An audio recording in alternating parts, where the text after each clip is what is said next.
The Flaming Lips. Yoshimi battles the Pink Robots on XFM 104.9. I'm Ricky Gervais. With me is Steve Merchant and Carl Pilkington. Good morning. I'm going to be honest. I'm going to own up straight away. I've done very little work towards this show this week. I'm a bit You busy. surprised me. Yeah. So I apologise if it sounds a bit sort of. Thanks for being honest, though. Well, no, I don't. I don't want people to go. Oh, no, that was a bit shoddy this week. I hope it's not going to be that every week. Yeah. So it is because I've done very little preparation. Okay. So right. Whereas normally you'll probably have to help me out. All right. You have to do some of the work. Carl, you might have to help us out a little bit as well. I don't know. But, I know Steve's done nothing towards it either. So the onus is on you a little bit here. I love the fact that it's still listed as either Ricky Gervais or Ricky Gervais and Stephen Merchant. Essentially, we don't need to be here, really. No, but I know now people listen for Carl. Everyone I've spoken to, for people on buses, to comedians like Ross Noble mentioned you the other day, and they go. People on buses? I've never been on a bus. You for haven't been on a years. bus No. for like 12 years, Yeah. have you? I know. People on buses. I don't know why I find that so funny. I just know the idea of you being on a bus. The idea of you I'm handing not over on your the bus. fare. They're shouting out from the window. Right. They're going, "I love Carl." Right. I'm walking along. How much is it on the bus? 20 pence. No, come on, seriously, how much is it? One adult for terminus, please. I love the fact, they do that thing where, like, if they're interviewing What is it, Paul 50, Newman or 60p? someone famous, No, it's quid, isn't it? It's a quid. They always say, how much is a pint of milk? And that's supposed to prove if you're sort of still in touch with your roots or whether you're too big a celebrity. Yeah. You've got no idea how much it costs on the bus. Quid? have you? It's not a quid. 120. No, it's not 120. Pint of milk, about 50p. 30p. Oh, brilliant. Wow. Because it's fascinating because you gave this stuff. You gave this stuff up before you became a celebrity, didn't you? You were always lazy. Because people always say to me like, Ricky seems a bit obnoxious. Who says that? No, they say, No, who comes up to you and just says that? The guy on the tube did it. I swear to God, he came up. He said I was watching an interview with Ricky. He said he's not a nice piece of work. I went, well, he said, no, I've got friends like that. And it's like they're always talking, they're a bit irritating, and you sort of let them off because they're your mates. But I was going, well, hang on a minute. He went, well, two things. It's sort of my job talking, and being interviewed. Essentially, you do have to talk. Yeah. So about yourself. If that's his only criticism, then I'm not too bad. No, he didn't think you were funny either. So. In fact, he had a whole list. I say a list, a petition. It wasn't Dickie Anderson, was it? It wasn't Richard Anderson. I hope he's listening. He's our biggest fan. I'll tell you what, Mock Turtles need a remix by Fatboy Slim, don't they? Mock Turtles? It's a great tune, but I'd like to hear it remixed. Yeah.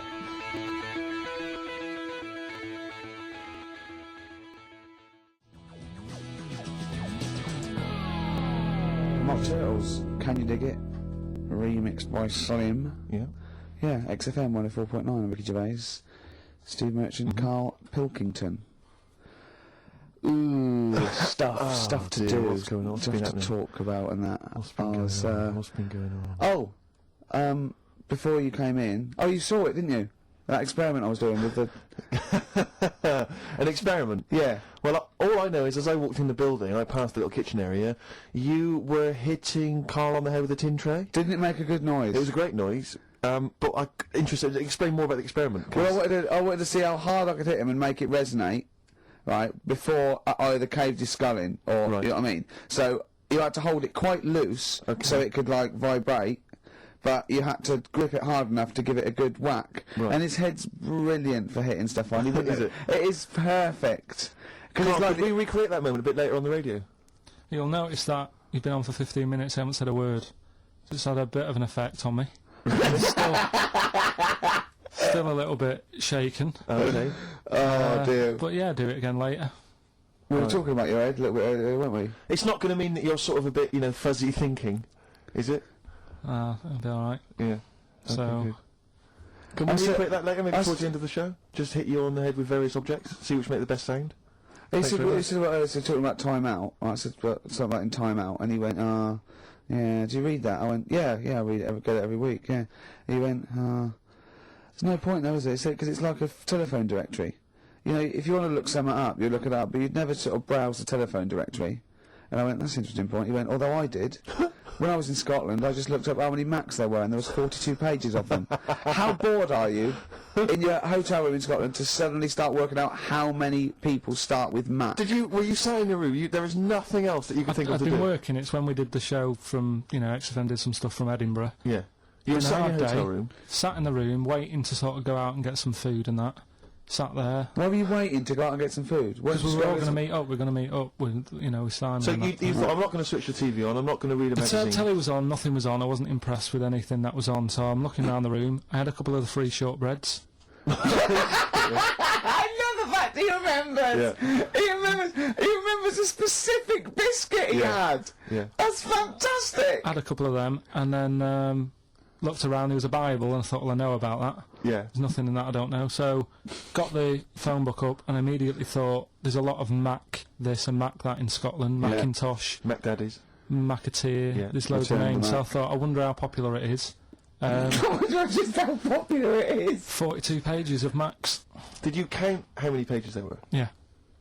And then- Did you just work out from the numbers on the bottom of the page, or did you literally No, I count counted. them? I counted. Right. And, And how many do you reckon are on a page? There's a lot in there. If quite a someone lot, could isn't tell you approximately how many And sorry, names they get on one page. How long did it take you, this whole procedure?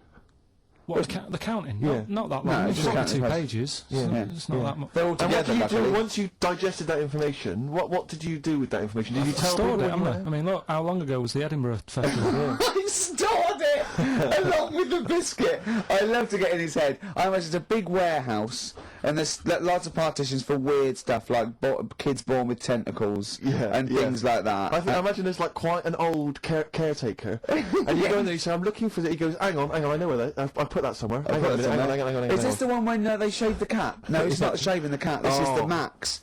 The Max. I know Scotland, the shortbread. Well, don't give me the shortbread because that's putting me off. But the what's her name though? Do you remember last week how we were talking about the airy kid? And I think that's every week, Carl. That doesn't narrow it down. all right, well, we were talking about that airy kid in the woods, and did a bit more research this week. Okay, Found a good story out about a monkey, right. which I'll told Ricky a little bit about it. Tell didn't I? me, come on, tell it now. No, Right. no. Well, I Excuse me reckon with we it. should keep this. It sounds exciting stuff. That's got 'em, right? So we'll be doing that. we've So got help the audience. we've got Rockbusters again this week. Yeah, We've got Doing Edom, yeah. What Right. are you trying to get rid of this week? Cockroaches. Right, No, good one. I can't think of a reason to keep them. Looking into that well. I sort the matter out. That's coming up. Excellent. We've got I'm teaching you some more stuff. Oh, yeah? Yeah. He phoned me up today. Yesterday it was. He knows he's been researching, like, just educating Ricky. He said, what do you want to know about? I don't know. He said, you interested in space? And I went, yeah, yeah. Phones me 3 hours later. He went, no, nothing about space. I went, what? He said, I couldn't find anything interesting. I said, you couldn't find anything interesting about space. Yeah. It's big. It's pretty interesting, Carl. He went, It's I went, big, but there's nothing there. That's it's like the Millennium Dome. oh, So God. what I'm looking at, right? But no, wait. He said, is there anything else you want to know about? I went, all right. I went, anthropology. He went, what's that? I went, study a man. I sent a man. He went, like what? I went, like, our roots from caveman through and all the... He went, and I said, Australopithecus, Neanderthal. He went, well, you know all that then? I went, no. He went, right. He went, do you want to know how a lung works or something? How a lung works? And I said, well, tell me how a fridge works. He went, oh, I said, it's just the gas, isn't it? I went, brilliant. I went, tell you how a microwave works. He went, I know. I went, I said, fella walking past in a laboratory with a bar of chocolate in his pocket, went past some sort of ray thing, it melted it, and he went, hold on. That's it. That's explained to me how a microwave works. Right. So today we're doing sort of medical-ish type things under the banner of colon. Then educate me. Oh, God. Do it again. Colon. Then educate me. Brilliant. Brilliant. So that's like go on then. So colon. Brilliant. So that's a little heading. You're going to be learning 3 things sort of medical-ish before 3 o'clock. Yeah. Is that it? Yeah, do you want to... Pretty much, yeah. a bit of suede? Go on then. How many O'Reillys are there, do you think? No, little task for you.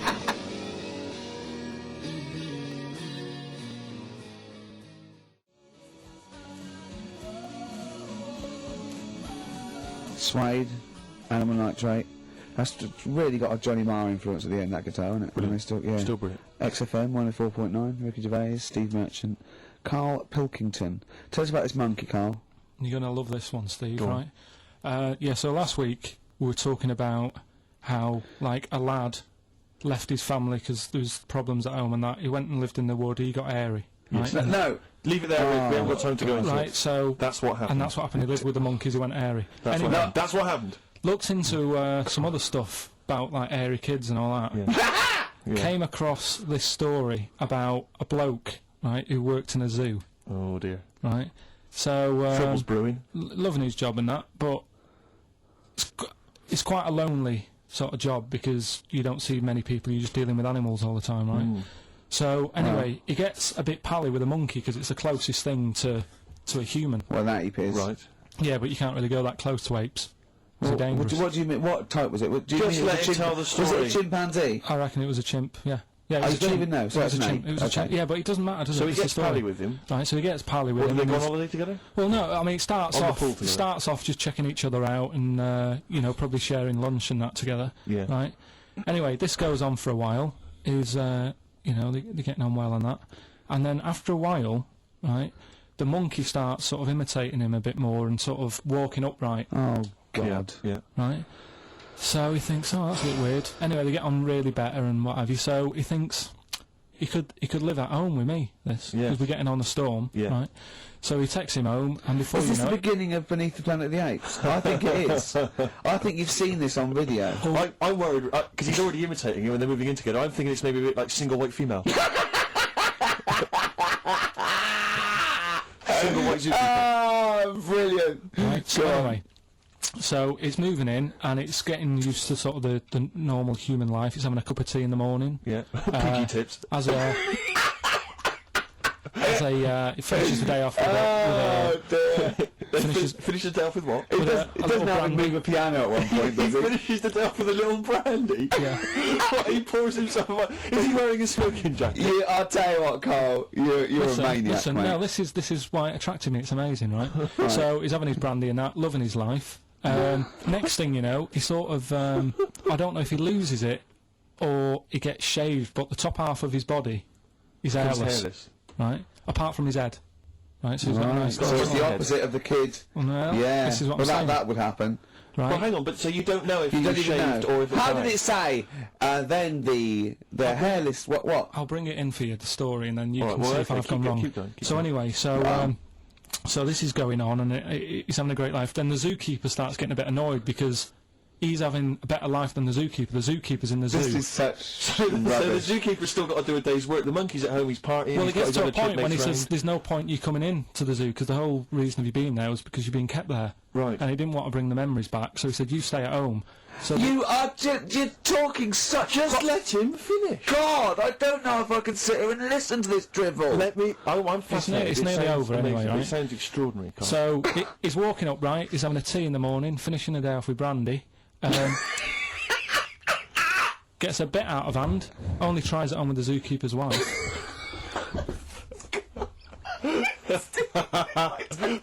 Make him go away, Steve. How does he do that? Well, because he's around humans a lot, he becomes a bit of a charmer. And, But what is it that he could do to seduce her? Pick fleas out of her? he didn't say. He's But built. He was built. Yeah, it's well done. what about What do you mean? What about it, Carl? It's obviously not true. It's obviously not true. that? This wasn't on the internet. This was in a book. So it's not a quick joke and just put it on a website. This is in a book. I don't understand how. I love that he becomes a charmer. He's got better taste in brandy. And he, that What is- was it that he was doing that seduced her? I don't know. Maybe because he was at home more than the zookeeper was. But what would he be doing? I love the fact that. He's not going to be talking with her. They're not going to be playing like, Trivia Pursuit. Maybe she liked the silent type. He didn't go into that. He just said that's when the trouble started. Carl, play a record. Alright. Is that what Suzanne did when she brought you in? Talking to the songbirds yesterday. It's just the way I'm feeling. Feeder, just the way I'm feeling. XFM 104.9. I love that. Carl, you're panicking. You've just remembered a song from your childhood, and I don't know what you're talking about. But I'm going to give out a number. Please take this number down if you can help, Carl. It's 08700 800 1234. Right. I'm not that bothered. We were talking about a track from the 60s, Yeah. Mighty Quinn, Yeah. and it was on the same compilation. My dad had a tape in the car, and the tape was always on in the stereo thing in the Yeah. car. And I used to sort of sit through all this stuff I didn't like, but knowing that coming up soon was a song about a monster with purple eyes. It wasn't monster Puff the with Magic purple eyes? Dragon. It wasn't that. A monster. There must be something else about it that give people Do you remember a chorus or a few lines? It says something like it was a one-eyed, it had big eyes, purple, and it eats people or something. The Big-Eyed Purple Eater. Wasn't there a song called something like that? The Big-Eyed Purple... And it was a hit, was was I'm it? sure there was. A song which is something like the Intergalactic Purple Eater or something like that. It's a novelty song. Rubbish. What, by the Bonzo Dog Yeah, Dealer, it's that like sort of thing, yeah. I'm sure Well, it if you must be know that. what car... Look, the telephones have gone mad! Yeah, well, we'll find out in a bit. I mean, I'm not that bothered. I'm not going to buy it. It's just that we were talking about songs and that. It'll be good to know who it was. But Yeah. right, Rockbusters. Okay, now how long... Where did you Answer get the the... phone. What do you want to just answer Well, that? answer the phone, so just answer the yeah, phone. see what it is. Just see... Some... Hello. Hello, mate. All right. Yeah, that song, I don't know if it's by, or is that what you want? That's the bit I Well, wanted, really. what's the name of the song?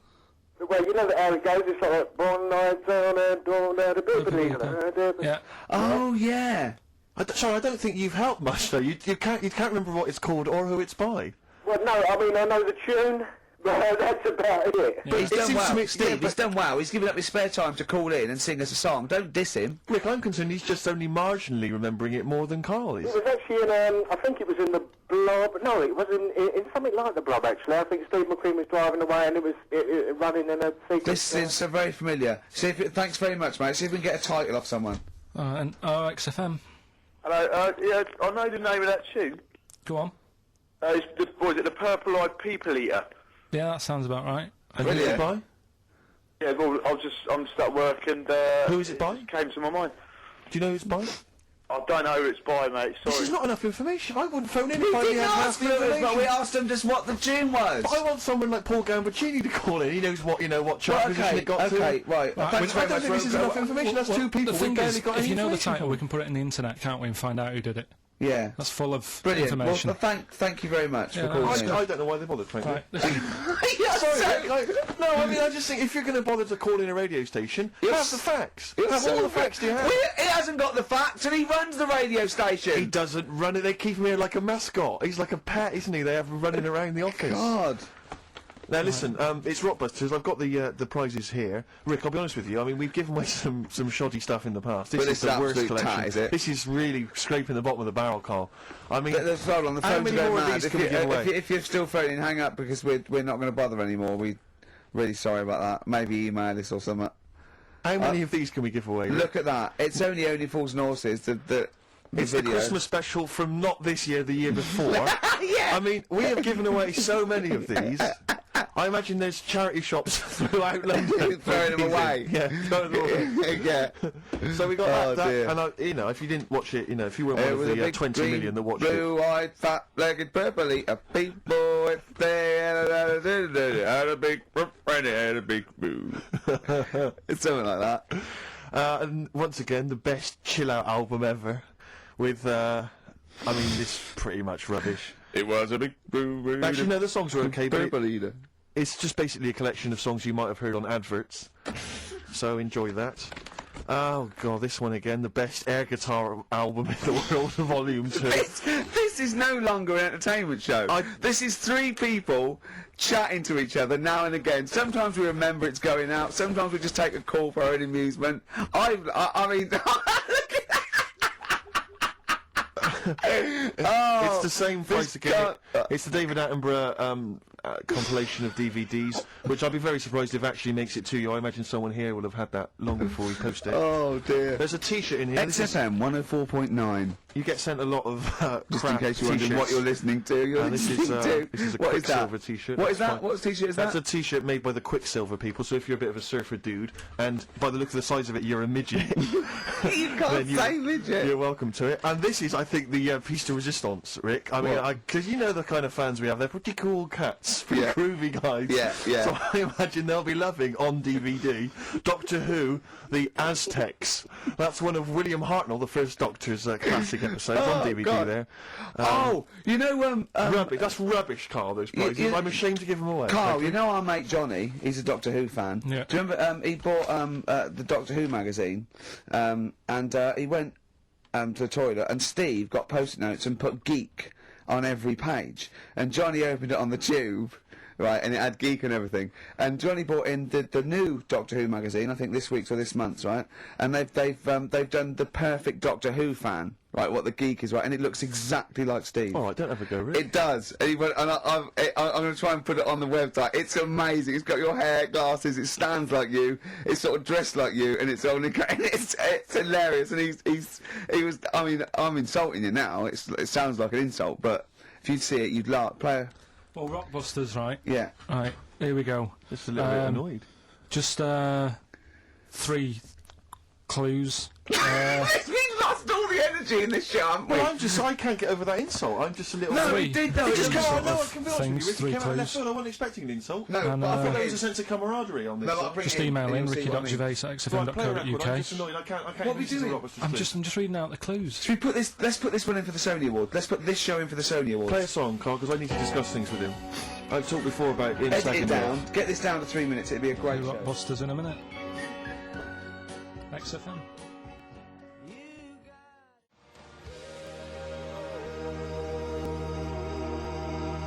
Lonesome Day by Bruce Springsteen from his new album The Rising on XFM 104.9. Ricky Gervais, Steve Merchant, Carl Pilkington.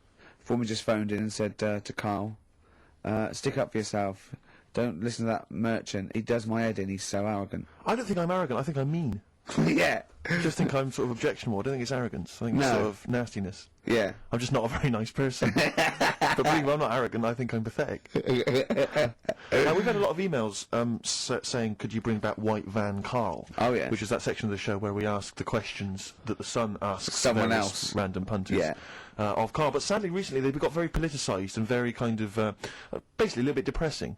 So there's not really anything appropriate. But I have trawled the papers looking for other questions posed in other sections of the Sun. Good idea. I was just looking here at the Dear Deirdre section, which is the sort of problem page. I don't know what your views Oh, are on I'd this. love to see Carl. Oh, God, can we get him a job? As a Just Mega Man. ask, oh my God, that would be amazing. Right? Well, here's one. I'd like to see your view on this, Carl. I'm a happily married 42-year-old woman with 4 kids, yet I've developed a huge crush on pop star Darius Dinesh. Yeah. It sent my hormone levels through the roof, Yeah. and last night I woke my husband up at 4 a.m. for sex. We've been married for 20 years and he can't believe his luck. Recently I've been having... I want to go to I'll stop you there. Why are you telling me? Right, carry on. Sorry. Recently, I've been having erotic thoughts about Darius morning, noon and night. Yeah. I haven't felt like this since I was a teenager and mad about Donny Osmond. My husband is amazed at the change in me. We had sex twice last night and again this morning. Again, why are you telling me this? Yeah, go on. He's just boasting. This is not a problem. It's not a problem. What's here. the problem? No problem, just wanted to tell someone. Thanks very much. I watched Darius on TV last night, and when my husband came home, I dragged him into the kitchen and we made mad, passionate love. Right, they've done it. They did it then, twice last night, once this morning. That's 4 times. 5 times she's mentioned it so far. Yeah. She's doing all right. My husband. This is a great bit. My husband thinks it might be his new moustache. Or that I'm going through the menopause. But I You know were thinking different. of growing a moustache? I Do was you thinking think of it would growing a change your moustache. luck with the ladies? I love the idea. That's what he thinks it is. He's telling his mates in the pub. You should go with these. Great The old Tom Selleck. 5 times in the last 24 hours.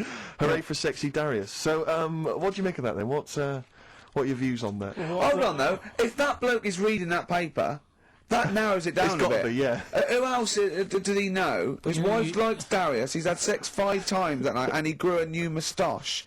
He's thinking, I wonder if that's me. Maureen. Yeah, go on. But what's your concern? Because I'll tell you what her problem is. She's worried that, the reason that she's now kind of overly excited and she's having this great sex with her husband is because she's actually fantasising about someone completely different, younger. She's having these wayward thoughts, isn't she? She's a bit concerned about that. What's your concern? What are your thoughts? I reckon she's going to start shoplifting soon and coming out in hot flushes. Go on. Just, they're both happy, aren't they? He's getting what he wants. She's happy. I'd say, yeah, whatever, get on with it. Do you think that she should confess? She wants to be honest with him. I wouldn't, because not that many fellas like Darius. Right. So if you're sort of thinking, oh, she'd rather have him than me. I don't What do you think it's gonna Darius would think of this?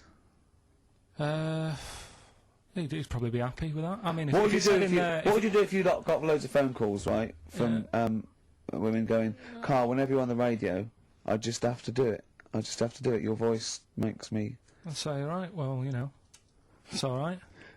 I'd be happy with that. Would you? Yeah. I mean, just in case anyone is doing that. What would you do to sort of like egg them on a little bit to help them out? What do you think? What sexy things would you say? What do you think is your quality? What do you think people would find, pretty horny about you? Is it your sort of mank wine? Do you think that? Just say this, London shit, innit? I think say that, but London, it's not that good, is it? Like I think you've done it there. So that's say something quite sort of sexy though. Say something like, well, I love to love you. Say something sexy. Say that. No, say something sexy. Suze answers to me, do you love me? I go, yeah, you're all right. The thing is, I know that's true. Yeah. I know that's true. That's brilliant. But because one of the things that Deirdre says is that she's wondering if this marriage is going a little bit stale and needs to be freshened up. They need to give a new spice, a new spin to the marriage. What would you do? What advice would you give to spice up, something that they've been married for quite some time? I think get Darius, all Darius things, get David Snedden's new video on the telly. What do you reckon though, Carl? Just treat them. Do you know what I mean? Just surprise them now and again with stuff. That's what I do. It's what you got those condoms, didn't you, that you got two So hang on, what? You've never done that? What? You surprised Suzanne with what? I've like... You stood behind the door and shouted at her when she comes in. Don't drop the jelly! Yeah, just the usual stuff. There was some free chocolate delivered to work the other day. I took her a bit of that home. Nice of you, that's really thoughtful. She didn't like dark chocolate, but I said, well, that's a thought. So, I had it. But, you often benefit from any gift that you give her. The chocolate, the meal, the condoms. There's always something in it for you. Yeah, there is. I love the idea. She's got bored with a Christmas present now, though. What, the condoms? Yeah. Or the food that she ate. No, the condoms. Right. Yeah, she's got tired of filling them with water, throwing them at the passing kids, or putting them on her head and inflating them. I love the idea of asking problems. What do you think of erectile problems? You know that Pele advert? He goes, "Be careful, we haven't got erectile problems. Call this number." What would you do if you're impotent? What would you do? What's the advertising? It's just saying, like, if you can't, I haven't seen that. Yeah. Why have they got him doing it? Wow. Well, he used to be able to keep it up for hours. The ball, and Yeah. What would you do if you... To advertise that? No, if you suddenly couldn't get, what would you do? I don't think it'd bother me now. I know you're 30! What's wrong? You're talking like you're an 80-year-old. No, but do you know what I mean? You sort of been there, done that now. It's like the boxing and the dancing that I did. It was good as a kid, and now it's like, take it or leave it. You need to write to Deirdre.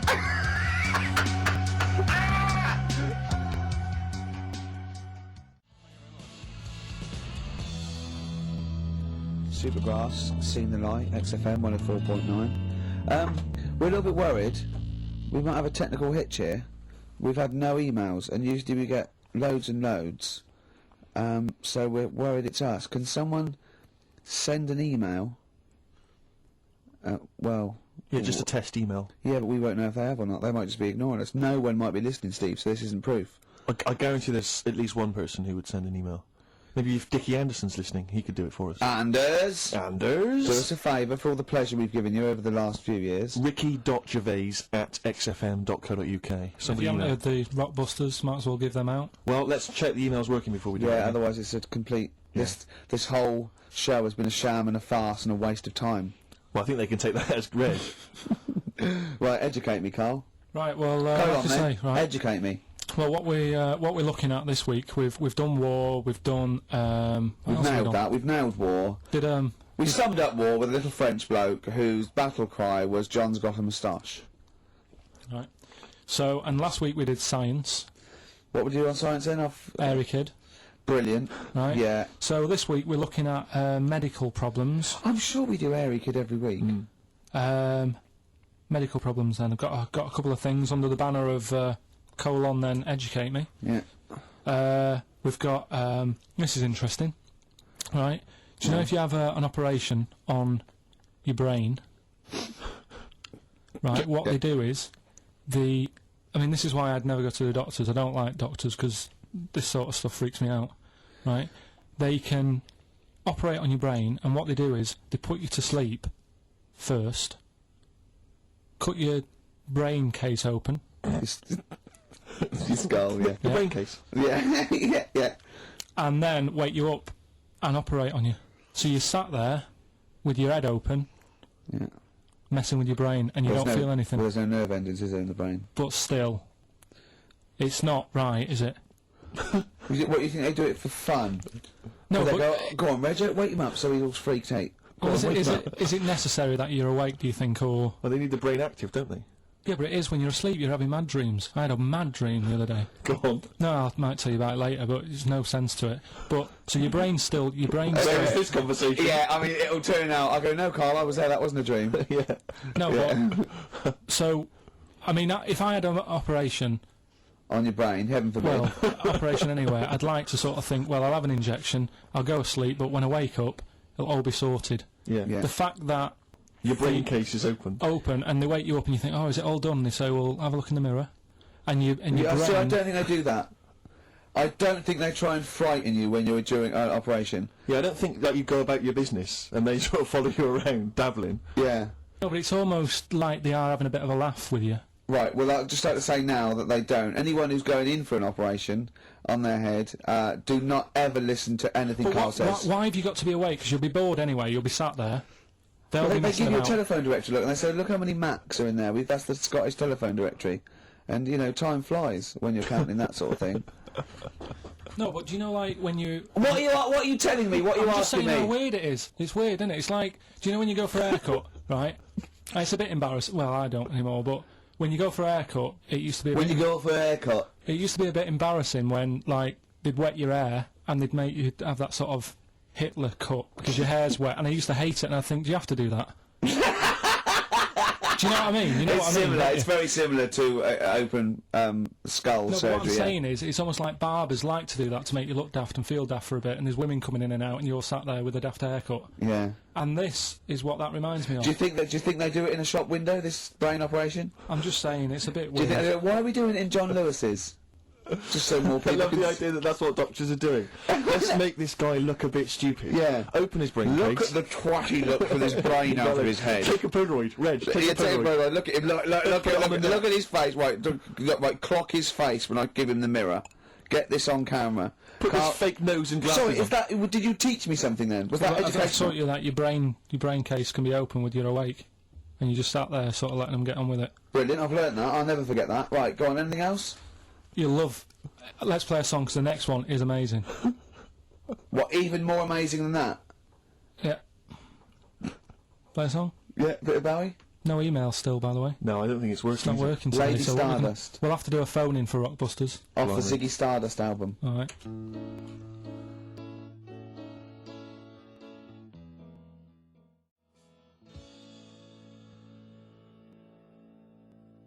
Bit of David Bowie. When's that ever hurt anyone, Steve? Never. Lady Stardust off Ziggy Stardust and the Spiders from Mars on XFM 104.9. I'm Ricky Gervais, Steve Merchant. Carl Pilkington is in the middle of educating me. Colon then, educate me. Right, so, I've learnt that you can, you know, fiddle around with your brain when awake. That's brilliant. I've never been a fan of doctors, though, so this was a good one for me to, Yeah. to look up, because... Yeah. Did I tell you the time when the doctor said I was going to die? All right, keep talking. Right, ages ago, must have been about 15, right? And at lunchtime there was this... We used to have a choice of stuff to do at lunchtime, right? used to have like a burger place that had an arcade machine in it, right? So we used to go there and play on that and have a burger. Or there was this baker's, right, that my mum worked at, and did great cakes and stuff, right? So she used to like bring some home and that, but she couldn't always bring them home every night because, you know, they cost money, and she used to get them for free. And they used to say they'd rather chuck them away than give them to the staff because there's a chance that the cream might be off. Right. Right, so they used to chuck them round the back. So I used to go around the back with my mate and eat a load. Brilliant. Scavenging, eating out of bins. No, it wasn't out of bins, they were still in trays, but they just stacked them up near the bins, right? So this got out, I mean, it used to be chocker. Once the school found out, everybody used to go there, and it'd be like, well, have a cake. Headmaster fighting the kids off. Right, so I'd have, you know, you just eat, I don't know, 6 jam donuts or something, and then you'd spend your dinner money on the arcade machine. Brilliant. Right? So it was a good afternoon, really, right? So you'd do that, and this one day I must have had 6 or 7 jam donuts, a few Congress tarts. What's a Congress tart? I love them, I can't get them in London, right? So I'd have some of them. If anyone can get a Congress tart for Carl in London, please let him know. So anyway, this day, that was just a normal day. Do you know what I mean? You'd once, twice a week, you'd have a load of cake. In your life, Yeah, that's So all anyway- day in your life.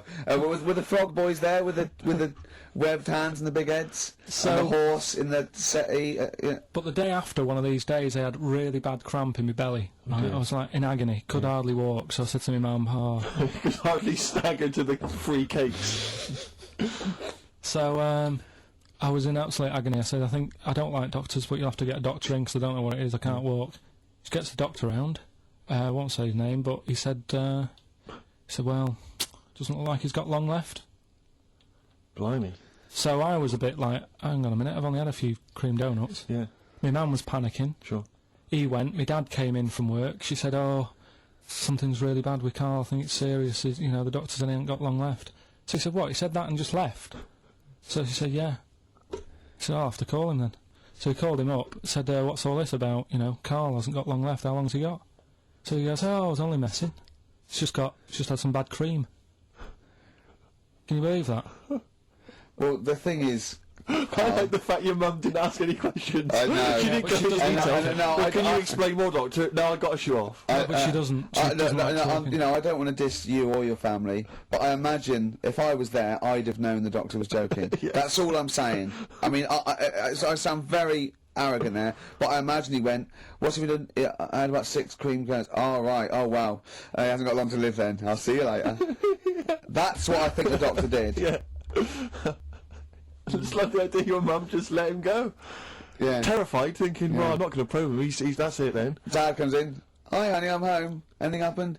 The doctor said Carl's going to die and then left. Did he? I'll call him. But anyway, that's why these sort of things fascinate me. So we'll move on to this next one, right, which is brilliant. Go on. Dead short story. So, right, old woman, about 70 years old. Yeah. She's normally fit and healthy and stuff. Nothing wrong with her. She's having a good life. And one day she goes for a check to the doctors, just to check herself out because she's getting on a bit. Yeah. Says take your clothes off and that. So she does, and checks her out. Says yeah, you're looking good. You're looking good. Turn round. He said, oh God. He said you got a tumour on your buttock. Right. So she goes, oh. What can you do anything to sort it out? So they go, yeah. We could book you in for an operation. It's best if we remove this. Books are in for an operation. Operation day comes. Strip her down and that. They're all stood round, the doctors. Start to operate. It only turns out it's a pork chop that she sat on 5 years earlier, and it had stuck to her buttock. Right, Carl. I can forward you. Honest. No, listen. Serious. Right, okay, Carl, I'm telling you now, I'm leaving. I'm never doing this show again. No, I'm serious. Honestly. You're talking, I've never had any such, you are, play a record, I can't believe it. What do you mean you can't believe it? Stop the record. Right, okay, right, what do you mean you couldn't believe it? No, when I read it, I said I've got to tell Richard. This woman had a pork chop stuck to her arse for 5 years, you mental case. Of course she didn't.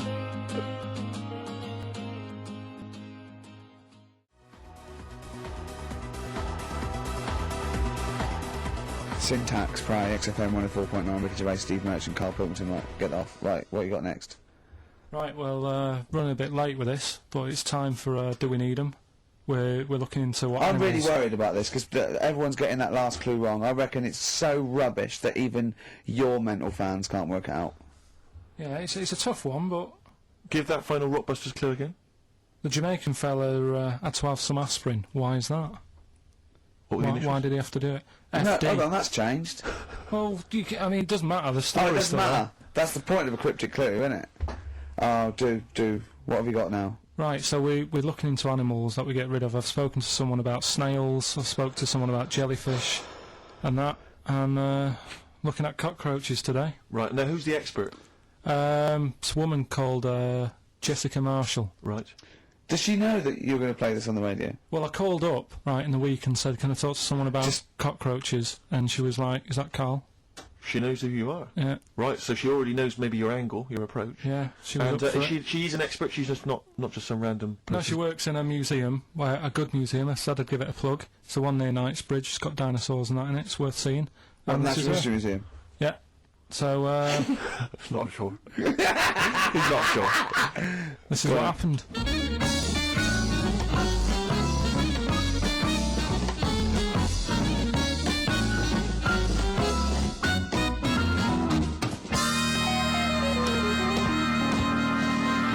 Now, what I'll do, I'll tell you as much as I know, and then you can fill me in if I'm right or wrong. And then at the end of it, we'll get to the bottom of whether we need them or not. Okay. All right. So first of all, the first thing that I found out is that they have 18 knees. That's not exactly possible. They're insects, so they have 6 legs.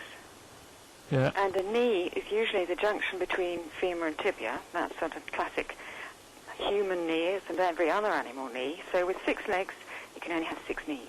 Could somebody sort of got mistaken for seeing one that was a bit double jointed?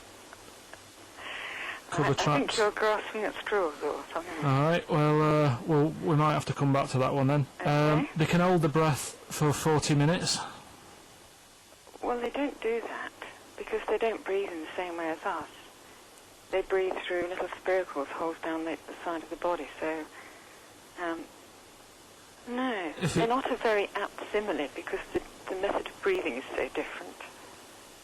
What do you mean? Because insects have a totally different system. They don't have lungs in the way that we do and just breathing through one part of the body. They're actually breathing through every segment of the body all of the time. So even though they've got their mouth shut, they might be able to Well, now it's slide. nothing to do with breathing, So it only just. feeding. So you see, maybe that's where someone's gone wrong. Someone's got hold of one and sort of taped its mouth up or something and Thought it was. got bored after 40 minutes Again, and that's said, well, we'll call it a pretty right. unkind thing to do to an insect, even to a cockroach. Yeah, but it's all... Can't do that. Yeah, but No. Pretty unkind thing to do anything, even a cockroach. something else I found out. Yeah. They can live for a week without an head. Well, that's true if they don't bleed to death in the process. But the weird thing is, when I told you that they had 18 knees, you seemed a bit sort of like, don't talk ridiculous. But Yeah. then we're talking about an animal that can live without an head. So there's a little bit of truth in that one, yeah? Yes. Why, when it was invented, has it got that facility? Say if someone said to humans, we could do that with humans, and, you know, if you lose your head in some accident, it gives you a bit of time to sort of go back to your family and maybe write them a note. You won't be able to have a chat, but write them a note saying, it was my own fault, and it was nice knowing you. Well, that would be a useful facility, I agree. But cockroaches are great survivors. I mean, they've been around for over 300 million years. They're one of the most primitive insects. All right. Well, I've also... is it true that they do a lot of resting? Apparently they can sort of rest for 75% of the time. Rest. Yeah, they just sit about doing nothing. It's probably true of a vast proportion of the world's fauna. Well, I mean, it's not- maybe the 25% that they are working, they're really giving it some, so it and might they're make up. probably searching out food, and yeah, they can slow down considerably. You can chill insects in the fridge, and they'll become very, very quiet. You might think they're dead. Yeah, but then- I'm sure, you know, if we were sat in a fridge, you know, we'd go a bit quiet, wouldn't we? You know. Well, you might not know much about it, of course. Yeah, but... not quite reading the right sources. Well, I've been using the internet. I'm sure there are many useful sources that you could find there, but some of those seem to have been a little misleading to you. So you don't agree with a lot of what I've told you there? No. So, cockroaches, can we get rid of them? No. So we're keeping them then? I would say so, yes.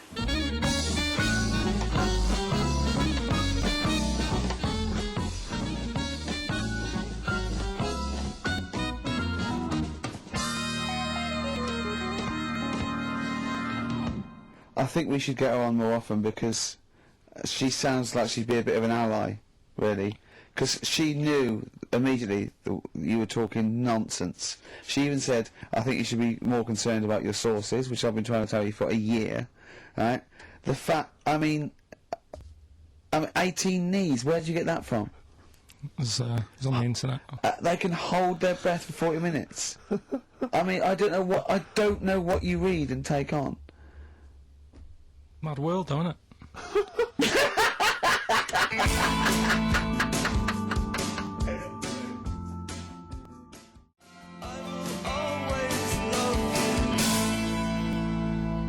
Right. The Cure, obviously. Yeah. That song. Right, Carl's been taking phone calls for these clues. Right, and so everyone's been saying the same thing for the last one. He's been going, no, and I'm worried, I'm always worried. FD. I just overheard him on the call, they're going, oh, what have I been saying? Oh, no, it's FP. Dickhead.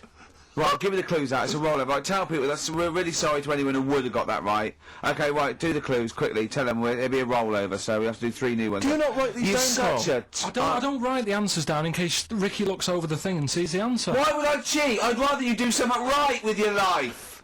Right, well, the clues were I've got 3 other jumpers like this one. Yeah. That was FT. Yeah. You got that? 4 tops. Yeah, that's alright. Good, well done. That bunch of people can't make up their minds if they want to sit in the sun or not. That was C. They were getting that. That was charlatans. Charlatan, right? A bunch of them charlatans, right? What what's Charlie? No. It's like, shall I go out? Shall we? Charlatans. They got it, right? Where I went wrong with this one, the Jamaican fella, he had to have some aspirin. Why? It's my fault. You know, I'm not cutting. There's no point passing the book or anything. I said FD. A lot of people were saying Fred Durst, like forehead hurts, which is a good one. Yeah, which would have been as good as any of yours. But I made an error, so we'll roll it over. No. What is the answer? What is the answer? over. Jamaican fella what? Add some aspirin, why do that? What's the thing? FP. FP, it was Frida Payne. Frida Payne. Frida Payne. Frida Payne. Frida Payne. That's awful. You've got to write these down next week. Yeah, this is I'm right. sorry, You're the producer. I know, but I've had a busy week, haven't I? Just doing That's stuff not for an the... excuse. That isn't an excuse. Our excuse is we don't care. Yeah. You do put the care. work in and then make a mistake. Yeah. I mean, it's better not to try than try your hardest and be rubbish. Do you see what the point? We don't care. But you've got standards. Yeah, and you're not meeting them. Think of that. You're not even reaching your standards. God. Right, well, that's that, I guess. Well, the prizes will be giving those away next week. Bollocks again. And, Just completely... song for the ladies to end the show with. It's from Nick Cave's new album, Nocturama. This is a track called He Wants You. Back next week. Remember, Frida Payne.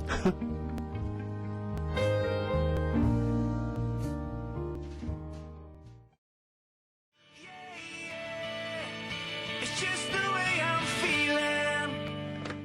There you go. Feeder, just the way I'm feeling. XFM 104.9. I'm Ricky Gervais, Steve Merchant, Carl Pilkington. We've got a great show lined up this week, haven't we? Go on, what have you got planned? Well, I've got songs from David Bowie, Thin Lizzy, Gene, AC/DC. You heard Feeder there. You got Smiths, all that. We got a great feature, a new feature. spoke to Carl in the week, and we worked out a new feature where people are going to give him sort of like problems to solve. That could be scenarios, there could be management scenarios at work, you know, problem solving, things like that, organising things. He's a very good organiser. So I'll tell you what happened. He's dropping Do We Need Him because he's getting fed up with scientists. He thinks there's a conspiracy and they're getting together and they're never going to lose an animal. Right. So he's just fed up with that. Rockbusters, we've got some great prizes. Well, have you seen them yet? No, Be careful. they're not going to be great. I are just they? peeked in, and all I'm going to say to you is Fools and Horses Christmas special. Not the little one with the little car. With the little one. car, yeah. Brilliant. That is excellent. Carl, what have you got to say for yourself? Hold on, it was a rollover, wasn't it? Because you really mucked up Rockbusters last time. What was he doing? It was saying FP for the whole thing. No, FD you were saying, and it was Frida Payne. Have you written the clues down this week? Because that seems like an obvious way to improve this. Yeah, I write the The clues week down. before he couldn't remember what the answer was. Yeah, yeah. Yeah, but, you know, you learn by your mistakes and that. You don't. Well. So, So, yeah, shall I give you a little taster? But we were having a pizza in a pizza establishment. When was it? Wednesday or Thursday? yeah. And he was going, I'm a good organiser, I'm a good problem solver. Give me any scenario, right? Obviously he didn't say scenario. And I went, okay then, so you're the manager of this place, and there's a couple there, elderly couple, they're about 60. They've had a lovely meal. He went, yeah, right. I went, but the gentleman, he's got a little bit of a heart condition. He takes a pill after his meal, as he should, after meals. He's only taken Viagra. Oh. And now he's stuck in. Wedged in. Wedged in. We've all been there. It's gone, and it's stopping him getting out from the table. Yeah. So what would you do? He went, what? He's stuck in because of his dick? I went, yeah. He went, right. He said, I'd use the situation, I'd make cash. I said, you're not going anywhere, do you want a pudding? Entrepreneurial. I like it, Carl. And he went, so that's that sorted, I've got the job on that. Next, I went, okay. You won't believe it. Next day, there's a little problem in the toilets. Two gay men were having sex and they got stuck in each other. Yeah, yeah. He went, right. I'd say, is it the same fella as yesterday with the Viagra? If so, why was he let in again? Who was on the door? Yeah. I went, it's not, it's 2 different. He goes, right. Does his wife know he's cheating on him? Yeah. He went, right, I'd go down, I'd go, and then he went, oh, I'd say this isn't a restaurant problem, call an ambulance. Strictly speaking, not a restaurant problem, no. But am I right? Huh? Am I right? Well, I don't know.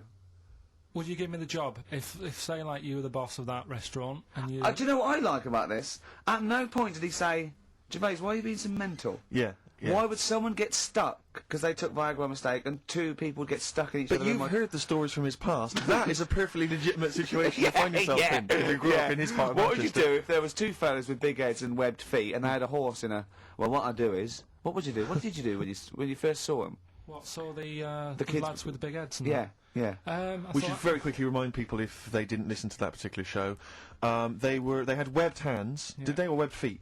Well, they had webbed hands Right. and big And heads. enormous heads. But it wasn't related. But they weren't related I know, to they each were other. No, completely but separate I'm people. saying that the webbed hands isn't due to the fact they've got a big head. No, sure. It's 2 different things. We're just unlucky. Yeah. No, hold on. If they weren't related and they both had webbed hands and big heads, I'm saying there was a condition that was related that had those 2.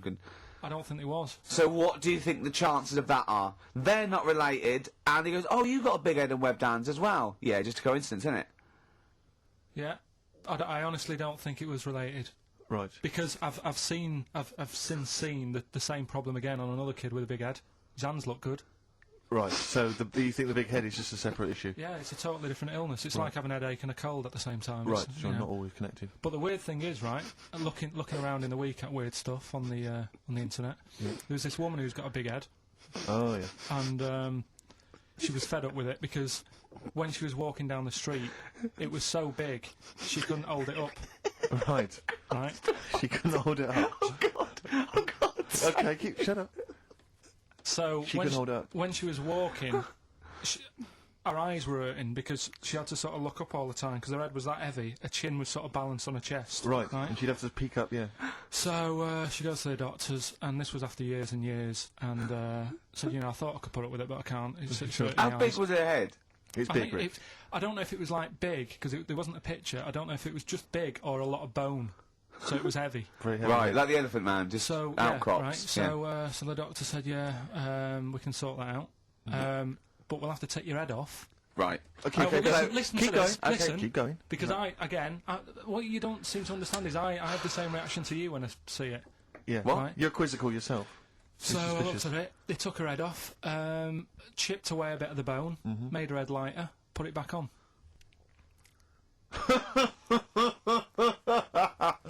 Right, play the Smiths. This They is Ask. took a woman's head off. Yeah, this is Asked by the Smiths. Yeah. And if you'd like to ask Carl something, details coming up soon. How's that? Good. Is nice and shyness can stop you.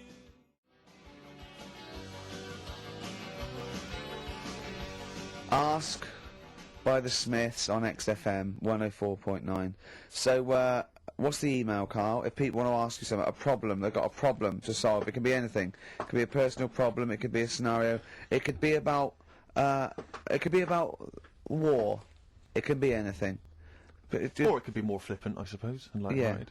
yeah, it could be. Yeah, but I prefer stuff that I could So you sort can get your teeth into. and actually, you know, sort out. What, like war? War is too. It's a bit big for me, that one. Do you think? I don't want to get into that. What do you mean? If Tony Blair came to you and he went, Carl, listen, I'm having a bit of trouble here. I don't know what to do. I've tried everything. I've tried spin. I've tried being tough. I've tried backing down. I've tried getting other countries involved. They don't want to know. What do I do? What do I do? Oh, You don't know? tricky one. I don't It's a get, tricky I one, don't it's a get tricky one, involved. I don't worry about it. If it's going to happen, it's going to happen, isn't it? Yeah. Do you know what I mean? Yeah. Just get in the bath, put a mattress on top of you.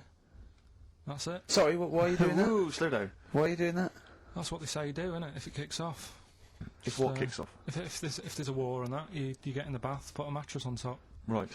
Did they do that in the Second World War for 6 years? Was that making bunk That's beds? just what I read somewhere. Yeah. Is the bath full of water? No. No. That'd be daft. Okay. But Yeah, I of course think they were enamel baths then, though. I think they'd stop a bit of shrapnel. I think the plastic ones you get nowadays would probably melt on you. And the mattress, where your dad has cut it in half, all the foam would come out and the springs would get you in the eye. Oh, talking about my dad. Steve, you'll love this, right? Go on. My dad hates being ripped off, right? Yes. Well, no, I can relate to that. That's important. Hates coming to London now. He always wants me to go and see them rather than come here because he just thinks London is like a big rip-off. Last time he came, he got annoyed because I bought him a scone and a cup of tea for like 3 of us, and it was £14, and he just was livid.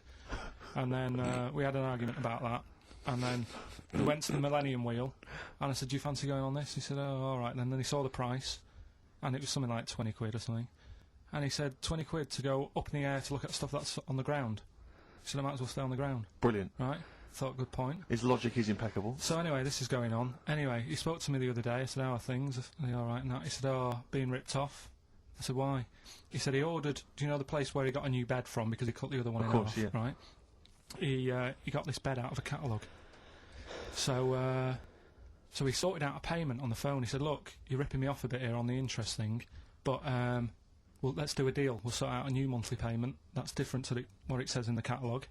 And they said, "Yeah, we'll go along with that." Anyway, so he sorted that out. He was happy. The bed arrived. It's a nice bed. He said, "That's great." So anyway, he got the bill for it, and it was the original price. Oh, I thought it might be the case, yeah. Right. So he called up and said, "I'm not happy with this." He said, we said a deal. And like, "Oh, no, don't know what you're talking about." He said, "Right, don't send me your catalogues anymore." He said, I'm not buying anything from you. You're a rip-off merchant." Right. So anyway, few weeks go by. Post comes. Only another catalogue in the post. He's livid. Right, so he was well annoyed. Yeah.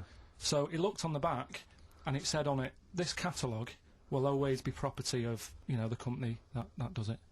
So you can't throw it away. If we request to have it back, we've got the permission to get it back off you." Right. So he thought, right, well, they're out of order. I told them not to send me one, and they have done, and they're saying I can't chuck it away.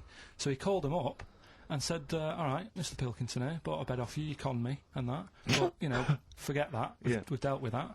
You've sent me a catalogue, I told you not to. It says on the back here that this will always be yours. Yeah?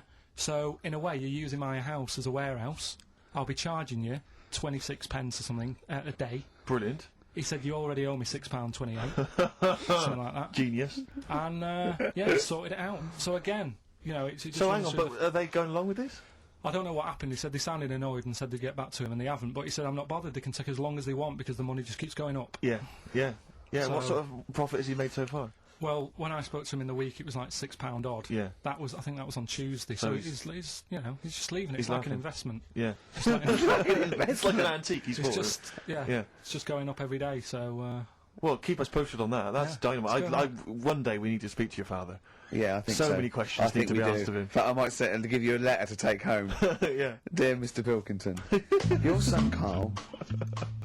New single from Nick Cave. I think you'll I'm enjoy looking forward to it. Yeah.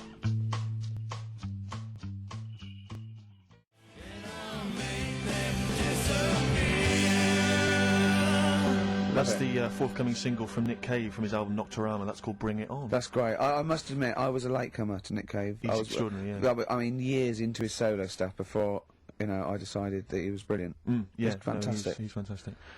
I had some exciting news this week, Carl. You'll be pleased to find out.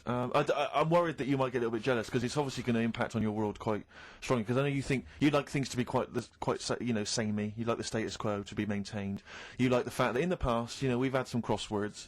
Because I remember. What did you think of me when I first walked in? When I first came in on the first day of I don't know XFM? why you're making a big deal. Do you wanna bring it- because do you wanna I'm mention it? just Do you being wanna honest though. I'm just Well- being honest about a lot of people who see you for the first time sort of go, well, he's a bit weird. I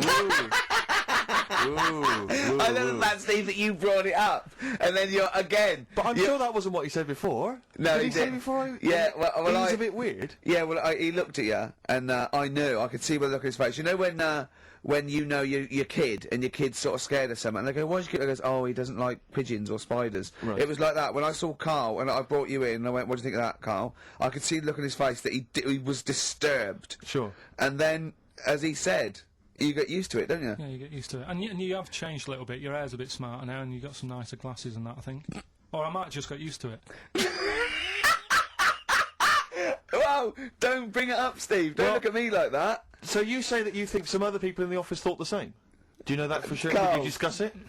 Carl. Yeah, I think they do, yeah. Okay, leave it there then. But not just in the office, as you walk through the building. Oh, it's done. worse than you ever thought. Well, no, it's not worse than I ever thought, because as you well know, Ricky Gervais, Yeah.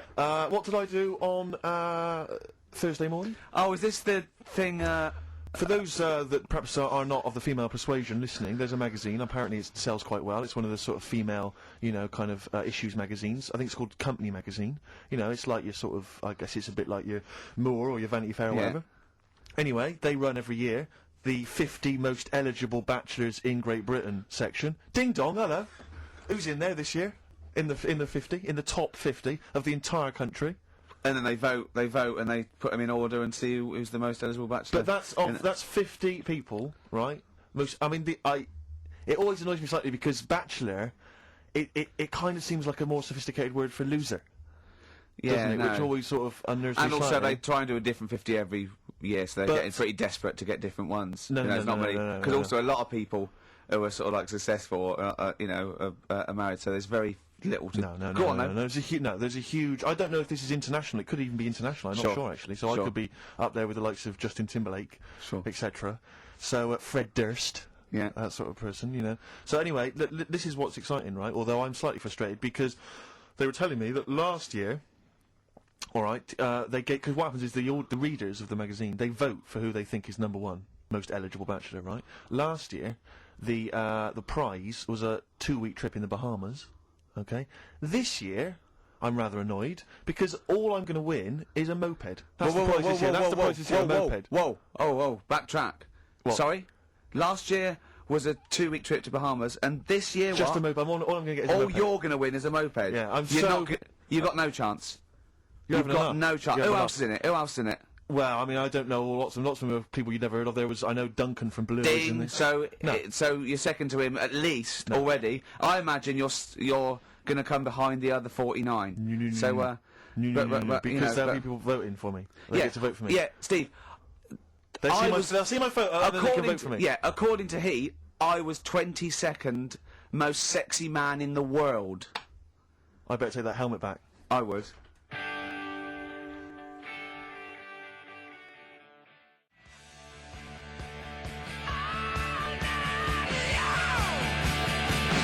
AC/DC. Brilliant. You shook me all night long on XFM 104.9. Well, this show is a rocking. It is. It is Ricky indeed. Gervais, Steve Merchant, Carl Pilkington. I came up with a new strand for Carl as well. He's always got, we've done, I don't think there's a week gone where we haven't mentioned an hairy kid. A hairy child, Yeah, you're right. yeah. And some related to a monkey and that. And I thought you could do a regular thing where he's got to come up with a story about an ape or a monkey, and it's called Chimpanzee That. Of course. I have got one, but I can't remember it at the moment, so I'll just have to It'll think come to you about whenever that. you join the show. Well, listen, while you're thinking about that, while you're stewing on that, here's a problem that someone's emailed in. We're taking emails today. If you've got a problem, a concern, or, just a general query that you think Carl could answer for you. It could be about anything. It could be about some of the big kind of philosophical questions. Yeah. It could be something to do with war or famine, anything like that. Or it could just be a personal dilemma, something that's happening locally. Anyway, this seems one that I think you probably have... You and your father have probably come across this sort of dilemma in the past, and I'd be interested to know what your take is on it. Let me see, this is from Lee Matthews by the look of it. He says, he lives in a suburban area where the local teenagers also live on the same road, and they're running riot. They're smashing wing mirrors off the cars, they're crashing into parked cars on their skateboards, and they're just generally making mayhem, night and day. What can he do to stop this going on? The parents of the kids don't seem to give a damn. Anyone who complains to them, they just say, "Oh, piss off." The police are useless because they never catch them in the actual act of violence, which is what they got to do to apparently convict them. So they don't know who to turn to, really. It's rather like when a little old lady went and got the A-team, at the beginning of the show. And he was dressed as an elderly Chinaman. Exactly. She knew who he was. Colonel Decker didn't have a clue. Yeah. You see, it's weird, because now it has got out of hand. Do you know what I mean? Like, years ago when I was growing up on the estate, yeah, you had problems, but not like you have now. Do you know what I mean? Summers were nice as well, weren't they? Well, it did seem that way, didn't it? Yeah. Right. And Police are getting shorter and But younger. you yourself kind of admitted in the past that you were something of a tearaway. You didn't do anything like these kids here. The thing is, I was scared that if I got caught doing it, my dad would go mad. Yes. And I remember smashing a car window by accident and legging it in the lounge and sort of pretending to go asleep on the settee. Right? Genius. And I heard a knock at the door. He chloroformed himself just to be unconscious when his dad came home. And there was a knock on the door, and I thought, oh God, this is the fella who saw me. I was chucking a stone in the air, seeing how high I could throw it. Of course you were. Did it keep landing on your head? That would explain a lot. And it came down. Chucking a stone in the air, love To it! see how far I could It's throw it. brilliant. So, I wasn't bothering anyone. Did you by invent that game? that, right? Did you get the stone for your birthday? Go and play with your stone. He gave one to Suzanne. Carl, go and play with your stone. The thing is, right, and it came down at a funny angle, and Of course it did. It ate the back of this car, and the back window is the most expensive because it has that heating thing in it. Yeah. In case you got a frosty window. Yeah. So I thought, oh God. So I legged it in, got on the settee, went to sleep, knocked at the door. Genius. This is a brilliant plan. It's a brilliant plan. I couldn't be guilty. I'm asleep. So I love the idea. So the thing is, our lounge used to sort of you could see in from the door, right? So this family who saw me do it saw me asleep on the settee, and my mum said, "Go and get the door," and I sort of went, "What?" as if I'd been asleep. Yeah. I went to the door, like rubbing my eyes, and the fella said, "What did you run off for? I saw you." I was like, "Oh no," and I didn't see my dad. I went out. It was when he was working sort of evenings, so I went out so I didn't have to see my dad. And then the next day I came home from school, and my dad said, 45 quid. Ooh. That's all he said That's all when he he looked at me. And then you fell asleep when he went, wake up, wake up. You know what I said? No, 45 quid. Now the thing Carl. is, Right. he didn't have to do anything. £45, Carl. Now, I know you were saving up for a brick, but you can't have it. Yeah. But do you know what I mean? It's like, I knew I did wrong, and I was scared that my dad was going to belt me. Yeah. Yeah. So I was like, oh, I'll be more careful next time. But that was clearly good parenting on the part of your father, because these young tykes, clearly they don't have the what do you do? the father I support. don't do even. they? I don't know if If you were living in that street, very quickly, what would you do? What would your approach be? If you were living in his street. What if they'd come home, right, and they just vandalised all your pebbles, right, that you've been saving over the years, and just threw your gravel away? What would you do if they just... I'd probably clout one of them. So you'd use violence? I think it's the only way sometimes. Sometimes the only way. And I don't mean, really bad, but I'd show them that I'm not putting up with this. Right. And then the problem is you've got their family coming round, and they're probably quite... Go asleep. If you hit a kid and the dad comes down, just go to sleep. Yeah. Just... So, Equally, if you're doing a bigger crime, a bank job or a murder. Remember to take the stocking off your head, because if they wake you up and go, why have you got a stocking on your head? Just go, oh, I had a weird dream. It won't work. It's like with our kid, right? He was... I told Ricky about this the other day in the pub, but Is this your brother? It never, yeah. Because it he was never a used to terror, be. wasn't he? Well, yeah, a little bit, but it He was did more. drive a tank down the high street once, didn't he? Yeah, that's when he was in the army. Yeah. But Another story. But this time, I remember my mum and dad were going out right for the evening, and I must have been about, I don't know, 5. So our Mark was like, I don't know, probably 18, something like that, 16, 17, 18. So my mum and dad go out, and our Mark says to me, right, here's a deal, do your little deal. I'm going to have a load of women round. Right, deal is, I'll let you have your tractor in the house. Wow, he had a tank, you had a tractor. Yeah, but his brother didn't have the rocks that Carl had. No. So he needed the tractor to put his toys What kind along. of a man was he? He brought a bunch of women round. So yeah, there was loads. But do you know when you're a kid, you don't think, oh, I know what they're up to. You're not bothered, are you? Do you know what I mean? As long as I've got my tractor, I'm happy. Yeah. So I was. He hasn't changed a bit. But how many women did he have around? Was it just him and like a bunch of women? Yeah. Was it like, what's his name? What's his name? Look like Nedwell from Confessions. Yeah. Confessions of an older What, they all brother. just came round and had a He big liked orgy? his women. Seriously, right? My mum and dad had to move because they got sick of women coming round saying, "I've got a kid and it's your Mark's." They had to move because it got that bad. You know, did you hear, when you were playing on your tractor and there was women running back and forth in underwear, did you ever hear this noise? Did you ever hear that? Or kind of wow, wow, wow, wow. Wow, wow, wow, wow. And just see your brother's arse disappearing down Yeah, the thing exactly. being chased by a butcher. Did you ever? It's not important. Is it? Is that what it's going to be like, do you think, when I'm voted #1 most eligible bachelor in Great Britain? Yeah, and you come in on your moped. I mean, no, am I going to get a tractor?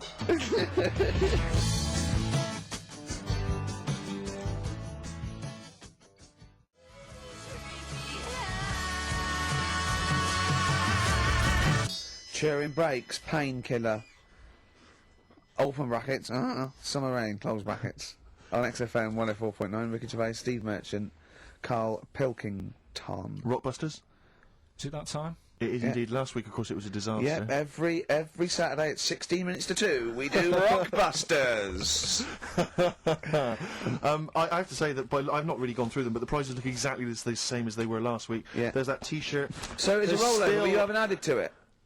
Have you not? The added point of a anything to rollover this? is you've got to add to it. That's the excitement. Yeah, not there's a couple of albums that were. Okay, well, it's also Okay. the Fools and Horses video with Oh, the free. I don't think I'm bloody jealous of that. I like that little yellow thing. It's a little. There's a little kind of model three-wheeled van. Rodney, you plonker. Oh, dear What's me. that? This is what looks to be some kind of best of the stereo MCs. Don't call me a plonker, you wanker. The David Attenborough DVD collection. Oh, the hunk shit himself again. Oh yeah, the big prize that we tried to give away. you.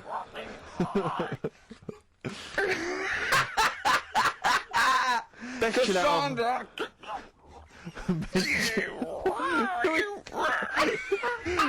Who is that supposed to be an impression of? Which member of the cast is that? Oh, Is that Cheeky Dell? I don't know. Best chill out album ever, the best air Brilliant. guitar volume 2, and of Brilliant. course for all our fans, Doctor Who, The Aztecs. That's on DVD, and that's one of the William Hartnell Doctor Who. All right, that's the worst impression I've ever heard. That's brilliant. Right, Rockbusters then.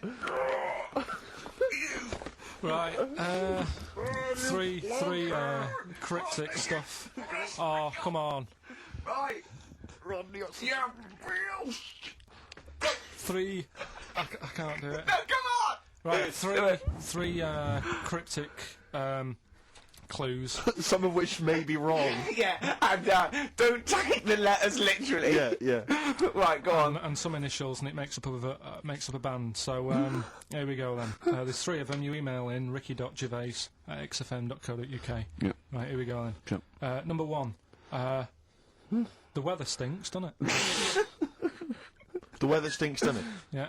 That's R. That's all. Right. The weather stinks, doesn't it? Yeah. Second one. Look, Gran, just get on the boat and help us out. All right, give us that again. Look, Gran, just get on the boat and help us out. Look round, just get on the boat and help us out. What's the Yeah. initial? R again. R again, Yeah. interesting. And then the third one, if you're going to do that with your drink, I'd let it settle for a bit before you open it. CK. CK. All right. Once so more? So quickly, all the way through then. Number 1, the weather stinks, doesn't it? That's R. Look, Grant, just get on the boat and help us out, will you? That's R as well. And then the last one, if you're going to do that to your drink, I'd let it settle for a bit before you open it. CK. Ricky.gervais@xfm.co.uk. Brilliant. Fantastic. Right, we'll have a bit of vinyl. Let's have a classic. Let's have a classic from the Merchant Collection.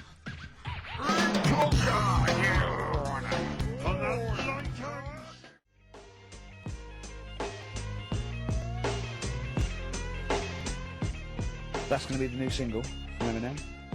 Sing for the moment. I like that. It's on not bad, XFM 104.9. Ricky Gervais, Steve Merchant, Carl Pilkington. All right, Carl? Alright. What's the matter? Huh? Just, you know what's the matter, What? Should I explain?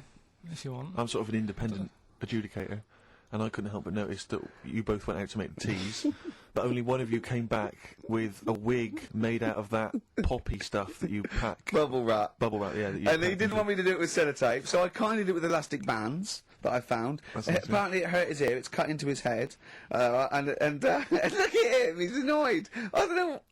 There's not many times I've ever done, any form of work really, where halfway through it, let's say a 2-hour live radio show, one of the people has said to the other, "Can I make out of this big cardboard box a bishop's hat for you?" Well, I did that, and start fashioning that. And when he yeah, should be but and the concentrating on the sellotape show. hurt his eyebrows. So when we went to the kitchen, I kind of did it with elastic bands, and that was cutting into his ear or something. I don't know, making excuses. Oh, Carl, you are here for Ricky Gervais's amusement. I think if you check the small print of your contract. have you got anything interesting about a monkey or an ape, so we can do chimpanzee that? I know something that a lot of other people will know, but I'll Well, let's do it then. What's it called again? Well, should we do a jingle? Well, do a little jingle for us then. Oh, chimpanzee that! Brilliant. That's great. Right. So I look forward to that every week. Yeah. And what's Go on, your then, this is interesting interesting chimp fact. fact? Right, it's about this monkey ages ago. Of course. Don't know where it happened. 17th century? I think it was a chimp. Right. Right. Got caught having a fag. You know it. What do you mean, do I know it? Oh, narrow it down. Loads of chimps are caught with woodbines. Right. He it was got having caught having a fag. So it was sent to court, and Was it underage? it was And it got someone to go into the newsagent for him. Did he get a bigger gorilla Yeah, to he go got a into the bigger newsagent gorilla. to get 20 Rothmans? it ended up doing time because it was. Go smoking back a minute. something. Wait a minute. What I mean- Whoa. No, I don't know. That's as much as I know. So there's no point questioning. That is as much as you know, isn't it? Quite literally. Sorry, but why did he go to prison? It's against the law to have a monkey having a fag. Wherever it was. In a built-up area. What are you talking about? It's against the law for a monkey to have a fag. What if it got it himself? Even if it just... What about if it earned it himself, just like moving tyres round I or don't- mucking out the honestly. zebras? I don't know the full story. That's You don't know the full story, do you? But do you think? You never do, Because I do you? presume it was a monkey from a zoo, right? Yeah. Do you think it'd be fed up, though? Because in a way, it's home from home, isn't it? When I read it, I didn't think it was that bad because I just Carl, thought, well, they don't put monkeys in prison. They didn't put the monkey in a prison. They're overcrowded. They haven't got the space. Well, I'll find it and give you the where I got it from, and you Chopper Harris was furious because the monkey got the top bunk. Yeah. Can I just? And he did. Okay, then. Oh, chimpanzee that. Another one next week. I don't think so. Rockbusters, right? Can I just recap? Yeah, because actually I have to say you've really stumped people this week. Yeah. Well, either that or they God, just can't they're be bothered wrong. anymore. Well, oh, they're wrong again. No, right. I Let me think the just- prizes are so pitiful they can't be asked. Let me just explain it again, just in case they don't understand it. It's a cryptic clue, right? And it makes up a band, and the initial that I Sometimes. give you is the initial that the band or the artist starts off with. So last week, I can't remember, but we did AK, an exploding pet, atomic kitten. That explains Yeah. it. So very quickly, number one. No, last week Right. we did FP, that you gave out the clue, FD, Frida Payne. Yeah, it was an error. So the They're all first right one, this week, though, are they? yeah, the weather stinks, doesn't it? That's the cryptic clue, and the letter is R. Number two. That's the rainy smell, boys. Right. Look, Gran, just get on the boat and help us out, will you? That's R as well. And the last one, if you're going That's rigging nanny. if you're going to do that to your drink, I'd let it settle for a bit before you open it. That's CK. Right. ricky.gervais@xfm.co.uk. Plus, keep your problems and queries coming in for Carl. We've got another one as well, which I'd like to give you after the next track, Carl, if I may. All right? All right. You've got a problem, haven't you? What with? Oh yeah. Listen to this, Carl. Let's play a record, let's come back with this. It's an amazing problem. It's a god-awful small affair.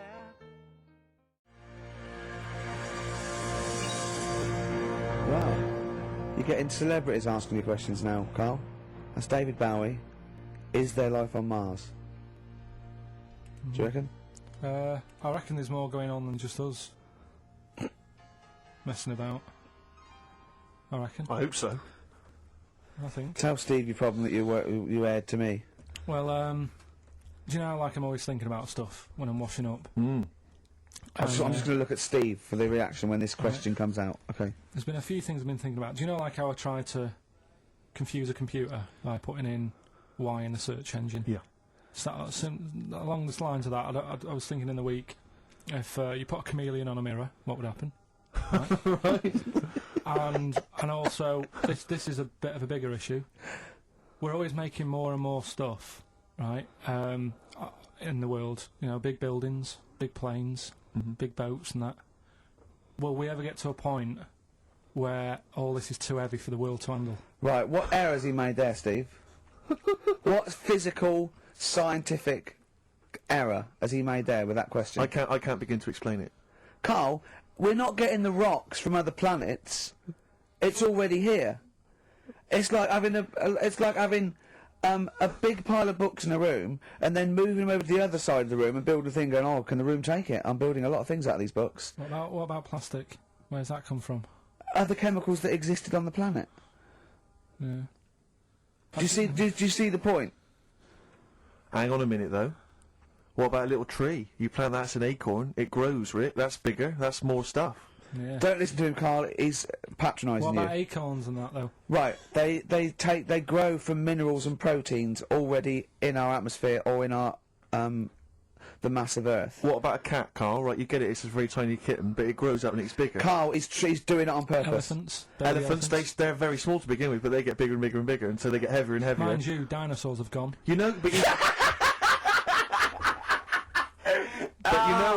you know that's famously that's how Atlantis disappeared. You know, you've heard of the legend of Atlantis. Have you heard of the legend of Atlantis? I think so. This was a city that existed. It's proven, right? And what happened was they just kept buying stuff in mail order. They just kept ordering stuff, like the king and stuff. Just kept ordering stuff in mail order. He brought girls across, Carpets, lot of carpets. He kept buying TV set, big screen TVs and stuff like that. And eventually, He bought up all the myrrh that the wise men didn't want. yeah, he just because he's from like olden times, and he just kept buying stuff, crazy. Like he was just a shopaholic basically. Mental it was. And he was ludicrous. It was like, and in the it was end, too it just heavy. sunk. It just sunk, Too heavy. and it just sunk. So, to the Earth, the more planes we build, the more trees we let grow Yeah. from acorns. And more than that, what about all the people that are overeating? there's only there's only you one know, your thing Rick to do. Warriors in this world. I think we've got to kill off endangered species and burn trees. That's the only way the Earth can survive. You mental. Right, what are you doing? Right. Okay, look, quick query for you. This is from Jay. He's got a problem here. He says, my parents won't let me ditch my studies. He's currently reading modern languages at London University. Sure. He wants to follow his dream, but his parents won't let him, of being a dancer. Carl. Worse than that, he says that they're trying to arrange a marriage to a bunch of minging daughters of people they know from good families. He doesn't know what to do, so he's got the arranged marriage coming along, and he's also got, he basically wants to be a dancer. His parents are forcing him into something more Well, practical. the first thing, right, I don't think Live your dreams? the arranged marriage thing is such a bad idea, Okay, because I think too many people go on looks, right. and then you soon get bored of that, and you find out the person who you're knocking about with is actually not your type. Right. Why don't you arrange marriages for people? Well, I'm just saying, right, so I'd say, Jay, go along with that. I wouldn't worry about it. Okay. I mean, if they're really ugly, then, don't go along with it, but if they're half bad, Yeah. put up with it. That's Sure. all right. The dancing, Brilliant. right, That's solved. Brilliant. I wanted to be a dancer. After I did the boxing, right, I joined a dancing thing just near Man United's ground, right, called Twiggies. Went along, I wanted to learn some moves. And How old were you? Well, it was when Michael Jackson was, like, pretty big, so about 80, 83, 84, 85, something like that, around there. Wanted to do it. When I went, it was shut and it had become like a warehouse for toilet rolls. So in a way, I wonder what would have happened. Sorry, how is that an anecdote about you going through dancing?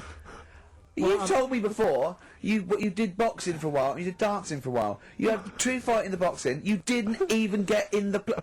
That's not an... Imagine if that was a film! This is a boy's dreams of becoming a dancer. Oh, it's shut. Next on. I mean, how is that a story? Yeah, that was Billy Elliot. Do you think it would have won quite as many awards?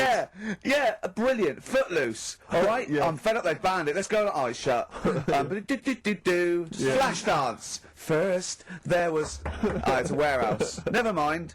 I'm just saying, you know, you'll find something else. I think I got a go-kart after that. I bought a motorised go-kart and kept myself busy with that. So... There's always other Just things. think, Alan Bennett has to sit down and really sweat over his stories. Yeah. He just opens his mouth. You are a living Alan Bennett character. So that's So that's solved. Well, Jay, don't worry about that. There's no emotional problems I can foresee if you follow that advice. So the advice Solid there is do an arranged marriage. if she's not Ugly. Minging, Yeah. she's not completely minging. Yeah. And don't worry about dancing. Get a go-kart. Cheers. Great. Keep your problems coming in.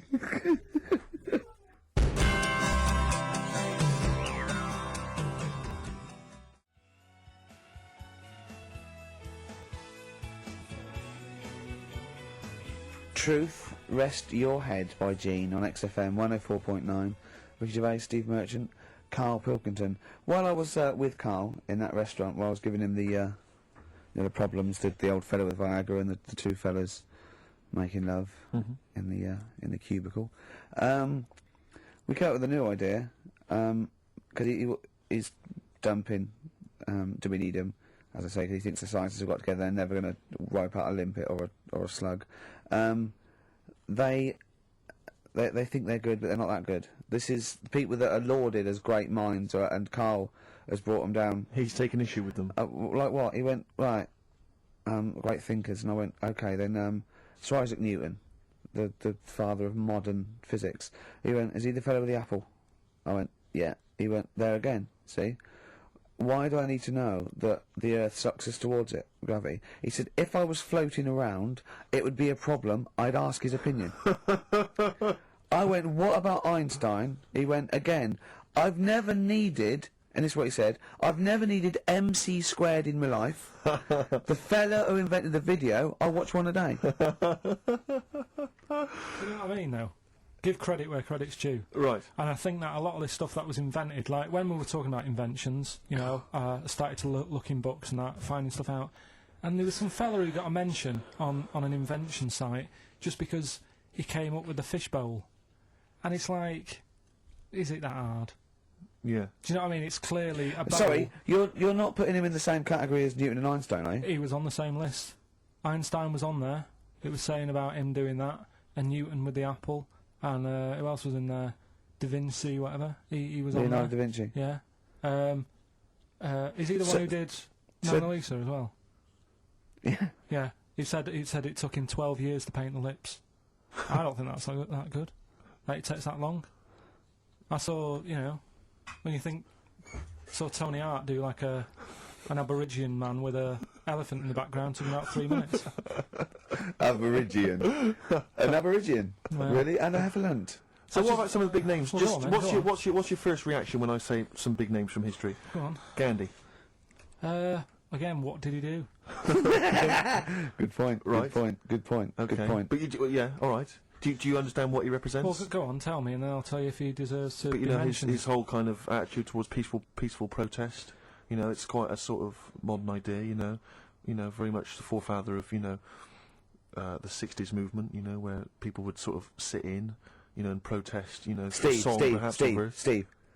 Right, look at the glazed look on his Did face. I lose him on Gandhi? Yeah. Yeah. So just Pick it's someone not. else. Do someone else. Pick someone else. Okay, Okay. all right. Well, someone you know about that's obviously. Let's think. A great thinker. Isambard Kingdom Brunel. Right. Yeah, he's all right. Brilliant. Thanks. What about? What about Jesus Christ? Well, I'm thinking more your modern day, like your Richard Bransons and that. Who, Okay. like, you know... To be fair, I wouldn't put Branson up there with Gandhi. Christ, Newton, Christ. Einstein. But why? Stephen Hawking. Because he's mainly known for having a beard and a funny jumper.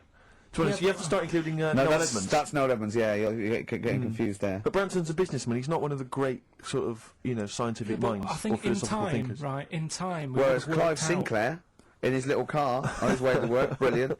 No, but in time, there's certain things, like the apple falling off a tree. Right. Whoever was sat there would have gone, that's a bit odd. Do you know what I mean? It's just that Yeah. they were there first. But to be fair, Christ instigated 2,000 years of religion based on his teachings. Richard Branson, to be fair, he did launch Mike Oldfield's Tubular Bells. Yeah, They're see not the quite difference? comparable. See, this is it. It depends what you get impressed by, doesn't it? Suzanne's always saying... Maybe Newton was there. He was coming up with a brilliant theory, like amazing. He was probably inventing the helicopter, right? The apple hit him in the head, and he went, "The Earth's sucking me. The Earth's sucking me." There You know what I mean? Could have happened. But, so, my girlfriend's always saying, what impresses you? Yeah. Because she was saying the other day, do you want to go to Egypt? And I said, no, not really. No. She goes, well, don't you want to see the pyramids? Not interested. It's like, I've seen them on the telly. Okay. Sure. Are they going to be that much more amazing when you see them Yeah, in real good life? point. How did you ever move out of your street in Manchester? But hang on, no, sorry, I'm interested to know because this is something that that he came up with, and this is someone that loves him and that he respects. So I'm interested to see what was your answer to what impresses you. I don't think I did answer it. I just said, the odd You thing. just said I'm asleep. Little things.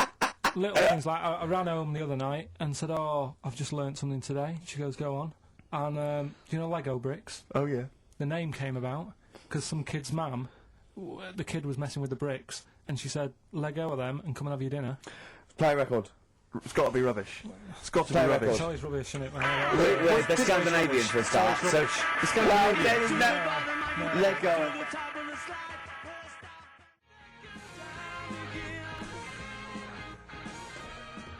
Boys are back in town.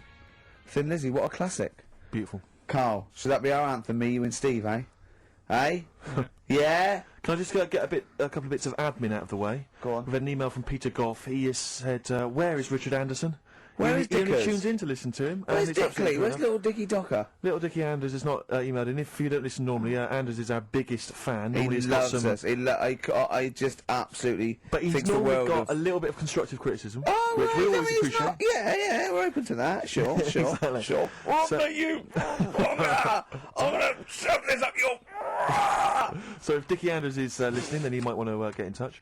Also, dear Ricky, I've developed a bit of a fetish for the way you say "winnersh" in your hit sitcom The Office. I'm going to get my fiancé to say it, but he hasn't quite mastered it yet. Anyway, we're getting married in Las Vegas in a couple of weeks' time. Could you please say "winnersh" on air as a sort of early wedding It's present? becoming one of the most popular requests at weddings now, me saying "winnersh." So, "winnersh." There's a few I didn't get in. Thatcham, Shinfield. So there's a Woodley. There you are. There you go. That's beautiful. That's keeping them happy. Good luck to them. That's that's Leopard. I saw one of those stupid email names. If you're going to email us, at least mention your name, because otherwise it makes me sound like a A fool. leopard, the original name for a giraffe. Interesting. Thanks for that. Whereas Lego was Yes. invented when a mother had sent someone to get some, though there's no name for them. She went, "Can you go and get some?" There was a gap. He went, "Oh yeah, I'll go and get some," because they weren't called anything. Brought them back, started playing with her. And then she went, "Look, give me those." He went, "No." She went, "Lego, you idiot." Yeah, the actual explanation, various people have emailed us in or phoned in now. The company was set up in 1934. It's a Danish company, obviously. Yeah. Lego comes from the Danish words leg got, which means play well, and it was later discovered that it was also a Latin phrase that meant I study or I put together. That's the actual... where did you get that from? But the thing is, you see, that's where learning's got to be interesting, because if it even started like that, I'd just go, I'm not interested. I'd be looking for... Oh, so if a fact might be true, but it's just not good enough. It's not interesting enough for you. Not interesting enough. Okay, another quick dilemma for so you, Carl. if Newton would have said, apples are attracted to our heads, be careful, they attack you, that would have been interesting. Yeah. Total bollocks, but you'd have been interested, therefore, in all modern physics. Alright? Here's another dilemma for you, a quick one from Kate. She says that she's a single woman, she's 6 foot tall. Recently she's found herself being approached by men of, let's say, restricted height, and she's not desperate, but is it ever acceptable in her, she wants to know now, is it ever acceptable for a taller lady to go out with a person of restricted growth? What do you think about that? If you see that on the street, do you think it looks bizarre? Do you think it looks odd? Or So a should she just go 6 foot with it? woman with Someone of a dwarfish persuasion. we can't say sort of that or the midget word, but You I can't mean say that, no, as a that's little fella. Yeah. Is that so? There's a noticeable difference in their height. Is that ever a problem? Do you feel? She's 6 foot. He's 3'4". Yeah. If I saw it, I'd just think she's doing it. you Okay, know. okay, let's not do this now. No. Come on. She's doing it. What? Oh. No, for attention in a way. Because there's Right. loads of See, other I people. told you, Steve. Yeah, I know, but I'm just. I mean, is that serious? I think so. Well, I mean, if it, whatever God, they makes you shouldn't- happy. Please don't ask Carl No, these but sort do you of know what I questions. mean? If it makes her happy, then do it. But in a way, you're not going to have a normal life. Oh God! No, but you're not, because they're going to get I'm sick. There's no so point bringing sorry. trouble onto yourself. Carl does not necessarily reflect the opinions Of the anybody management. else in the world. Hold on, this woman. She doesn't live in a forest in a little cottage, does she? She hasn't got long black hair and wears a sort of. She says the guy she's going out with is a miner. In a Really? crystal mine, yeah. And he just sings all day on his way Has to he work. got 6 mates? Apparently so. Okay, what do you think of that, Carl? I'm still sorry, I wasn't listening. I was thinking about. Someone just called up and called him dopey, Yeah. Yeah. didn't they? I mean, whatever. Do you know what I mean? Why? What's the matter with you? What's the matter with you today? I'm just saying. What you're fed up with people taking issue with some of the stupid things you say.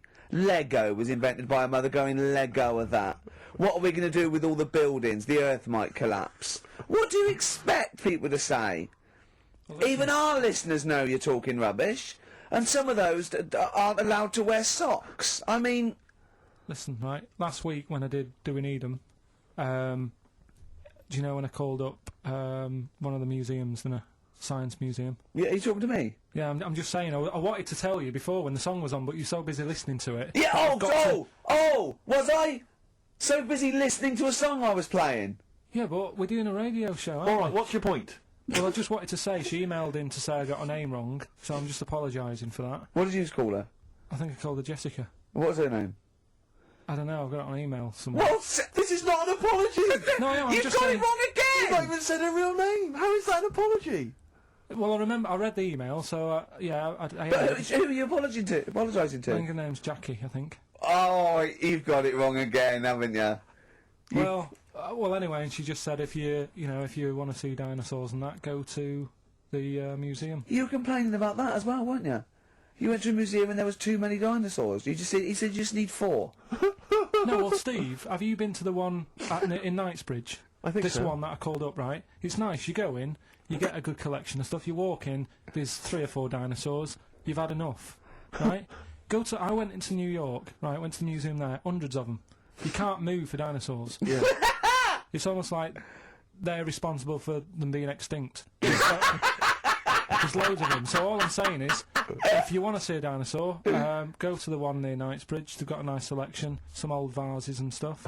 It's worth going. So, Do you work for them? Because that was a pretty big sell. well, I That, just thought I'd that mention you it. could work that into quite an advert, I imagine. Brilliant. Carl, you're fed up, aren't you? Because you had to get up early. Well, that's another thing. But will we give out the answers for? Let's do that after we've played the next tune. I have to say that I'm wondering if Rockbusters, like Do We Need 'Em, is beginning to run its course, because Yeah. this week we've had very, very few right answers. I think we're just getting too complicated. Yeah, because his clues and his answers are rubbish. Why don't you start doing proper ones? These are good. We started off easy, if I you don't know, remember. I think some of them are a bit tortuous. They But don't anyway, work. Some of them don't Well, work. come up with some stuff then. let's play a tune, Well, I have. and we'll come back with the Rockbusters answers in a second. You haven't come up with anything. The Gravediggers. 1-800-SUICIDE. It's a good tune, that. I've always enjoyed it. XFM 104.9. Well, that's nearly it from Ricky Gervais. That's me, Steve Merchant.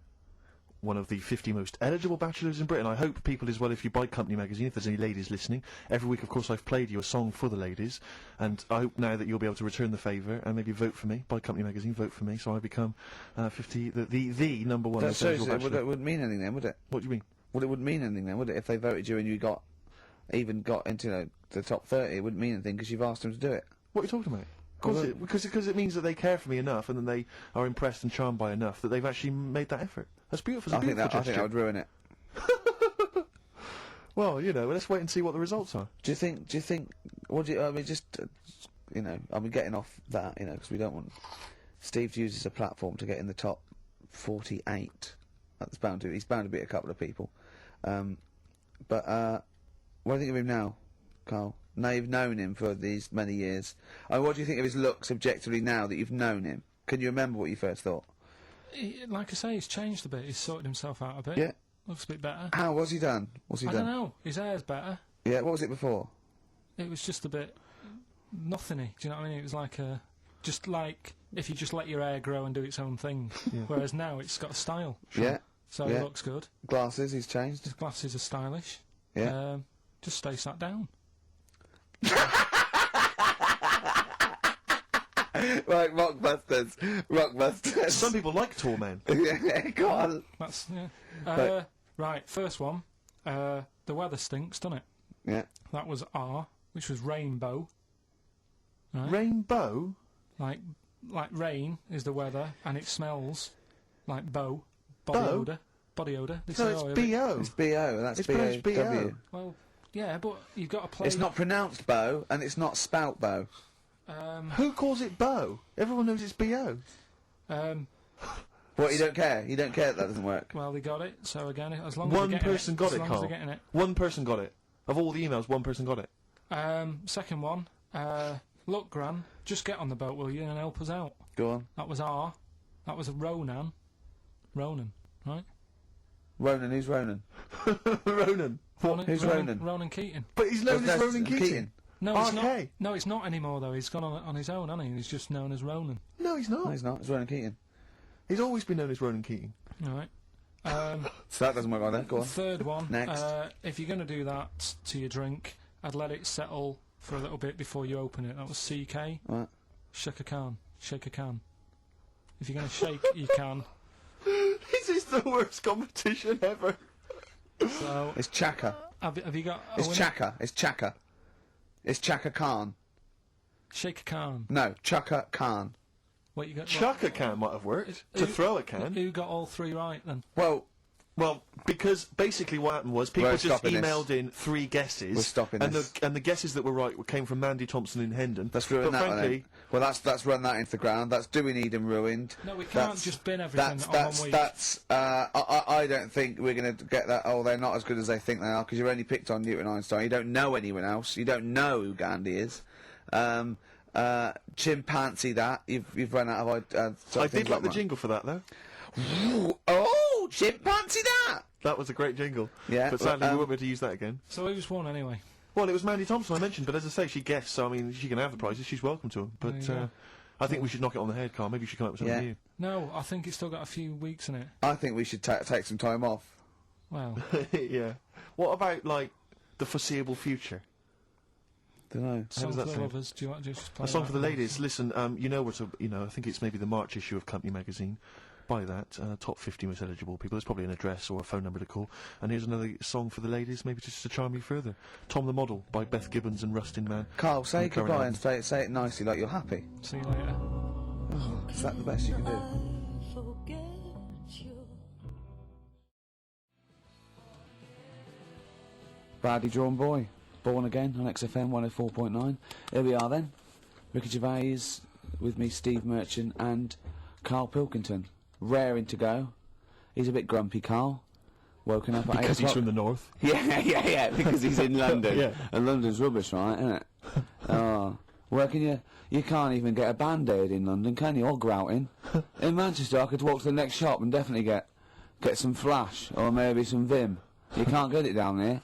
You've got to go to a trendy bistro, haven't you? Carl, why are you grumpy?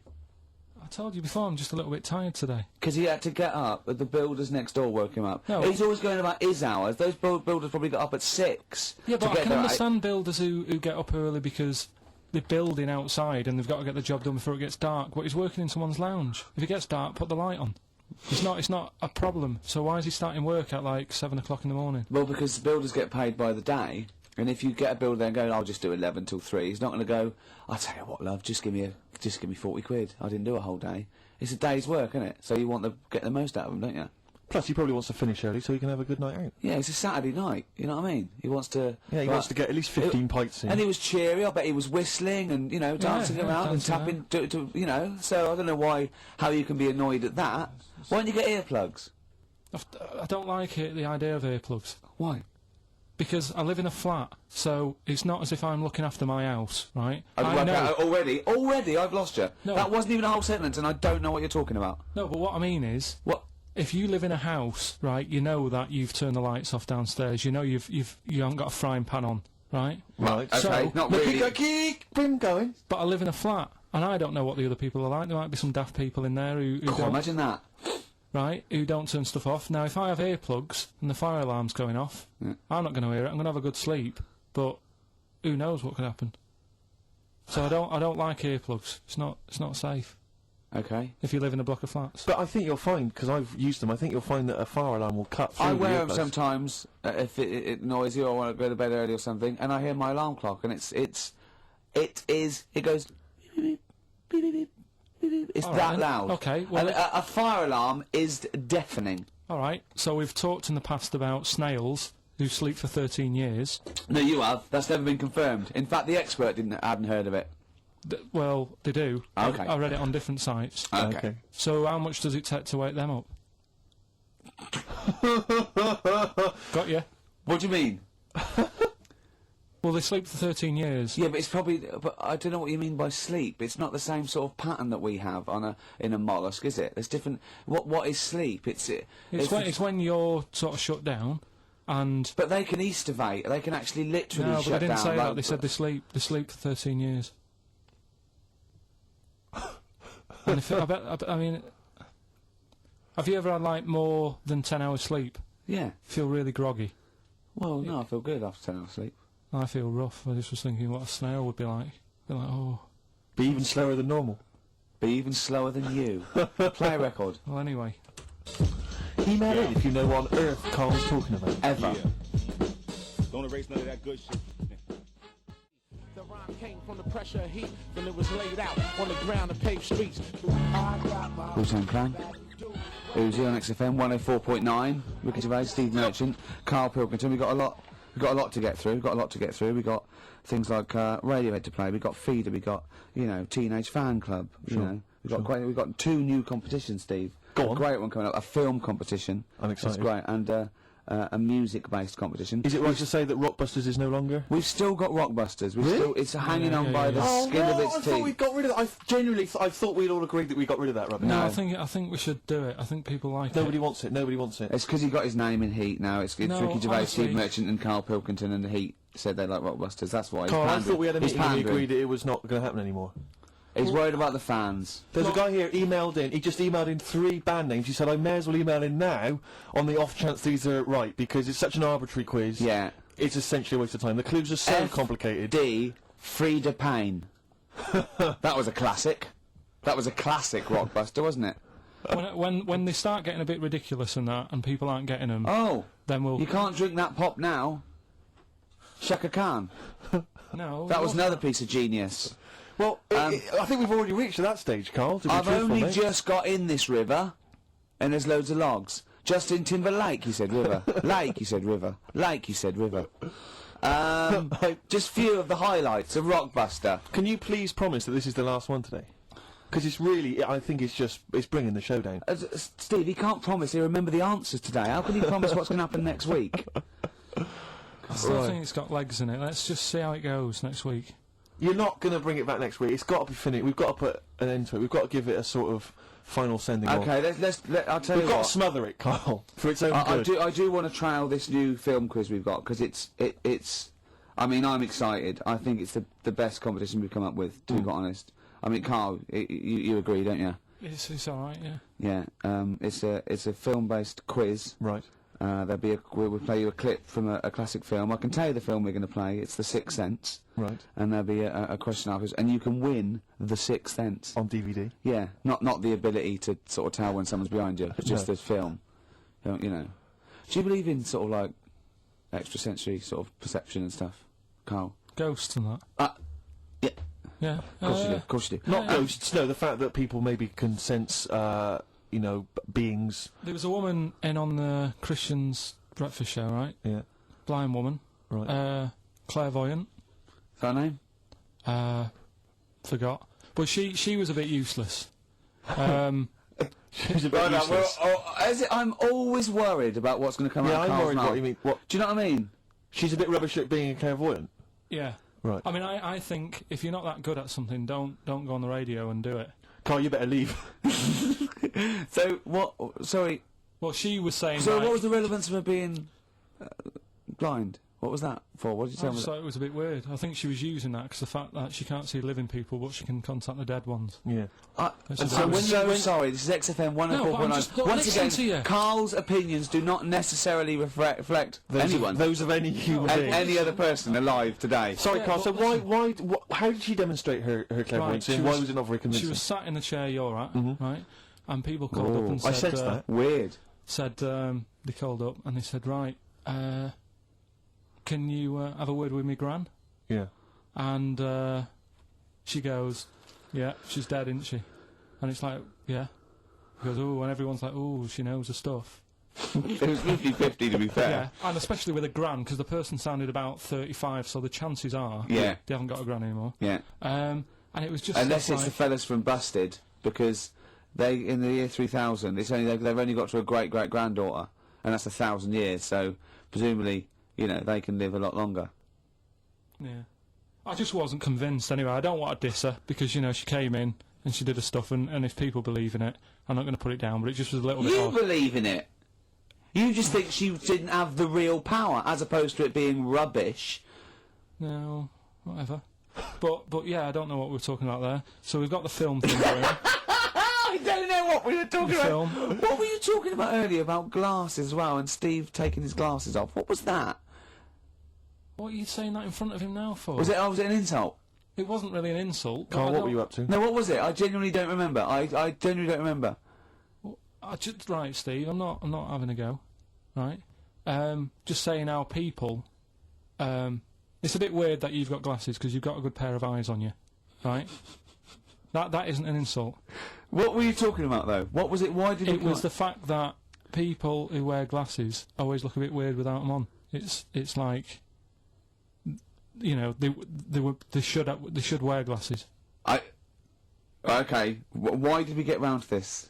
What was we talking about? What were we talking about? I don't know. I don't know. I don't know what that was.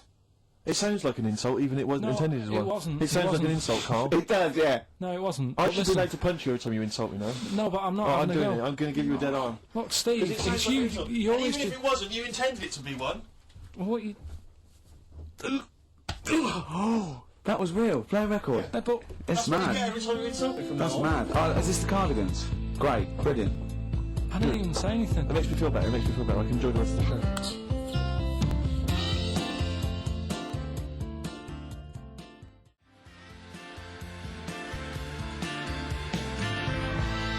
Cardigans, and for what it's worth, in my opinion, one of the best things I've done for many a year. It's XFM 104.9. Ricky Gervais with me, Steve Merchant, and Carl Cayman Pilkington. I sometimes wish you spoke like that for real, because I wouldn't leave the studio with a headache then. There you are, see? It's just come stinging back. Oh, dear. A lot of people I meet them in the street, they go, I wish I was Ricky Gervais's mate. No, you don't.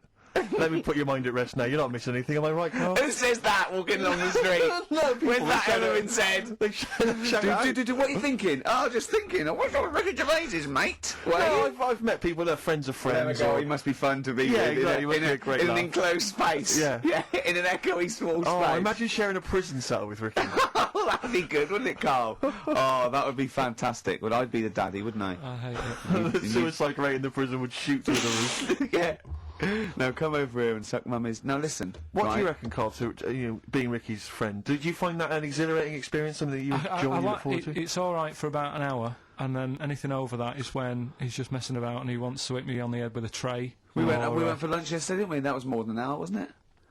Yeah, And we had a drink in the week, didn't we? That was more than an hour, wasn't it? that was a good. Is he okay when it's just the two of you? Because I find as soon as there's a third person, Well, yeah. Just to give he you. just starts showing off. Well, there's a little bit of that, right? But I went out with Ricky, like you said, right, for a drink in a week, and you know, I went home, and Suzanne, my girlfriend, said, "Where have you been?" I said, "I've been out for a drink with Ricky." "Hey, you've been out for a while. What have you been talking about?" I sort of sat there for a minute and thought, there's nothing that I can tell her we've been talking about that she'll show any interest in. She said, "Well, you must remember something." I said, I can't. She goes, "No, something, just anything that you were talking about. What are you talking about?" I said, "Right, the one I remember, one of the topics that came up was, imagine that the only way to have a kid was you had to sleep with a squid. How many kids would you have?" I would say it was the future and the squid's taking over, but the only way they could do it now is like filter. You had to see with the squid. I was going, "Would you?" He's going, "What do you mean?" I was going, "Would you?" He said, "There's not a time he hasn't gone home with a conversation buzzing in his head that he got confused about." Would anyone want a kid that much? Does the child look like a squid when you have it, or is it No, a it's regular not. kid? I was going, no, it's normal, but it's like a filter with a system. The only way you can do it to make sure, you know, you have to impregnate the squid, and it's a filter, and then you can, you know, test tube baby in the future. Did the busted lads mention that in the song Year He 3000? did, but he live underwater. That's Yeah, where I got it yeah. from. I said, well, you probably sort of like get quite friendly with them. Eventually, you probably would be breeding with the squids and, you know, So what does prawns. Suzanne make of Gervais? Has she met him a few times? Yeah, she just said, she can understand why we sort of get on, because we both sort of come up with daft stuff all the time, and Yeah. but I'm quite happy to have a discussion. I about love the something. way that it talks about his partner like the adult. Well, like we're that's the how I two see kids it. that go out playing, talking how- about squids. That is exactly how I see Suzanne. It's like if she wasn't there, I don't think you'd get out of the house in the morning. Well, You'd have tied your shoelaces together. Yeah, you'd have your earplugs You'd have forgotten to in, put your trousers the on. fire alarm would be going off, and, you know, someone would have left a frying pan on, the builders would be sort of like throwing you round. Yeah, I imagine she And makes you like a put round me of down. sandwiches. Well, she's noticed that I don't ask as many questions now. Because, like, last night was one of the first times in ages that I'd asked her something, right? What did you ask? Where's the bathroom? No, right, do you know, like, I'm always thinking stuff when I'm bored, right? If it's when I'm washing up or what have you. Yeah. And last night, she was watching that Midsummer Midsummer Murders. yeah. Midsummer Murders, right? I don't like it, I think it's rubbish, right? So, I'm sat Another there. thing you've got in common then. No, but do you know what I mean? But I'll let her watch it. Yeah. Do you know what I mean? She really likes He it. was so- standing, he's watching the microwave, she was going, "Carl, no, this is exactly. the telly. This is the telly." Wait a minute, this chicken's going to come I've round seen any this second. before, it's been before, it comes round again in a minute. "Carl, come, what's the washing machine, Carl?" So she's watching it, loving it, and that, and I'm bored because it's just it's a boring program. So I'm sort of looking through magazines that we've got, Trying to find animals without heads. and it was in one of her magazines, and there's this article right about these identical twins, brothers, right, and one of them meets this girl, right, and it turns out she's got an identical, I've heard this is true. Right. They get married. She's got an identical sister. right, so they both go out. So two identical twins, male, Going going out. out with two identical twins Yeah. sisters. Yeah. So I was looking at it going, oh, that's weird, because you see them, like, they're always wearing the same cardigans and that, and that's like... But then, That's no, all but right. if you're an identical twin, then you probably would fancy the same sort of person, wouldn't you? But then, I was asking, she was going, it's getting near the, you know, the plot, the murderer. If they had a kid, would they look the same? Yeah. Would Well, not necessarily, because it depends on what genes are passed over. Even though they've got the same exact sets of genes, that you don't pass on all the genes, do you? It's 50-50, but you don't pass on exactly the same genes in each sperm, let alone with an identical twin. Yeah, but even though you don't do that, like, my brother and sister don't look like me, but No. you know they were related. Because they share 50% of your Have they father's talk genes. gobbledygook? Yeah. No, you share 50% of your father's genes and 50% of your mother's, but not the same 50% on two occasions. I think you I've completely lost him already. When, Lost him already. when you brought in the word genes, Yeah. I yeah, thought you was thinking, yeah. what No, was they on the wouldn't trousers for? necessarily. They wouldn't necessarily, no. They could do by Did sheer Suzanne chance. look at you like Oliver Hardy looks at Stan Laurel when he's just like nailed his hand to a wall or something? She went, ask Ricky tomorrow. Yeah, and then turned up John Nettles. and then turn it up. Yeah. That's all right. Oh, that is brilliant. I think there's I heard a story once where two sets of Siamese twins married. What if you fancied the one on the left? Yeah. What if one of them was having an affair behind the other one's back? That'd be difficult to conduct, wouldn't it? Can you better show off he's waking up? What are you doing? What are you Eh? doing? What are you doing down there? What are Nothing. you doing down there? Nothing, there's no one down here. Well, I think there is, because I can No. see her sister here. No. What's she doing? What's she No, doing? they just- She's covering for him. What are you covering for him for? He's your husband. Is my wife down there? I read something about some Siamese twins. Go on. And one of them was saying, you know, oh, we get on each other's nerves and that.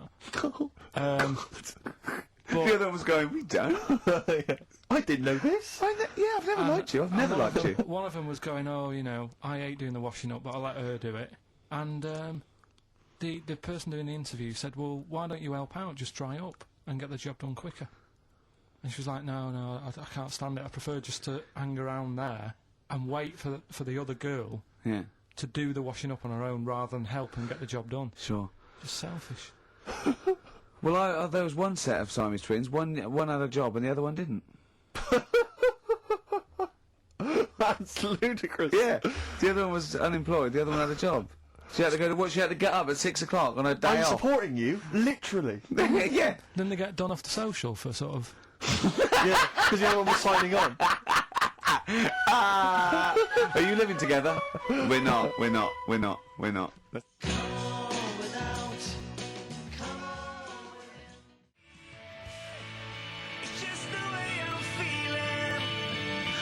Feeder, just the way I'm feeling, on XFM 104.9. I'm Ricky Gervais. With me, Steve and Carl. Alright. Just having a whale of a time, both of them. They love being in this room with me for 2 hours. That is their favourite part of the week, I think, isn't it? I haven't said that, but I'm assuming they love it. Right, competition time. Brand new competition we've come up with. My favourite we've ever done, I'll be honest. And a great prize, the 6th Sense. You get a clip of a great film, and then you get to keep the great film. Now, I'll just explain this competition. I think Carl is a little bit of a frustrated actor, and so by the power of technology, Carl takes the role in a film, and there's a question about it afterwards. This is a scene starring Carl Pilkington from The Sixth Sense.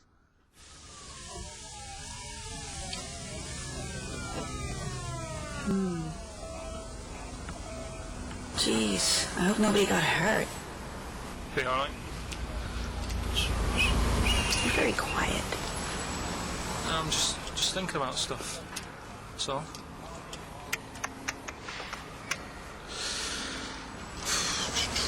You're mad I missed the play, aren't you? A little bit annoyed, to be honest.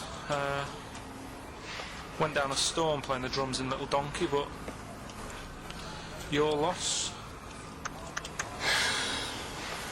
Like, if anything, to have been there. Well, you wouldn't, because you didn't. But like I say, it's your loss, isn't it? Anyway, I'm just quiet because I'm thinking about stuff. Like I said, right? I'll make a big deal out of it. What is it? Well, I was just thinking, what would happen, right, if you put a chameleon on a mirror? How would it handle that? It's a bit weird, isn't it? Oh, you're scaring me. That's scaring you. This'll scare you, right? The other day, saw two old men sat there having a Twix.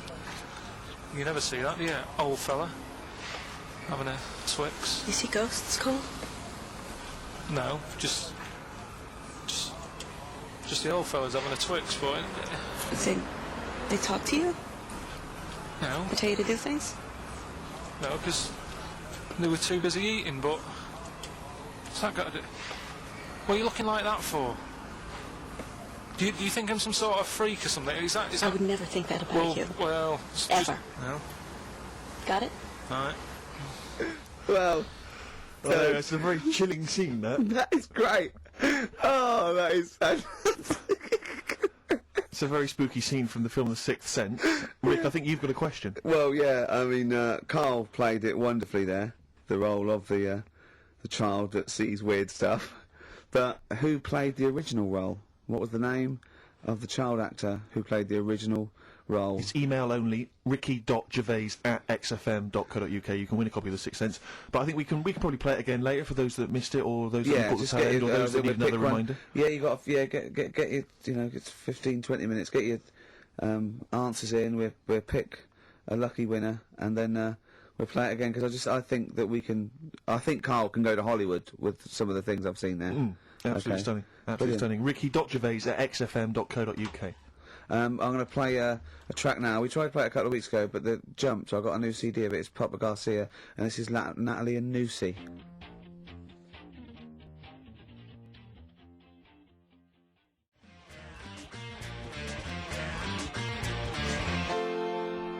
Natalie and Nusi by Papa Garcia. Well, we've had lots of emails already. In fact, my favourite one is a suggestion of the name of that feature, specific to this today's, is the Twix Sense. Indeed. Which was great. And feel free to send in your suggestions, because we're going to try and do one a week, a classic film, with Carl in the an important role. But if you want to see Carl as maybe as Michael Corleone in The Godfather, send in. We'll see what we can do, won't we, Carl?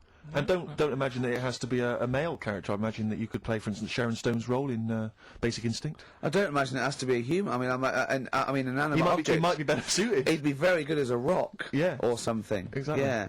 But we're going to pick up something we spoke about before. We're going to announce we're going to play that again in a few minutes. But Carl wants to put the record straight, don't you? Carl's fed up with when he comes up with something that's a little bit fantastic and far-fetched and wrong, that we take the mickey out of him. So he's brought in some hard evidence of the story, haven't you? No, do you know, like, I find stuff on the internet and that, right, and I come in and tell you about it, and you go, that's rubbish. Yeah. And then you'll say, show your workings, which I've never liked doing. No. When teachers say that, I hate that. Yeah. Because I normally can't. No. I've always gone... He's just got the answer's 5, and I go, no, I asked for the capital of China. The answer's 5. Yeah. But, right, so we started a feature a couple of weeks ago, chimpanzee that, the thing about monkeys and stuff. Let's just play the jingle right. Oh, chimpanzee that! Yeah, Yeah. right, we started that. That's facts about apes, isn't it? And Yeah, whether monkeys, and so on, chimps, yeah. whatever. Yeah. And I'll tell you a story about a monkey that was in a zoo, Yeah. and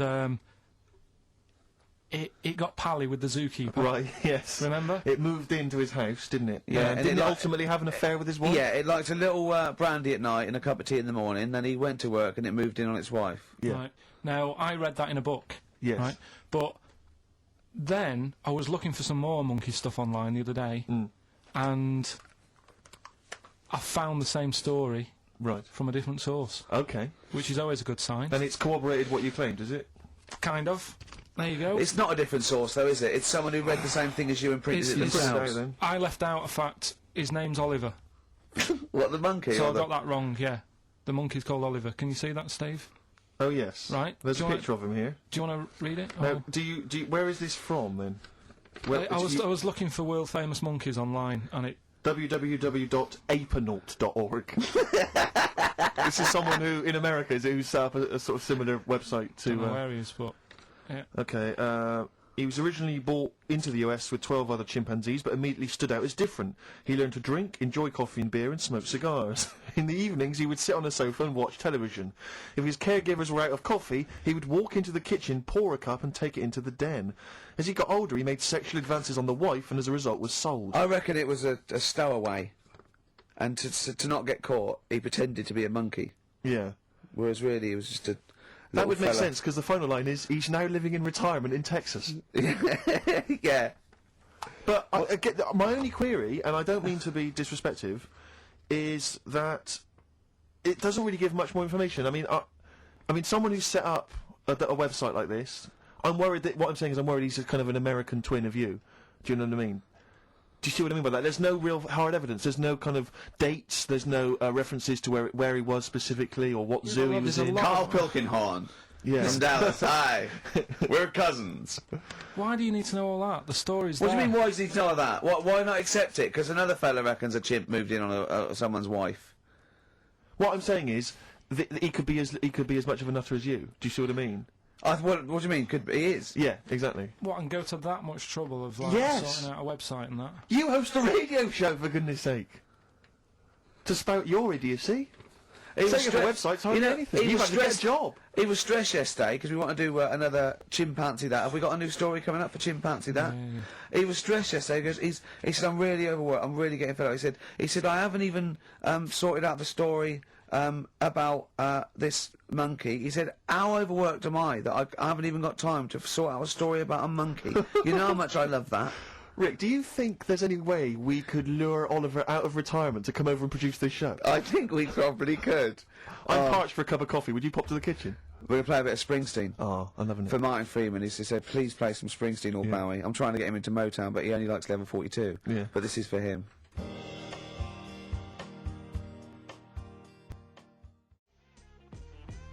Eminem. Sing for the Moment. On XFM 104.9. Well, that is the most popular competition we've done, judging by the amount of emails. The Twix sense there. To be fair as well, Rick, there is a question that is answerable. I think that's There also is a reason why people have- yeah, that's because I did it and not Carl, probably. Exactly. I asked the question there. Yeah. We're going to play it again, because people want to hear it again, and then we will give the winner's name, and they will win that copy of it. Carl in The Sixth Sense.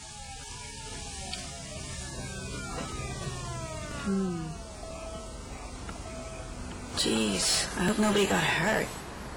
Be alright. You're very quiet. I'm just thinking about stuff. So.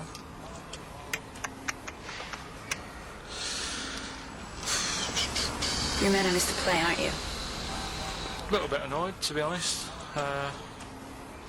Went down a storm playing the drums in Little Donkey, but your loss.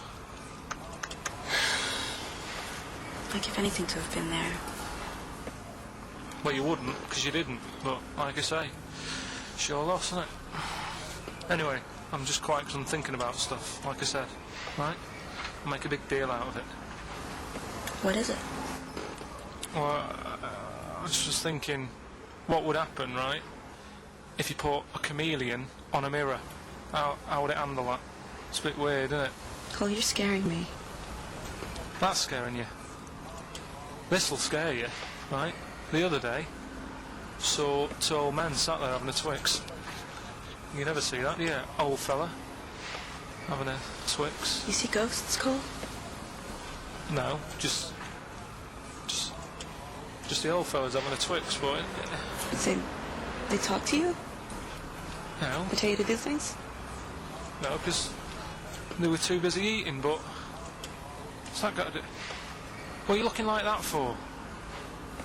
Do you think I'm some sort of freak or something? Is that? I would never think that about you. Well, Ever. No. Got it? All right.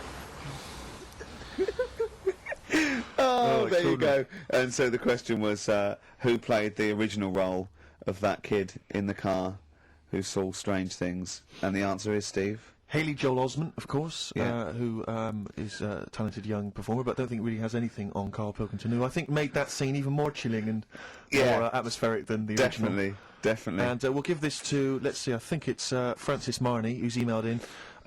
He or she said, I don't know if it's a he or she, but says that basically... I is male and he is... No, Oh, well, I think it's a I bird. is female and... Frances or I don't know, Francis, do anyway, I? that could be a fake name, who knows.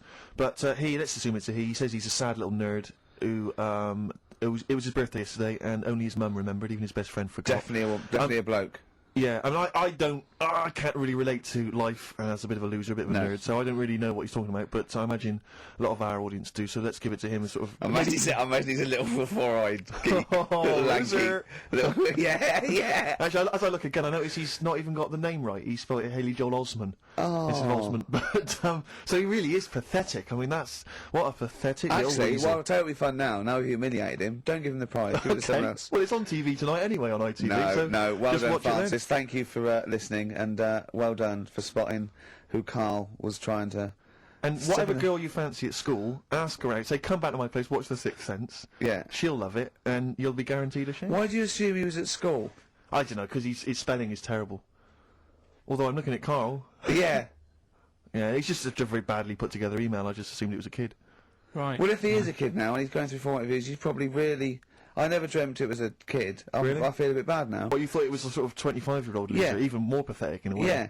And now I'm worried that, you know, you've embarrassed, an adolescent live on, well, one of the biggest radio stations in the building. It's not even the biggest radio station in the building. I can't believe that. It's the smallest radio station in this building. Right, now we've done that, right, are we doing a proper competition? Yeah.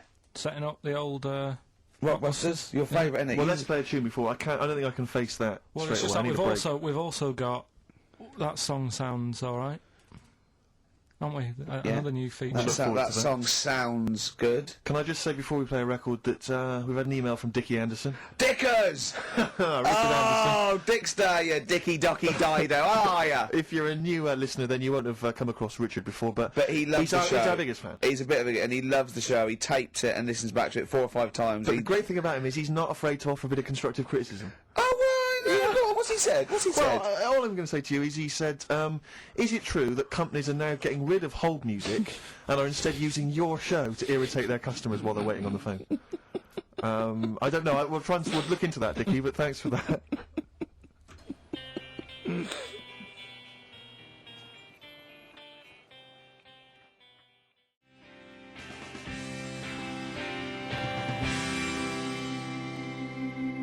I Need Direction, Teenage Fan Club on XFM 104.9, Ricky Gervais, Steve Merchant, Carl Pilkington.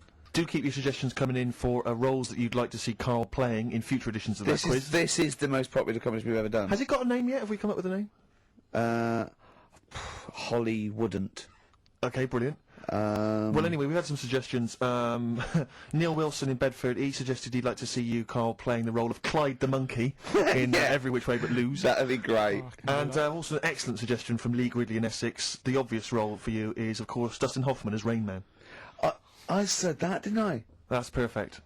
That'd be like- great. Just imagine going, okay, you remember, bet 2 for, Yeah. good, remember, yeah. Well, you've lost again, yeah. That'd be fantastic. I'm worried that you... I don't know, it's a bit of a stretch, Carl. Can you play someone who's that clever? Give it a go. Yeah. I want to do Elephant Man. Okay. Why, what sort of ideas you got for Elephant Man? Well, I don't know whether I'd be him or like the Doctor. What would you say if you were the Doctor?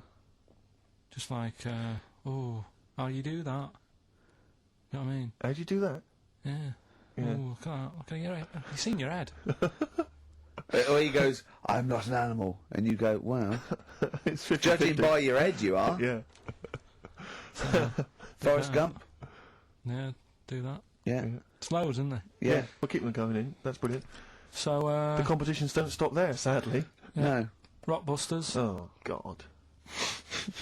Right, how about, right, we've got this other thing, right, this other music thing. How Yeah. about we make that part of How it? many competitions have you got? No, well, this is what I'm thinking, right, because we can, if you're not happy with Rockbusters, if we add a little bit to it, and they love the bit I've added, then we can slowly fade it out without them knowing, That's it. Do 2 of your Rockbusters and one of these. right? Are these Come on the in, prizes, Carl? They're the prizes. Well, let's do the Let's prizes. quickly go through them then. Yeah. All right, what have we got here? Let's speed this up because I'm Sort dropping that off out. now. Yeah, I think I'm already it's pretty bored. either warm in here or this isn't the most scintillating conversation we've ever had. Okay, firstly, there's a CD here. It's tracks that were sampled by various artists, including Jay-Z, Happy Mondays, and so on. It's the original versions. That might be quite good fun. I Sure. Love You. We see it's a number of love songs. Yeah. You've got Blue featuring Elton John on there. Yeah. Chicago, Yeah. Nat King Cole. Yeah. Some great stuff, I'm sure. Yeah. Retro Dance Masters. Oh, yeah. That's another CD. Dance tracks, Yeah. obviously, on there. Oh, it's still knocking about. The Best Air Guitar Volume 2. Sure. Rubbish. This is quite good though. It's Paul Whitehouse's TV show Happiness. That's the first series on DVD. We've also got Stephen Polyakoff's The Lost Prince. You can have that in your collection. Probably never watch it, but it might look like you're slightly classy and arty. And Is it subtitles? the best one-hit wonders album in the world ever. You got stuff on there like Nana, 99 Red Balloons, and M's Pop Music. So not Right. that bad a selection actually this week. He's cut out some of the chaff. Yeah, okay. So right, here we go. right? Rockbusters. Rockbusters, first one. We'll do 2 of these, and I'll play something in a minute. Right, first one. The Australian picks 2 blokes. What? The Australian picks 2 blokes. The Australian picks 2 blokes. The initial. Yeah, the initial E, right? And the second one, that builder's a bit... I've got that already. It's annoying. that builder is a bit cute. He's a bit cute. Yeah. All right. And that's BT. BT. BT. That builder's a bit cute. Yeah. And the Australian picks 2 blokes, E. And then what I'm going to do now is play some sound effects that make up a song, and you've got to guess what the song is. Go on then, right? just do it and Song then is it's shot on short. with Here we go, something. here we go.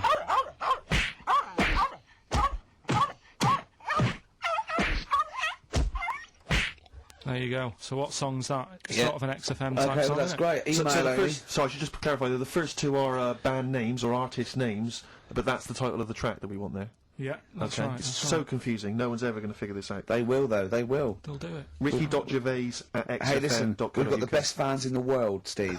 Remember that. Remember that. Without them, we ain't nothing. Yeah. So, good luck to you. Do you want to pick a track, Steve? I'd love to. I Have want you to wear got some monkey magic. I want to wear some chimpanzee that. I want to wear some aping around. We've got that still to come. Look Oh, forward to I that, can't believe it. We've got Rockbusters. That film sounds good. And we've got, oh, look at him up in Hollywoodant. And we've got, like, all monkey me, monkey you. We got Gibbon on the horn. Jesse Naden, this is a great track.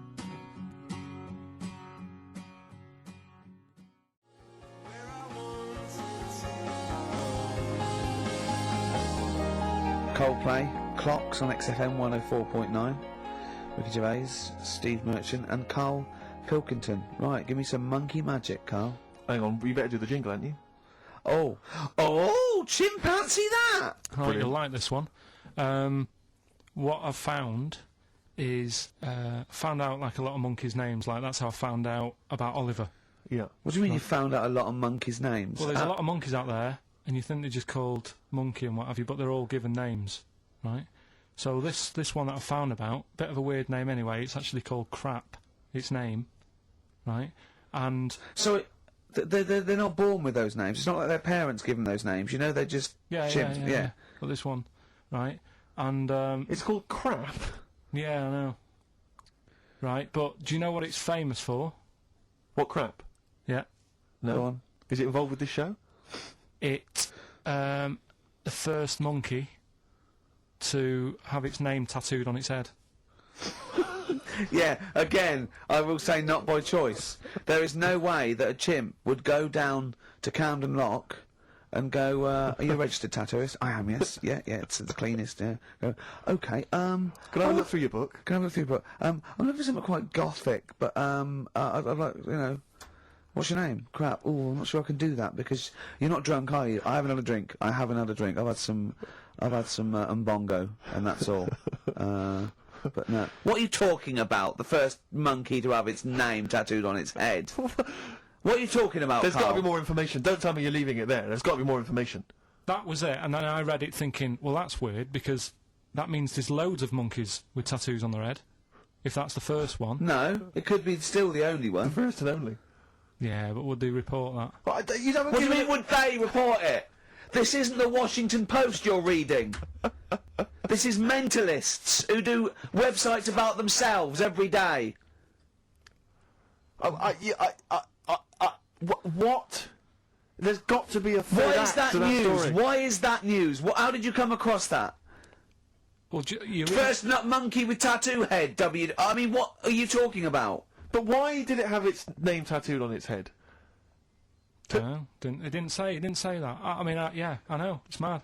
But it didn't say why. Was that enough for you, though? Did you feel satisfied having read that? Did you not have other I mean, questions? there's no way that is in the Guinness Book of Records. There's no way that is cited in the Guinness Book of I Records. just read it as like, what a weird name for a monkey. And then, ooh, you won't have that on your head. What would be a good name for a monkey?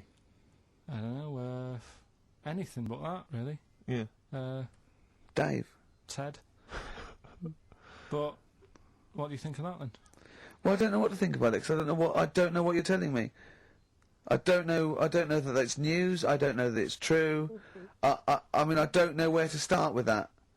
Is that all you found? You found something about a No, monkey? I tell you, right, when I was searching for stuff on monkeys, right, Yeah. I was searching around like I always do, finding information, right? Yeah. And found out. Are you aware of the Iceman? The Iceman? Yeah. Go on. Right. And to me, the monkey thing was more. What's the Iceman? Oh, the man that was found in the ice. So you're aware A of him? Neanderthal man. Right. Yeah. Ricky, do you know Not a about the monkey, Iceman? though. No, I know. But I just was looking at like info. Right. The 5,000-year-old fella who was preserved in a glacier. That one. Yeah. Right. Yeah. Do you find that more fascinating than the monkey? Well, I know that it's true. Yeah, it's true, but do you find it more fascinating? Well, simply because it's true, I find it more fascinating. I can't act on some. If someone anything that's true is more fascinating. But you see, what I get from the monkey thing, you Yeah. go, oh, I wonder Wonder if it was happy about that. And But you accept it straight away. You accept that that is true and interesting, and I don't know what that is. I mean, to me, it sounds like a bit of cruelty towards animals. yeah. You know, Because it's right. I mean, if that's true, it's disgusting to tattoo a monkey's head. It's disgusting. Yeah. Do you know what I mean? Yeah. There's no way. That's what I'm saying. It doesn't do it. If a monkey, if they reported that a monkey went in and got a tattoo and chose it itself and then was riding a Harley Davidson down Camden, I'd go, that is incredible. But I'd really want to see it on the news, and it mustn't be anywhere near the 1st of April. You know what I mean? I think you've just blown next week's.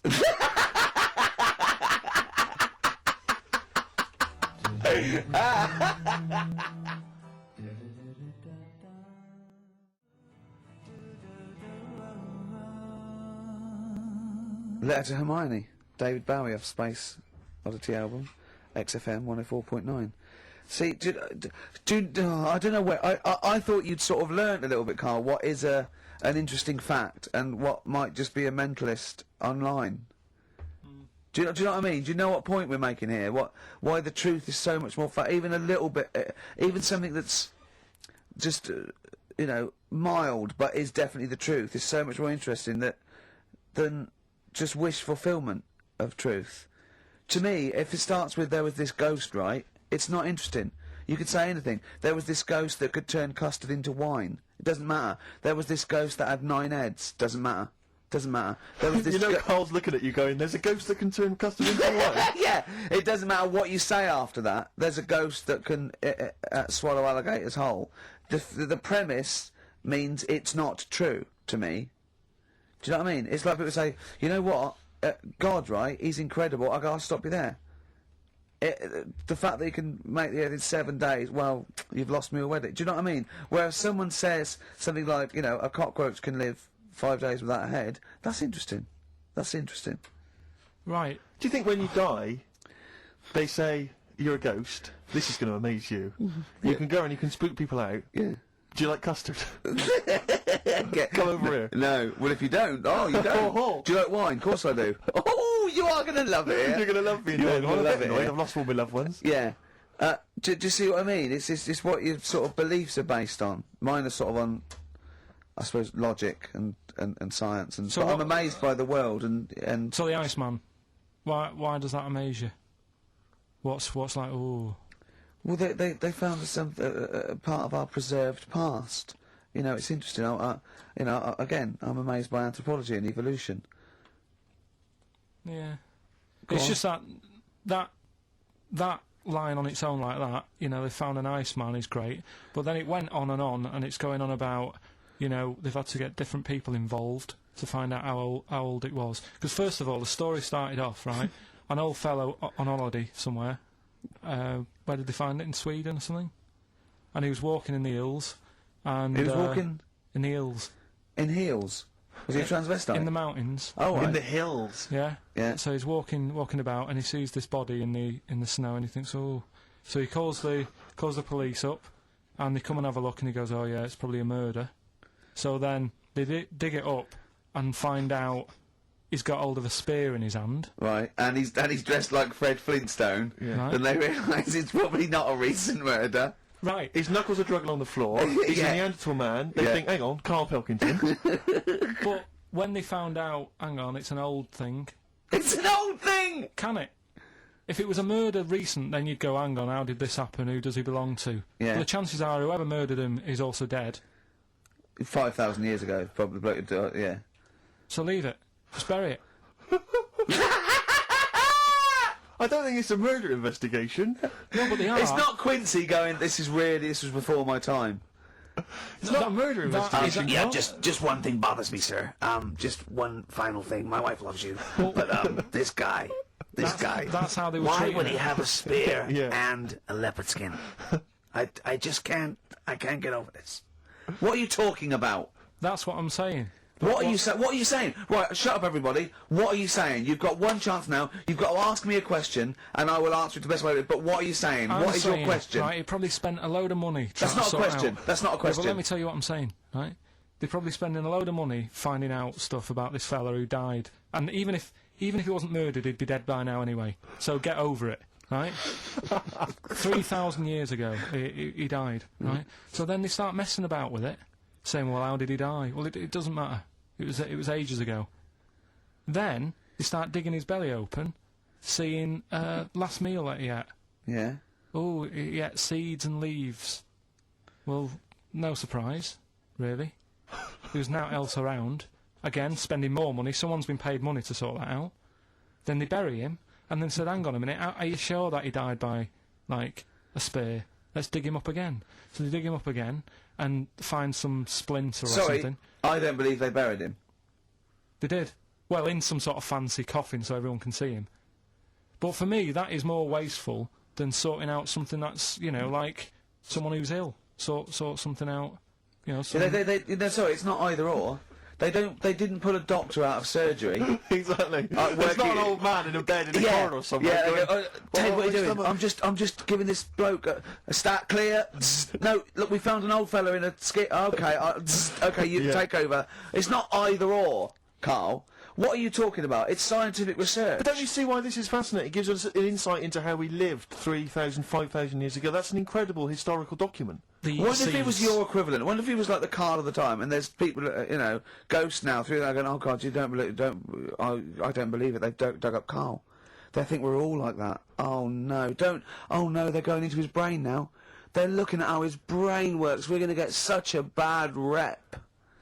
Oh well, dear. Each to their own. If you like it, I just thought it was a bit of a waste of money. A little bit of a waste. Yeah. Okay. But there you go. Anyway, we'll give out the answers to Rockbusters next. If we must. Yeah. It sometimes stuns me. Sometimes I'm taken aback. Do you know what I mean? But what worries me is if one day aliens do visit, I'd love and that. they come down. Yeah. But what worries me is they might bump into. What if they bump into you? What if they bump into you and they think that you represent mankind? And they go up and they start another planet. They say we'll ask you 3 questions, and if you answer them correctly, we will not blow up your planet. Yeah. We'd be doomed. It depends. It depends. Well, they ask you, don't they? What if they said, right, Carl, what's the weirdest thing ever found in China? I say hairy Chinese kid. And they go, right. Okay, interesting. Too, all right. What don't you see anymore? What do you see an old burger doing? Don't see an old fella eating a Twix. Yeah. And they say, what if they asked you, what's across the road from you when you're washing up? Well, there's 3 things. Do you just want one of them? No, I want all 3. You want all 3? There was a Chinese kid dancing about in his underpants. Yeah. There was a bouncer every night getting ready to go to work. And the third one, the old woman reading a book, the same book. And they go, right, your planet's saved. See, Gorg, back in the ship. Yeah, they are a superior race.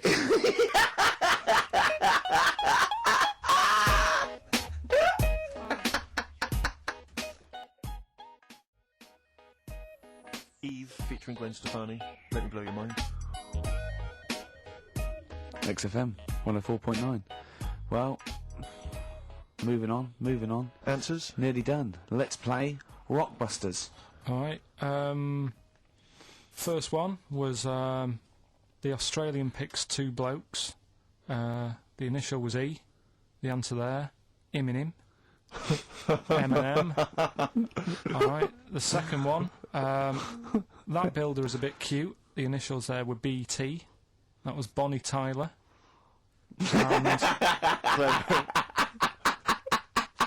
And then we introduced a new bit to the show. That song sounds alright. These were the effects you heard.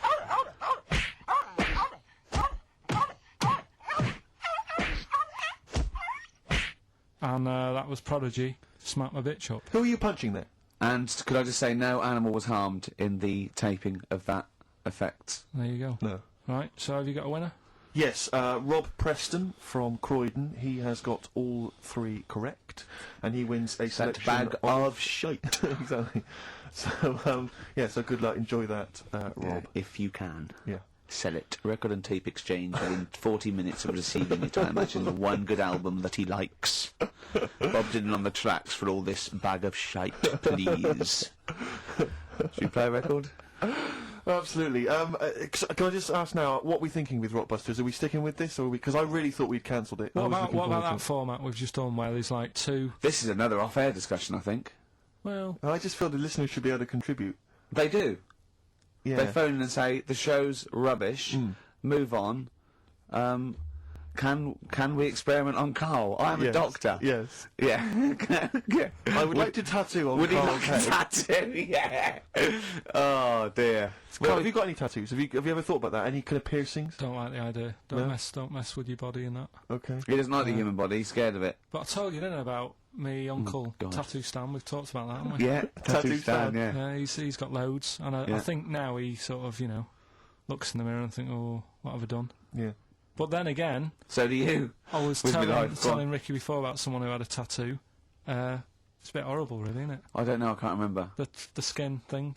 Oh God. Yeah. You're not going to tell us it? Again, I'm hoping it's not true because it's from Carl, but it's pretty disgusting. But unfortunately, because there's no paranormal or animals acting like humans involved, I think it might be true. It's a fellow who kept his dad's tattoo. Yeah, he just sort of, when his dad passed away, he got the skin off and put it in a frame. Who'd you ask to do that? Oh, man alive. Ashes to ashes. Sorry. Before we bury it, you don't. Before we cremate, and I've got a Stanley knife. Do you do any other services? Like what, my son? I'll just pop some of him in a jar for me. I'm sorry. How do you? I mean, that I is. bought this clip frame from IKEA. Yeah. We just slip that between there. $4.99. Yeah. Oh, that is I odd, imagine isn't your father is a man who's probably appalled by the idea of tattoos, earrings, things like that. I imagine he's quite an old school gent. He's never sort of said anything, but If you came back with an earring, what would he have said when you were a youngster? I never saw him that much as a kid, so I don't think he'd have noticed. My mum would have said, "What have you done that for?" Yeah. Our kid had a tattoo, and an earring. Sorry, is this the one that borrowed a tank from the army to go and get a packet of fags? Yeah. That's Wow, there you go. We must tell that story again next week. For Yeah. those that are fairly new listeners, that's got to seem tantalising. Yeah. Your brother once drove a tank down to the local shops to buy some cigarettes. Absolutely true. Yeah. It's an extraordinary story. But that's it. We don't It was that other auntie you told me about in the week. Not Auntie Nora, the one that farted for 5 minutes, but there's another auntie you talked about. How many aunties have you I got? haven't really got another auntie. I've got me brother, Yeah, who I haven't seen in ages. yeah. My sister I hadn't seen for about 12 years. Then I saw her again, and then she got fed up because I said, Oh, you should have a new the kid and you baby. went with all the same. I've seen one, I've seen them all. "Yeah." Imagine saying that to your sister. Your sister, you haven't seen her for how long? I hadn't seen her for about 12 years, and then for some reason I met her in a car park in Wales. Right. And It's incredible, isn't it? For some reason. Yeah. and she got in the back of the car and she said, "Oh, I want to show you something, right?" And she got this picture out and said, "Look at that." And it was one of my new nieces and nephews. You It was can't her tell, can you, her if it's a daughter boy or or a her girl. son. Yeah, or whatever. And she said, "Look at that." And I said, "Oh." And I sort of said, "Well, there's no point showing it me. All babies look the same, don't There's they?" no point in showing it me. It just takes 2 seconds of your life. You go, oh, Yeah, lovely. right. That's all you have to do. If it was a first, Yeah. I'd say, "Oh, I'd show a bit of interest," even though Do you I wasn't think the novelty wore off for her with the second kid, third kid? sixth kid. I think even she should be bored of looking at pictures of babies. Kind of a woman is she? And can I get her phone number? Right, is that it then? Play a tune. Have we got? Is this it? Yeah, Have this is it. we got to wrap it all yeah, up? Yeah. Oh, Go well, I on. forgot to bring in a song for the ladies this week, so I thought I'd play a song for people who enjoy the work of Deep Purple. That run and run. Here's Deep Purple. See you next week. Bye.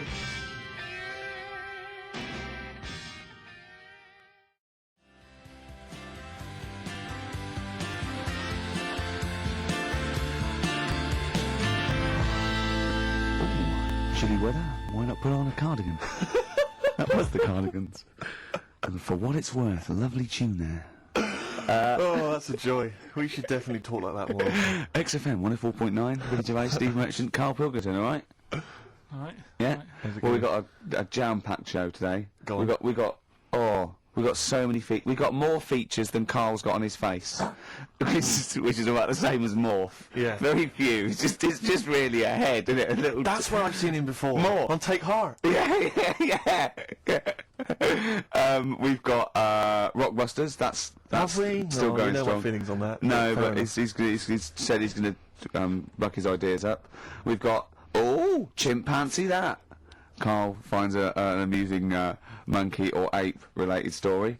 We've got Carl in a film again. Right, excellent. Yeah, we've had a lot of great response from that, Carl, on the internet. And It stuff, was on the my email. favourite thing we've done. People raving about that.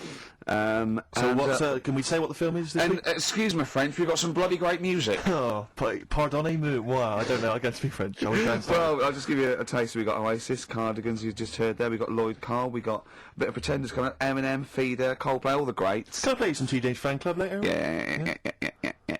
What should we have now? Oasis. Go on, then. Yeah. Brilliant.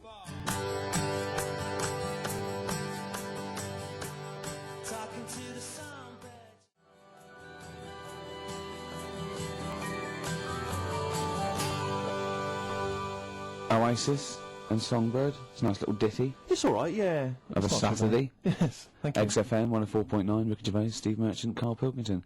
I think we should go straight into it, Carl. I think we should do the competition.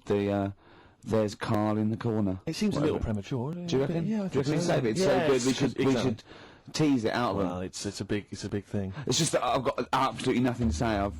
Sure. I haven't really. Well, I mean, like often I know you all have spoken to Carl in the week. This week, for some reason, I've been speaking to him. Oh right. I spoke briefly to him about Michael Jackson and the documentary. Yeah. Now, of course, I thought that was extraordinary. Amazing, and I asked amazing Carl's piece of opinion. work. Yeah. And he didn't mention to me the fact that Michael Jackson likes to climb up in trees. No. He didn't mention anything about his bizarre relationship with children. He didn't mention anything about his obsessive billionaire spending sprees. Right. He didn't mention anything about the mannequins he has in his thing, or the fact that he drives around his sort of 7 hotel suites in Las Vegas in a little kind of old people's scooter. The only thing of note for Carl was he said to me, "Did you notice how big his hands are?" I'll tell you what, though, I did. What? Yeah, how you look at the man's got like a face that he's had reconstructed. Well, I can't know. seem to say that. It's libelous. Yeah, no, But, he hasn't. He's got an odd he's had two nose face. jobs. Yeah. And you're But looking at his hands. But I think it's because you look at him and he looks a bit like there's a bit of androgyny there, but it's sort of like it is quite a petite sort of old lady's face in a way. But then you see these labourers' hands come out. That's always the way with a tranny, isn't it? You know what I mean? You can't accuse him of being a tranny. No, he's not. No, he's not. What are you saying? No, He's got enough issues now. You're accusing him of being a tranny. I like him. I thought he came like that brilliant. I thought it was really. I really felt sorry for him. No, I think he cleared up a few things as far as I'm concerned. I thought it was a fascinating piece of work, but I did like the shopping spree. That was great. Extraordinary, 'cause he's just got going such around bad just taste. pointing. I know it was bad taste, wasn't it? It was like one of those bizarre shops. You Yeah. know what I mean? There's anything sort of a gift shop, but they're trying to make it look like Ming, But if and it's sprayed gold. If he'd been living in a trailer park, he'd have been ordering, one of those porcelain dolls dressed like a Harley Davidson I know, bike yeah. rider, or an Elvis commemorative plate. It was the kind of billionaire equivalent of that. But the hands were a giveaway. It's the same as those sort of What do you mean the hands transvestites. were- Well, oh, it's like you get what was it about his hands? I didn't even see you know this when you one. get like a cab driver or something, right? And he decides to turn transvestite about 60, and he goes on Kilroy. Do you know what I mean? It's that way. He's got a twin set of pearls, and he goes, "I've never felt so comfortable." But his hands are still big. He's got a little wig, and he's got the lipstick on, and he's with his teenage kids who are going, "Kill me." Do you think But he's it's- been having surgery on his hands to make them larger? Bigger, yeah. Was that why he was wearing that glove through most of the Exactly, because he's yeah. but I think he wants to be a goalkeeper. Right. And they said to me, "You can't, Michael. You got a big hands." It would help him climb the trees. It's yeah, and he can play tennis now without a racket. Yeah. So So, what did you make of it, Carl? Were you intrigued? The Michael Jackson thing. Oh. It's it was all right, but like that got a load of attention in the press, but the Trisha programme got nothing. Okay. Which I know, was that? like, well, Steve called me up in the week, right? Like 10 o'clock in the morning. I was at work, and he goes, "You Did you watching think so Trisha? at 10 o'clock? So Should you think wa- Preparing the show. Most people go to work about 8 or 9. You watching Trisha and that?" I said, "No, what is it?" He goes, "Oh, you'll be loving it, right?" Freaks, was it? Help me, my mum's a freak. Siamese twins. Right. Right, so I couldn't watch it, but he said, "Oh, it might be on again because they repeat stuff on ITV2." Right. So I had my dinner late, right? Instead of having it at like 1 o'clock like I normally do, Yeah. I had it at like 2:30. Yeah. Sat in the office, put the telly on, ITV2. These Siamese twins. Did it blow your mind? It was amazing. You know, we talk about a lot of things on the show quite a lot. The Airy Kids crop up a lot. I was waiting. It's been 10 minutes and you haven't mentioned the hairy kid. Right, and last week we were talking about Siamese twins, weren't we? So it was weird that this programme was on, but it was amazing. I mean, what I did think you you can't refer to them as Siamese twins. I think they're known as conjoined twins. Why? I think Siamese is maybe considered derogatory or as an old antiquated phrase. Yeah, I think it's because the first famous ones were actually from Siam. Right. And that doesn't exist anymore. No, it's conjoined, Carl. Yeah. Get the phrase right. But you'd think that if that's happened to you, that wouldn't be that sort of offensive. The names that you must get called. Right. You think that's the least of your Siamese worries? twins, I'd say, well, that's, yeah. Now, were you stunned by where they were connected? Just live with it, we'd say. Because they were connected, of course, at the forehead. Oh, sort of, which was quite extraordinary. God. What if one had bad breath? That wasn't a question that Trisha asked. Annoyingly, because I know that much of the audience was thinking that. There's a few things that didn't crop up. What questions would you have asked of them? Because what things did you feel weren't mentioned?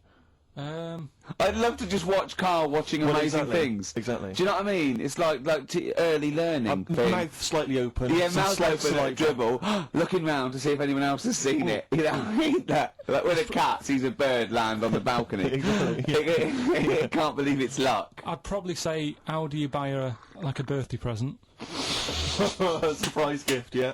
Because everything's ruined. Sure. Right? I'd probably ask... yeah. Well, did you not think it was interesting that one of them had a boyfriend? Well, that was a bit weird, wasn't it? Uh-huh. But what was the other thing that I was thinking when I was watching it? Was thinking if one got into crime and that was sent to prison... Right. What would happen? How would you handle that? It's brilliant. It is brilliant. If a chimp could talk. And what was the other one? The other thing was, what did he talk about? Because it's not as if you can say, oh, well, guess what I did today? Do you know what I mean? Yeah. So...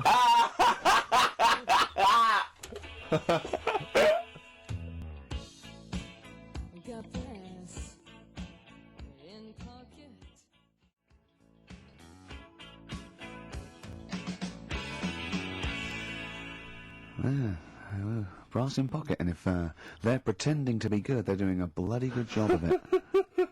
I love them. That's Ricky Gervais on XFM 104.9 with me, Steve Merchant and Carl Pilkington. Carl is still buzzing about these conjoined twins. No, it's just... One of them, of course, had to be... Because one of them was sort of shorter than the other, and had to be sort of wheeled around on a kind of trolley thing by the other. This isn't Molly and Dolly, is it? No, they're not called... One's called Reba. Oh. I forget what the other one's called. Sheena, maybe, or something like that. Do you remember, Carl? No, I wasn't that impressed with the names. It's just... Yeah. So you immediately put them out of your mind. Those are rubbish names. I'm forget, Carl, forget them. They're gone. Were they British or American? Yeah, American. Oh, because I've seen some American ones on Joe bizarrely, Springer. one of them was apparently a country music star. This is Molly and Dolly. Well, they're not called the Molly one that and joined Dolly. at the Oi. The one that joined. But they're not. I think you've made up the Molly and Dolly. No, it was on Jerry Springer. There's a little one that sits on a seat, and the other one carries it round, her around. And they're not called Molly and Dolly. There was something like that. They're called. Well, we know that one of them's called Reba, and I forget the other one. One was a country and western singer. Or yeah, and but she was saying, "Yeah, I've just made a movie. It's coming out shortly in theatres." Is your sister in it? Yeah, and the other one said, "Oh, I'm not involved." I did. It's utterly bizarre because they live there. They work so hard to live their lives separate. Yeah, they say it's all. Yeah, exactly. of course. So, yeah, you know, they try not to. So she's talking about her music career, and the other one's sort of not taking any kind of credit for it, which is nice. It's weird though, because when she was singing as well, the other one just stands there. She doesn't join in. She doesn't sort of dance. Offer backing vocals. Do you know what I mean? Make a group out of it. Yeah. A duo. Yeah, well. But it seems like we're sort of being horrible, but we're not. No, we're not. I mean, no, we're laughing at Carl's amazement at this phenomenon. Sorry, I just got to say we're not. You know, taking the mickey. The really weird thing about all this, what? Right? And it's annoying because you were saying about, you know, oh, what should have Trisha have asked and all that. Yeah. But one of them mentioned that one of them was adopted, and the other one wasn't. Don't talk rubbish. No, seriously. I didn't understand it, right? Of course you didn't. And then Trisha sort of said, well, let's have a chat, and they were like, no, don't want to go into that. What do you mean one was adopted? That's what he said, one of them... don't quiz me on it, but that's what was said. Hello there, Hello there, I'm a multi-millionaire, and I've just seen your orphanage. Oh, I'd yes, love lovely, to adopt one of your children. You'd like to adopt one? I'd love to adopt a children, because I've got loads from around the world, so I'd love to adopt one. I'd give you $10,000 towards your well, we'll speed it through then, yeah. Brilliant, okay. We've actually got two left. I only need one. I'm only interested in one. Yeah, I don't need Okay. any more. Don't need any They're more. sisters. They're I know it would be tragedy to break them up, but I really need one. now break it up. There's the rub. You see. Sure, Because sure. Just need the one. There's $10,000 now. You can have that. I'll sign it now, but I don't want to discuss it further. I'll bring her around. I'll bring her around. Brilliant. Okay. Ding dong. Hi, yeah, brilliant. You brought my kid round. Yeah, there she is. There. That's a joy. Yeah. Okay. Just standing next to a bush. Yeah. Do you want to? Can you bring her out? No, Me? It's like, there's nothing behind the bush. So you just want. I just want to be able to walk 360 degrees round her. Do you want her or not? Yes, I can't believe it. What's that little trolley? She's talented. Oh dear. You're talking nonsense, Carl. Well, whatever. These ideas are nightmares. The white parents whose worst fear was a child with dyed hair and who likes staring. Feeder. That's it. Just the way I'm feeling. XFM. 104.9. Ricky Gervais, Steve Merchant, Carl Pilkington. It's time for the newest quiz in town. This is where Carl inserts himself into a seminal film. Last week, he was the little kid in Sixth Sense. You remember? To great acclaim. The critics loved it. They said a triumph. This week, he's fiddled with The Graduate. This is the scene where, of course, he goes upstairs to the hotel room, and it's on the cards. She's a dead cert, Mrs. Robinson. Well, Here we go then. So, are you ready for it? I've brought some condoms from home that Suzanne got for Christmas. Benjamin, What? will you bring me a hanger? A what? A hanger.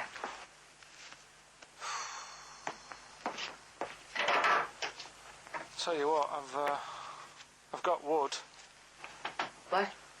Just saying, I've got wood. I've got metal ones as well. What sort do you want? Either one would be fine. All right. There you go.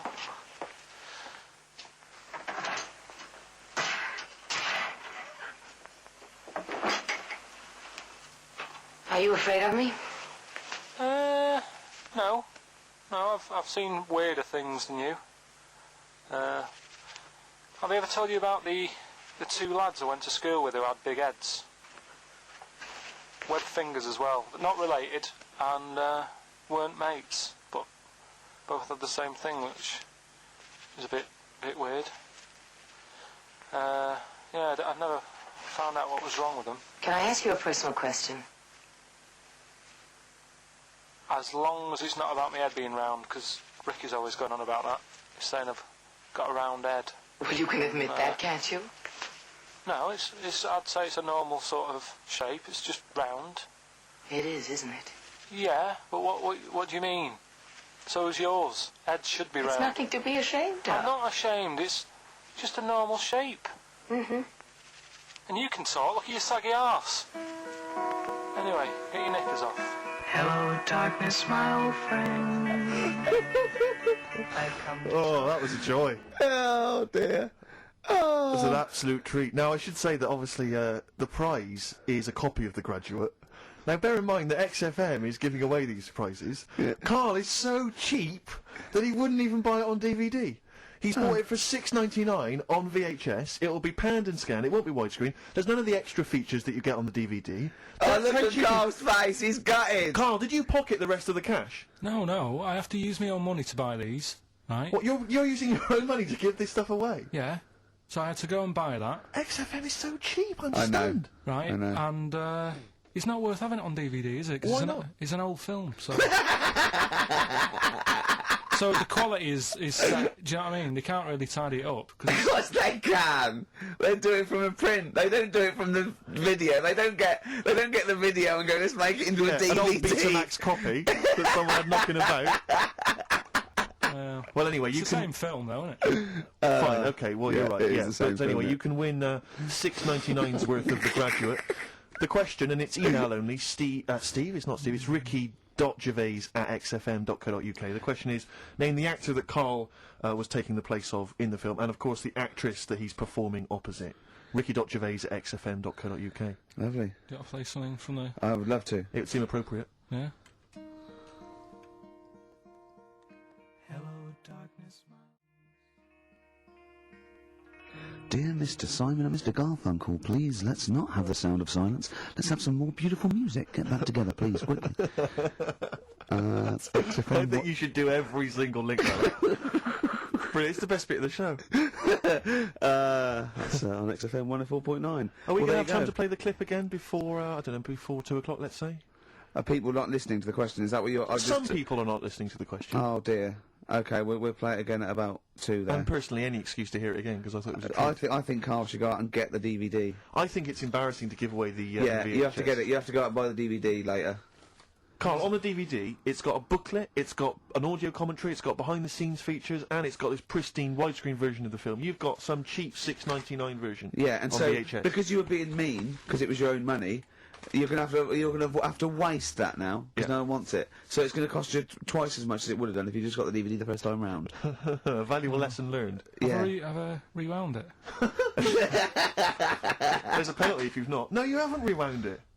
Go and get the DVD later. They're going to win the DVD. No, I looked at the DVD and it was 18 quid. I'm not Go paying and get 18 it quid for and claim it back. No, you've got to wait. What a ages. cheap station this is. It's outrageous. I mean, Well, do you want to go on with the other prizes with what we're giving away later? What is this for Rockbusters? Well, we don't give away prizes, we throw away prizes. Yeah, we're cleaning out some drawers in XFM. Go on. I'm just having a quick look through before I... Because we've sort of revamped Rockbusters a bit, there's that extra bit in it now, isn't there, that audio bit? You're selling it, your big sell. Oh, we're not going straight into that yet, then. There's a DVD. There's a DVD there. What's that? I'll go through them later, Rick. I just need to absorb it. Don't get excited, mate. So, who did Carl play in the clip? What actor's place did he take, and what actress played opposite him? That's Ricky.Gervais. At xfm.co.uk. Sure. Brilliant. Yeah. Is that it then? What we got coming up? We've got some... Play a bit of Coldplay. Bit of Coldplay, be alright?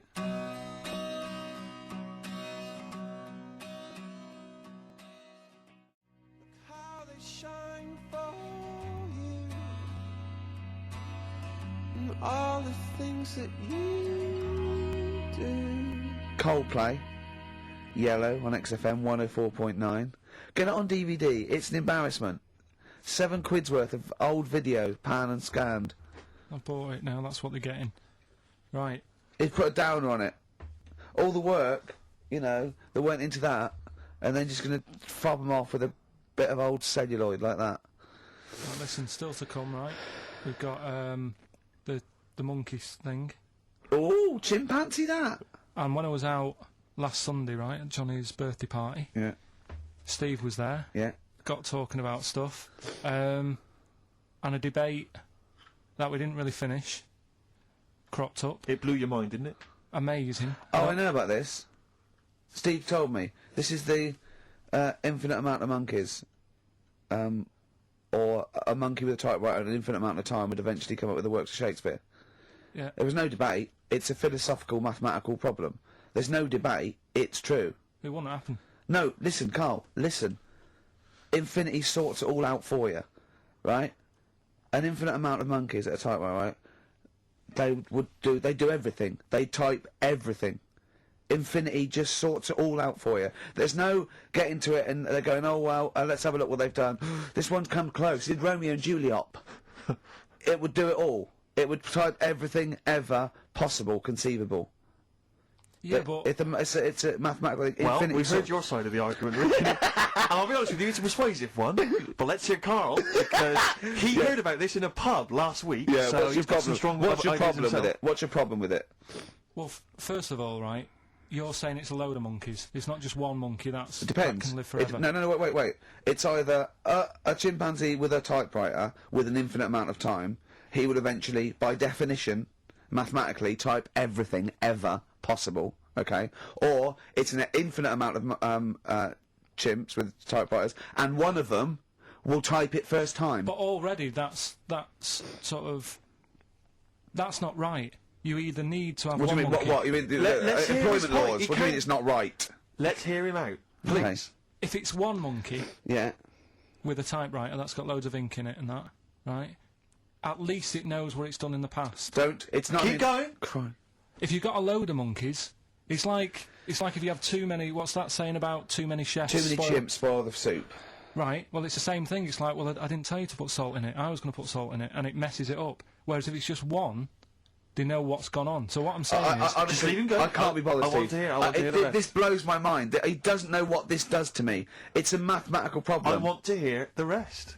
Well, it's just I just don't think it will happen. What do you mean you don't think it'll happen? Infinity works it out for you, by definition. Well, what's stopping them typing the same thing again? They would. In fact, the problem should be, if you had an infinite amount of time, that it would type... that works for Shakespeare an infinite amount of times, and everything else an infinite amount of times. But, you know, that's not as... But not Shakespeare. Oh! Shut up! You idiot! Rick, do you know what he said to me? I said to him, I explained it to him, I said, you've got an infinite number of monkeys, infinite number of typewriters, they will type the complete works of Shakespeare. He said, have they read Shakespeare? You're an idiot! Play a record, said, no, I'm not having this they're not conversation. doing it from I'm not memory. having it, because it really, really winds me up. But you're saying they'll do it with no spelling errors. Well, they do it an infinite amount of times. And they do it wrong an infinite amount of times. And they spell the last full stop wrong an infinite amount of times. And they get one thing wrong in Hamlet wrong an infinite amount of times. They do everything an infinite amount of times. But are they going off a story that they've... Play a record, Carl, because I'm going to knock you out! I'm just saying... Shut up! Do they know the story? Oh, they're monkeys! Oh, Christ. No, right, okay.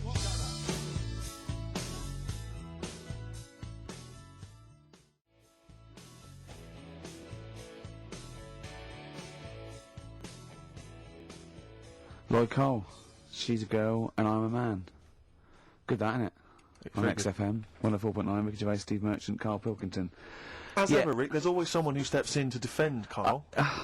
Okay, what is the defence? What is the defence? Here's an email from Scott Coomer. He says, Carl is actually right.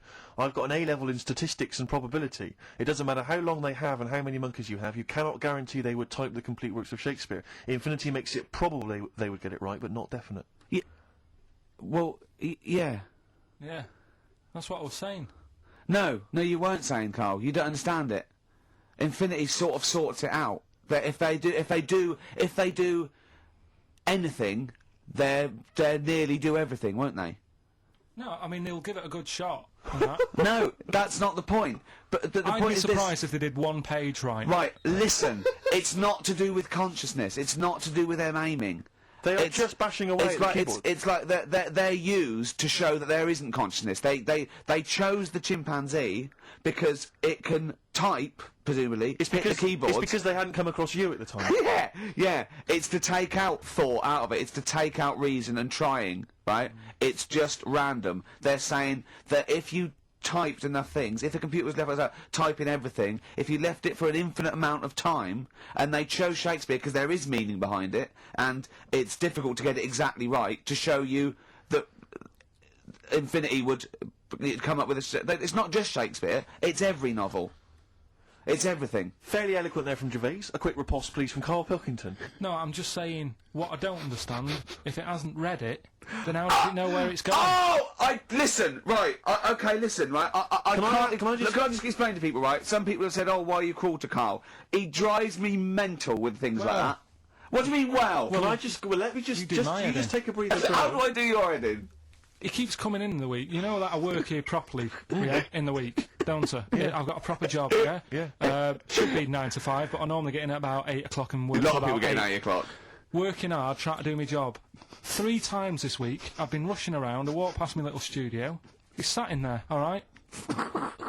Now, because I've got this sort of job, I can get away with it. I said to him, if I was a doctor... would he keep coming to me practice? If you were a doctor, there'd be severe problems with the NHS. Well, imagine that. The standards would have lowered so much if you can arrive at the hospital, you're a doctor. We'll pop in, I'll go to lunch, don't we? We have a little lunch break, don't we?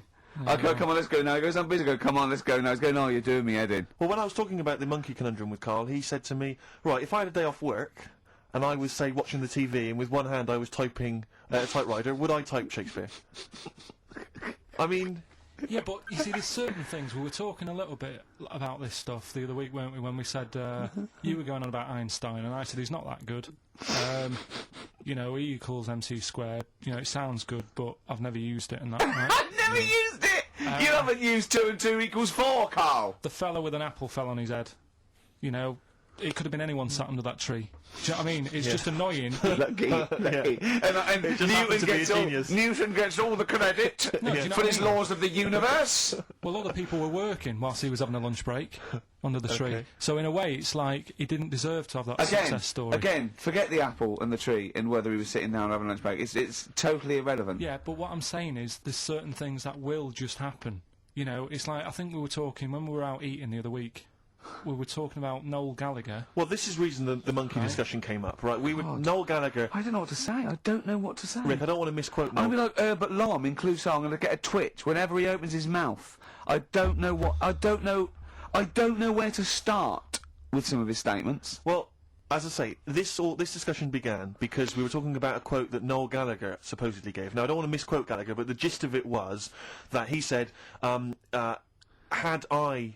written Wonderwall or whatever, instead of the Beatles writing Strawberry Fields or whatever, I'd be the one that was considered the great songwriter and it wouldn't be the Beatles. You know, it's just the fact that they came first that meant that they get all the credit as being the greatest band I in the don't know world. where to start with that statement either. I mean, that's Gallagher's thing, and he's, you know, well, whatever. We know what we think of that. What was your point, Carl? You agreed with him, didn't you? Yeah, I reckon, right? Do you know we've talked about putting a baby in a room before and it'll know what colour it is and stuff? If you've got a room that's painted red... Right, but forget that, because that's going to confuse Hear him out. Listen to me. Say if they did some new TV show, right? Like, what's that film with Jim Carrey in, where The Truman Show. The Truman Show, right? So they make up a little room, and some woman has some kids, and you say, right, let's put the kids in this room, and they don't know what's going on outside. They don't know anything about, like, EastEnders and that. It's like their little world, right? They don't know anything that's gone on. How could a child survive without EastEnders? Right, listen. So, he's sat in the room, right? And then, when they're all asleep... Right, wait for this bit. Someone Have you heard this bit? Wait for this bit. They're all in a room. Yeah. They're asleep. Yeah. Someone pops in, puts a guitar next to the bed. Right? Nips off out again. They wake up in the morning, and one of them goes, what's this? They don't even know it's a guitar, because they've never seen one. Right? They're talking English, though. Yeah. We just left guitar out of the vocabulary. Right, so... There's plenty more to come. So, one of them will pick it up, and they'll go, I don't know what it is, and they'll start strumming, they'll go, that sounds good, doesn't it? Give them a few weeks, they could come up with Hey Jude. Whereas, typing Shakespeare, a monkey that can't even spell... I see that. You can't answer it, I might come with you, Rick, if that's alright. We've got to sort out that Christmas special as well. Yeah, no, sure. Alright, I'll see you later. I'm shooting off then as well. Cheers, pal. See you later.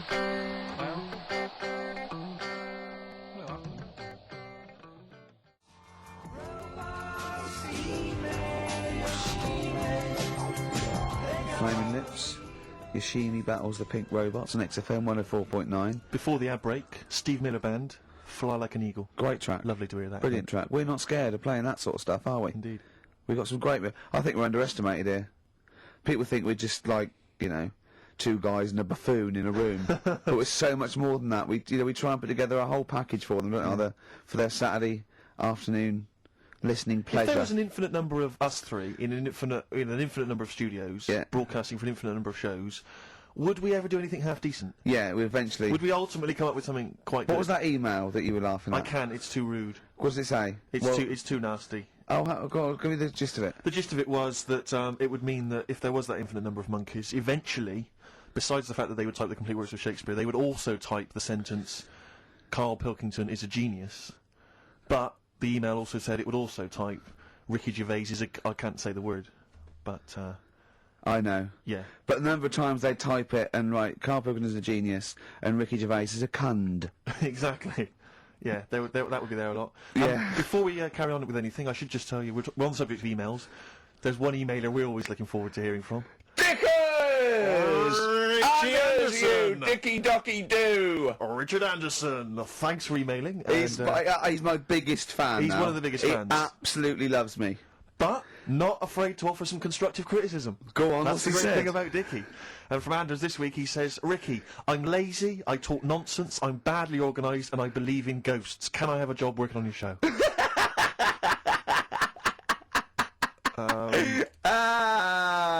Possibly, Anders. Maybe send in a CV. or email a CD. He's put a little bit of all of us in that, hasn't he? Oh, I'll ask you if he's a goggle-eyed freak, Steve. All right, calm down. Well, no, I didn't mean there's no need to get insulted. No, I didn't No need to necessarily get mean nasty. you, No did need I? to get nasty. Well, I was thinking about that actually, Steve. Oh God. Just talking of the old. What? What? Talking of the what? No. Do you know, like? This better be good. No, you don't have that many girlfriends and that. what do you mean? Carl, why are we on this? I was defending you in the whole monkey discussion. Come on, what's your point? What's your point? What's your point? No, what's the point? What's the point? I just was thinking. If there was an infinite number of Steves? You're an odd-looking fella. Come on, Carl, get to the... No, you know cut I know to the quick. that. I've told you that Cut loads to of the quick. times. What do you mean? You know I know that, Well, there's no point pretending anymore. Steve. I'm flabbergasted. But also, you don't like spending money, right? He's mean and weird looking. Valentine's Day. I'm gonna. Oh. Are you sort of, you know... You've got to love him now, haven't you? What are you happier with? The fact that no girls like you enough, right? This is really mental. Or are you happy because you don't have to spend any money on a card for someone? A little from column A, a little from column B. Right, let's have more monkey news. What have we got? No, we've got We've got so much to get into this show. Insults, We don't need stupidity. the insults. I think we've got enough. We don't need the Yeah, insults. there's no more insults. No more What insults. angers me with Carl is you know he's been planning that. No, I haven't. I was thinking about it on the way in because Valentine's Day is coming up and I'm not a big fan of it. Right. Condoms? You bought your girlfriend a box of condoms for Christmas. I don't think you can have a go at me. To be fair.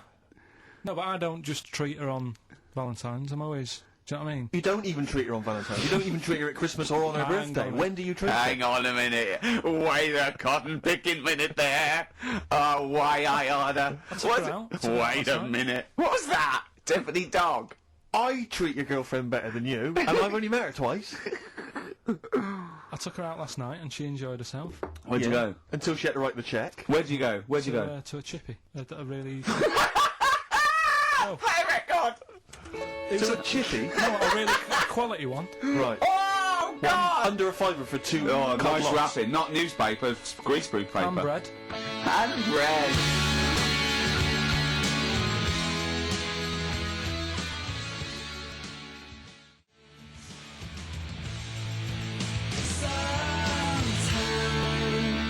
Ash, and sometimes on XFM 104.9, I'm Ricky Gervais with me, Steve Merchant and Carl Pilkington. Right. We've got so much to get through. Alright. London's shit, innit? Sorry. Shouldn't swear on air studio. Never swear on an on-air studio. Yeah. Apologies. Not really swearing, is it? I'll tell you what swearing is. Yeah, Graduate. You're going to play that again and give a winner. Give a winner. Well, let's hear it. So it's Carl Pilkington featuring in The Graduate. Yeah. Well, Here we go then.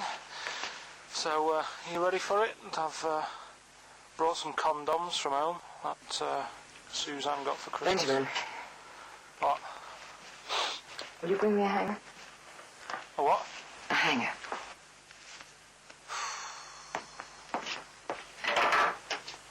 Tell you what, I've got wood. What? Just saying, I've got wood. I've got metal ones as well. What sort do you want? Either one would be fine. All right. There you go.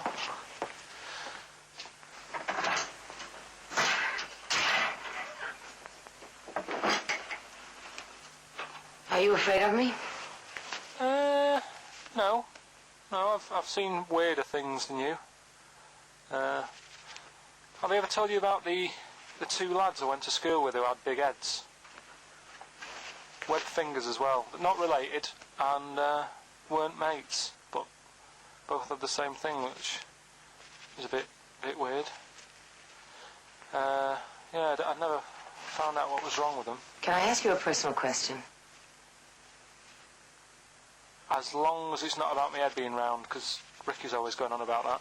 He's saying I've got a round head. Well, you can admit that, can't you? No, I'd say it's a normal sort of shape. It's just round.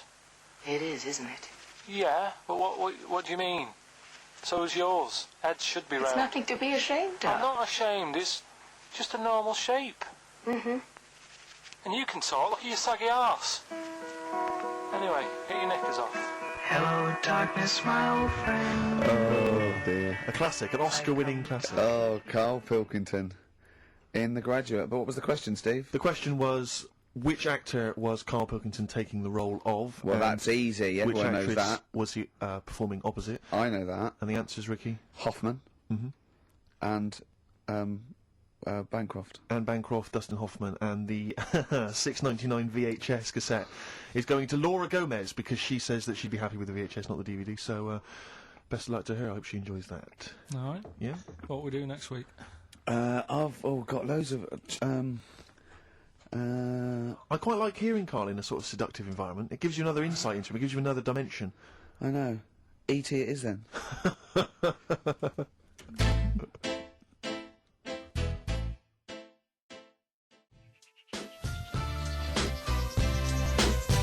Exhibit X. and the track X. Have you seen 8 Mile, Rick? I really enjoyed it. You'll notice Exhibit makes a little cameo in there. Yeah, and that last bit, that wrap off at the end, it was lovely. It was so. It was just like Rocky or something. Shall we have a wrap off maybe next week? Yeah, The three yeah. of us. Yeah. Let's try and master the art of talking Yeah, I see what you civilly mean. to each other first before we start making it rhyme. Oh, dear. Rockbusters, Carl? Yeah. I'm not a champion of Rockbusters, as you know, but I think it's overstayed its welcome. But I'm willing to go Well, I along think with Carl's just giving the fans what they want here. it. Okay. It's a popular thing, isn't it? Got some good prizes. The press Well- are behind it. Let me tell you what the prizes are. It's a dance music compilation, Cream Trance Anthems 2003. We Brilliant. play a lot of trance on this Well, station. I put that on quite a lot and danced to it Exactly. myself. There's the original motion picture soundtrack to the forthcoming film adaptation. When you've seen the film, I'm sure that will mean more to you. You It's like a that, good- don't you? It's a good movie, yeah. Nicolas Cage I playing haven't seen himself it. and a twin brother. And it's written by Spike. It's directed by Spike Jonze. Joined at the, what? No, they're not joined at the hip at all, or at the face.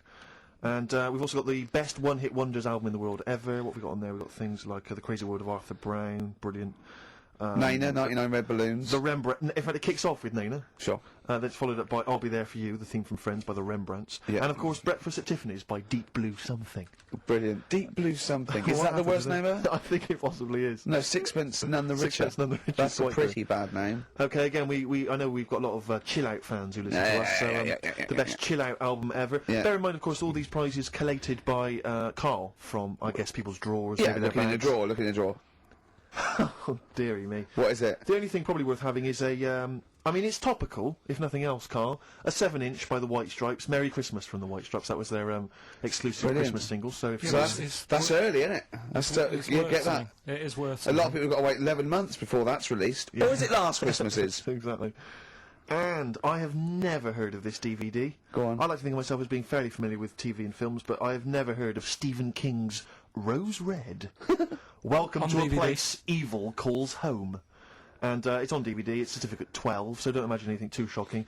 And it looks appalling. Is Rose Red Mansion truly haunted? To find out, Professor... Okay, we've got the gist of it. They're There's a not living very place good of prizes. They're cobbled together, but if you've got nothing better to do, call in if you know the answers to these clues. It's Rockbusters. Let's not Right, let them call in, so Rick. I Please don't give let you- these people call in. I No, give you some. they're not calling in. It's email only. Carl, don't interrupt me. I'm just.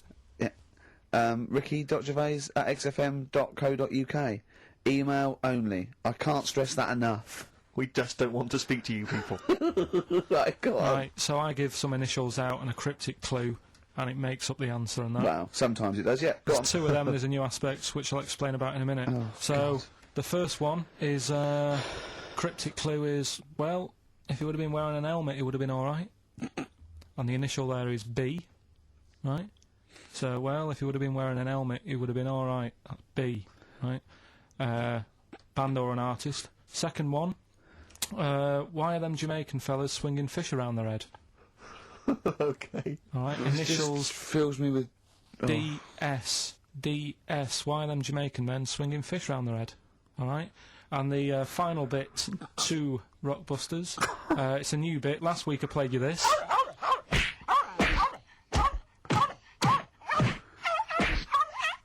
his face goes along with it. That's someone beating up a dog. That was Smack My Bitch Up, right? So here's some sound effects and that, and they make up a song.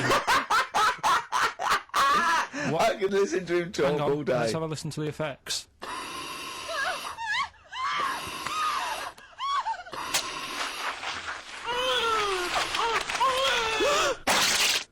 That's terrifying. Right, I told you not to play that one. It's rubbish. No one will get that. Well, we'll see. I heard that. I can't always say, I said it's rubbish. No one will get it. No, it's not the one you think it is. Ah, right. So, email in, ricky.gervais@xfm.co.uk and you win that stuff. I'm a little bit confused. I'm here. I've heard what you're saying. We've discussed this in the past. I don't know what's happening. What's that? Is that a clue? That's a cryptic clue. That screaming to a song, is it? To do with screaming. Well, don't say it. So it should stand up by itself. Don't give him any clue. Hang on a sec. So this is the name of a song. It's not a band or an artist. Yeah, the sound effect. So the first two are bands or artists, and the last one is the name of the song. I said we should abandon this. I said we should just pack it in. What, the show? Yes!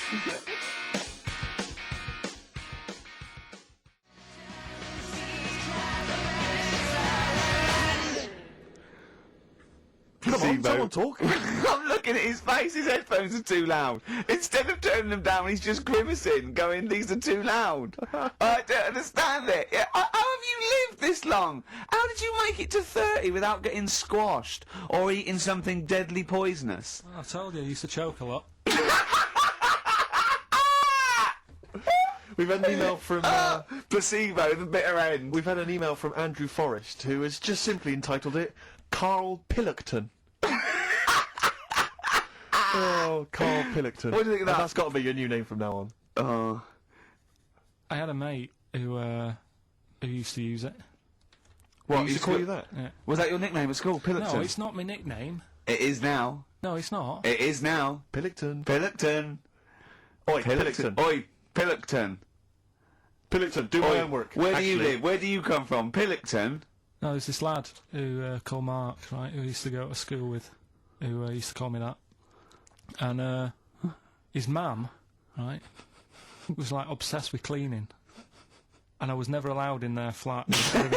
He makes the place look untidy. So she used to, I don't know if it was just me or all his mates, but I used to turn up and she goes, yeah, he is in, but you know what you've got to do? And I used to have to go round the side of his flat, and he had a computer, right, which I used to play. I didn't have one at that point, but he had one. And I used to have to go round the side of the flat and stand at his bedroom window with his window open, and I'd be sort of leaning in playing the game. You are joking. I'm not, his mum. You had the weirdest upbringing I've ever heard. The things you were willing to do is the strangest. What is this town like? No, I stopped going. Was there always music? Like, there's the horse in the house there. Oh, look at these two kids with big heads and webbed feet. All right, Ronnie. All right, Reggie. What was it like? She was It obsessed. is like you've grown up in a cartoon made for children. Yeah. No, his mum was really obsessed with cleaning. Can I play through his window? I used to... Mrs. Ramsbottom, can I play through Mark's window? Aye, you know what you have to do.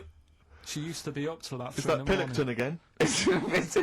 Have Have you washed your hands? What up till 3 in the morning? She Washing? used to be up doing the tiles in the kitchen. Washing until 3 in the morning? It's at 3 in the morning.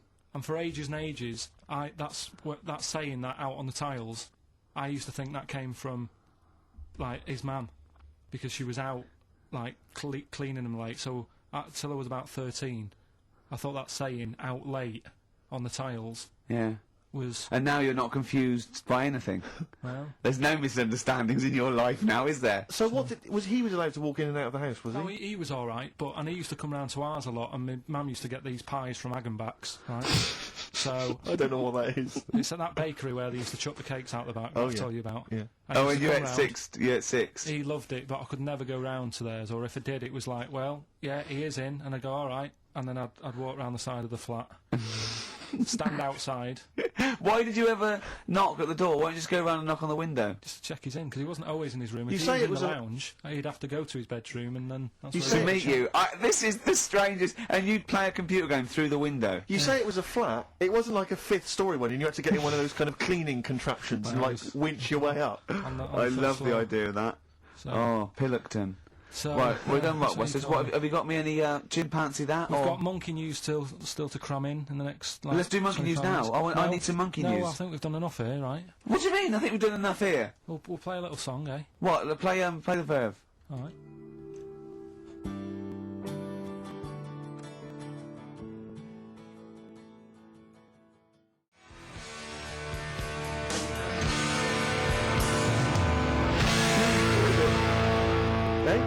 Go on, he's getting all stressed because I screamed. Sparky's Dream, Teenage Fan Club. I'll tell you, I'm sick of the screaming, Rick. I'm sick of that. I mean, no wonder Carl hates you, and that is the word I don't use often, but he does, and I've spoken to him in the past, and he loathes you. Monkey news. Give us one of the screams so the audience at home gets a taste of it. I'm taking my headphones off. No, and I'm stepping not going to away. scream. Go on, let's see what... Let's... Right, that come wasn't on. what you were doing. Was it worse than that? Yes! Right, come on, monkey news. It's not called monkey news. It's not called monkey news. Chimpanzee, we're not going to pack all the monkey stuff in. We've got a quarter of an hour. What other show can say that? We're not going to pack in all the monkey news. We've got 15 minutes where we can't get all the monkey information in. Right, come on. Well, you're gonna love this one. Go on. Let's have the jingle. Oh, chimpanzee that! Right. I don't know how recent this was, Oh, God. 17th century? but it happened in Hackney, right? If you're outside London, that's in a place in London. And it's this monkey that's going about Hackney, nicking DVDs. Even the monkey didn't go for videos. Even the monkey knew. Well, there's no point in getting on VHS. Glad you're on VHS. You know what I mean? Do it back. Right, and there's a girl called Lisa who works in our office here, right, and I mentioned it to her because she lives in Hackney. I said, you familiar with this? And she said, oh, I remember something about it, which annoyed me. The fact that a monkey's running riot, but she didn't know the full story, and she lives there. What do you mean a monkey? Do you mean a chimpanzee? Or a monkey? I don't know, is there a zoo in Hackney? Is there a zoo there? I don't know what sort it was. But it was like... Is there a zoo in Hackney? I don't know. That's what I was asking. So, right, get on with the story. So anyway, yeah, it's been robbing stuff, and the other bit that really puzzled me, right, is the fact that... And you're not easily puzzled by monkey news? They took fingerprints. What do you think about that? Well, they took fingerprints, presumably because they didn't know it was a monkey to start with. No, they did. They saw it, nicking stuff, and they said, get fingerprints. So that means there's more than just one doing it. I'm going to have a heart attack. He had to fax them to Interpol. Yeah. We know that is, yeah. It's Brian the monkey. Yeah. So Sorry, I don't... He was stealing DVDs, specifically DVDs. DVDs, I think it said watches and stuff. What, breaking into homes? Yeah, in Hackney. Maybe. Are you sure it wasn't a kid with a mask on? No, seriously. How is he breaking into homes? They're good, Up the drain pipe. They're good, aren't they? They're good, aren't they? But how would they do So that? is that the news? Well, that's how much do you want? Is that monkey news? For this week? Well, I don't know that it's true. Again, I've got nothing. There was other stuff. There was another story that I found about a monkey, but I would like to know from someone in Hackney if... Do you know what I mean? And I missed that one on Crime Watch, which would have been good. Right? But there was another story about one that kept getting on buses, not paying its fare, and just sat in a corner reading the paper.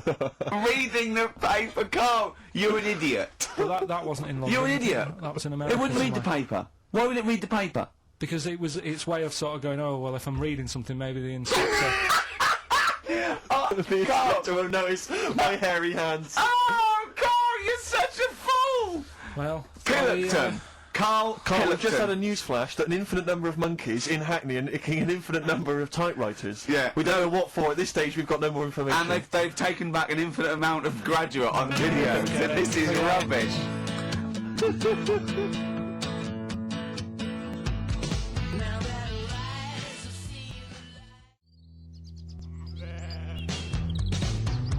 See the grass, seeing the light. I just think of people sort of other Saturday going, you coming shopping? I go, I can't, I'm listening to XFM, there might be some monkey news. And they waited 2 hours for that. What sort of a show has a feature called Monkey News? Well, I have to say, the monkey story has been corroborated. Someone has Which emailed- one? Well, this one, it says, police in Britain this week are on the lookout for a very different kind of burglar. A chimpanzee who has been sighted breaking into a house in Hackney, stealing a mobile phone and leaving. The chimp is also the prime suspect in a break and entry in a nearby house where part of a radio was taken. One policeman stated that it might have been trained to steal, but a monkey's not going to think, that's a mobile phone, I'll just have that. Look at Carl's face. Yeah. Fact. That's fact. So, Rockbusters then. Yeah. Get these out of the way, we're running out of time now. I have to say now that we've So- had no answers that have attempted even to guess all three. Right, you see, that's because you're an idiot. Right, okay, right. Do the questions and the answers. And if I think that it's either too hard or ungettable because it's stupid, we're binning it. Right. I thought we'd already been. I'm annoyed that. Right, come on, do it quickly. The first one was, well, if he would have been wearing an helmet, he would have been alright. Right, what's the answer? That was B. What's the answer? Busted. Right, that works. All right. Busted, that's fair enough. Did anyone get that? I assume some people got. No. People have given up, Rick. People aren't even bothering to contribute. Right, what's the next one? They've just ignored it like it never happened. Busted. Second Busted. one. Busted. Why them Jamaican men swinging fish around their head? Go on. That was DS. Yeah. 70s band, Trout Spinners.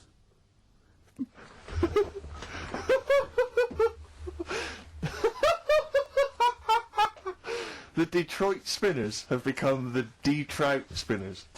Yeah. Okay. Brilliant. And then the final bit, I play you some effects. They Let's went hear like this. this. Let's hear this. It's terrifying, Carl. It's sinister. Well, what's happened there? What was happening? No, what's the answer? That was Born Slippy.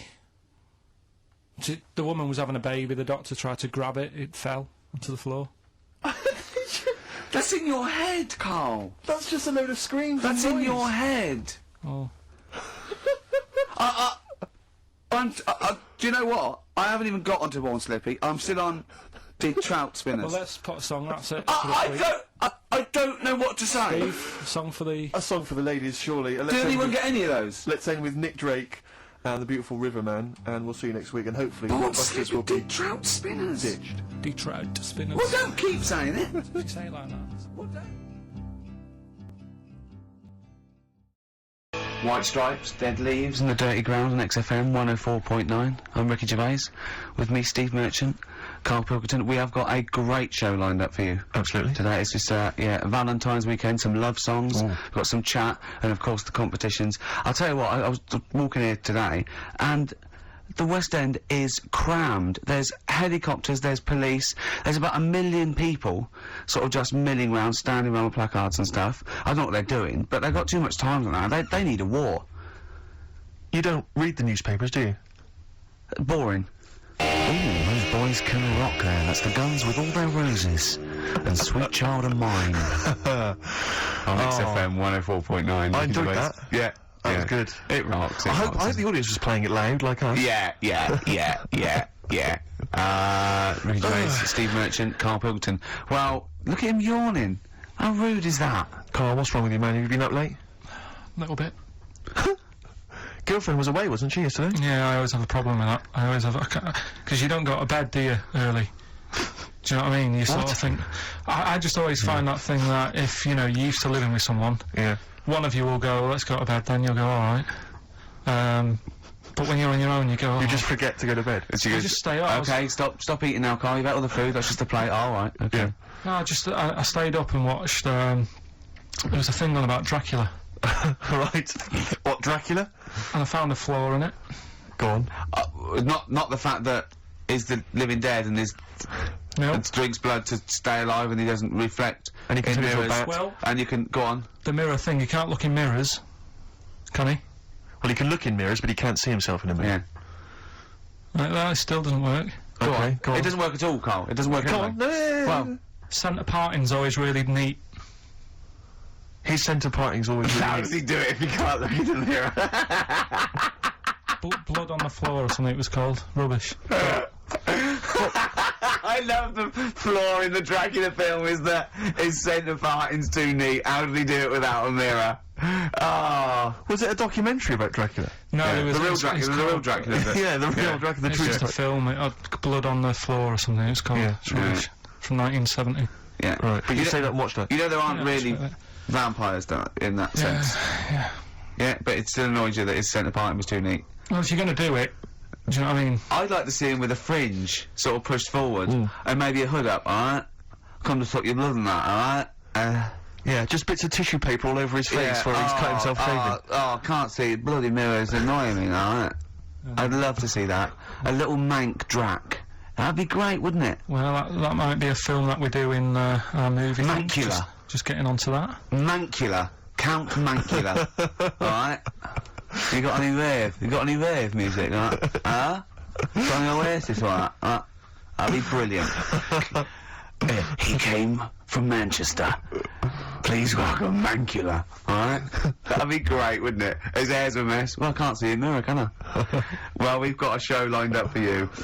Sad news for Rockbusters fans. It is going to be the last Rockbusters. Does that mean that we are doing another one and it's the last one? Or We are you've doing scrapped another one, altogether? and it's the last one. Oh, man. Got a bit of a special one, Steve. Have you? Yeah. It's just sort of done What, it on, makes sense? No, it's, First time only.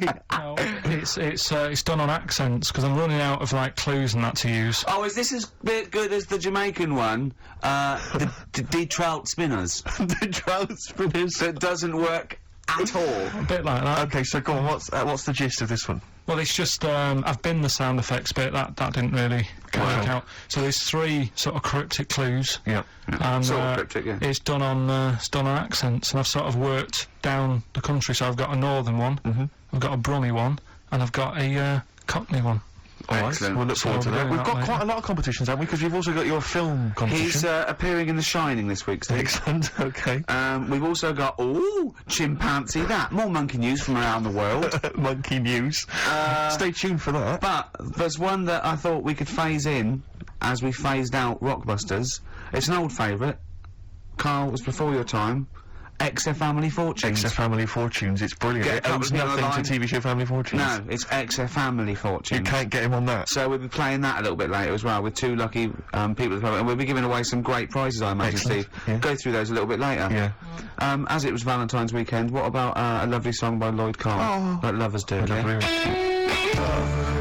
Lloyd Cole, like lovers do, on XFM 104.9. Is that for all the lovers out there? Yeah, I'm Ricky Gervais, with me Steve Merchant and little Carl Pilkington. Oh, we're having a laugh, aren't we? Little Carl with his Hey, sandwich he's and cheered that. up, with hasn't his- I'm still bruised where you punched me in the shoulder, showing that you could box.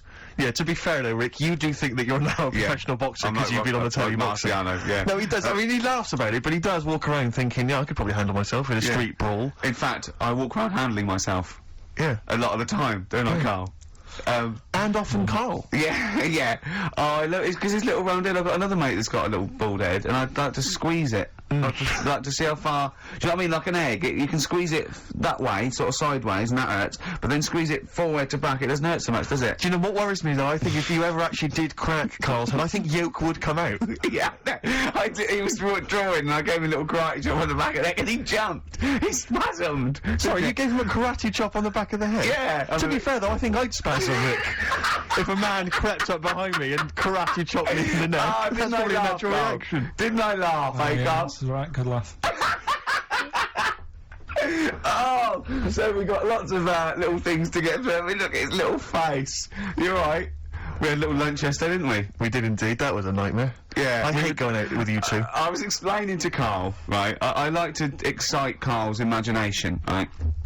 And if it involves chimps or monkeys, all the better. Brains he likes, parts of the body, deformity. You know, I know where to, you know, what buttons to push. And I told him about this thing. I don't know if any of you out there know about this, but there's an experiment they did in the 50s, a clinical psychology experiment where there's your 2 hemispheres of the brain, okay? They're joined by a thing called the corpus callosum, right? Which is just a little flap of skin, like a little scartly that joins your 2 hemispheres. And what they did, they cut that in half, and they thought it was a cure for schizophrenia, but what it turned out to be, or epilepsy, I think, I can't remember, was that your 2 sides of your brains didn't function together. You couldn't get information. I was telling Carl all this thing, and one of the things I told him was that they did it on a monkey, and it fought itself over a nut. Like its right arm was connected, you know, by its left lobe of the brain, and it was fighting over itself, and Carl went, instead of like thinking this is amazing experiment, he went, would it have been happy if you'd given it 2 nuts? Yeah, I know. Well, you started off by explaining it, and I remember you mentioned, because I was watching the two of you as you were describing it to me, you said, of course, one side of the brain deals with symbolism, and as you said the word symbolism, I noticed Carl drift away from looking at you, pick up his mobile phone, and start pressing buttons randomly. And I thought it was the word symbolism that got him, and I noticed it took you just a moment longer, and I think the first thing you said was, when did I lose you? Yeah, I knew I'd lost him. It's extraordinary, and he doesn't even try to disguise I said it. nomenclature at one point as well. Right, yeah. And I knew I was dicing with death there. Yeah. But, but I told you tried to look it up, didn't you, on the web? You didn't find anything about it, did you? The spelling of it's, what is it again, what's the word? Corpus callosum. Yeah, so I couldn't do it. No, there's no point. Yeah. Don't bother. Give up. Don't bother. Give up. So if anyone knows any interesting facts about that, But yours hasn't been cut in half, has it, Carl? That would, again, might explain something. I'll tell you what we will be talking about later. I don't know if you're sort of aware of them, Steve. Go on. Bonobos. Oh, I don't know much about bonobos. I told him about he was looking for stuff. I said put in bonobo. He was having no luck with chimp, and they're a form of chimpanzee, but they're even closer to us, evolutionarily speaking. They've got their social groups are more like ours. They're more intelligent, and he was loving it, weren't you? So is it human bonobo Carl? Is that how it works on the evolutionary ladder? Chimp Carl. Yeah. Yeah. Talking about them. So we're talking about bonobos. You're excited about that? Yeah, That's coming up in Monkey News. No, I think it's a bit of a monkey bonus. We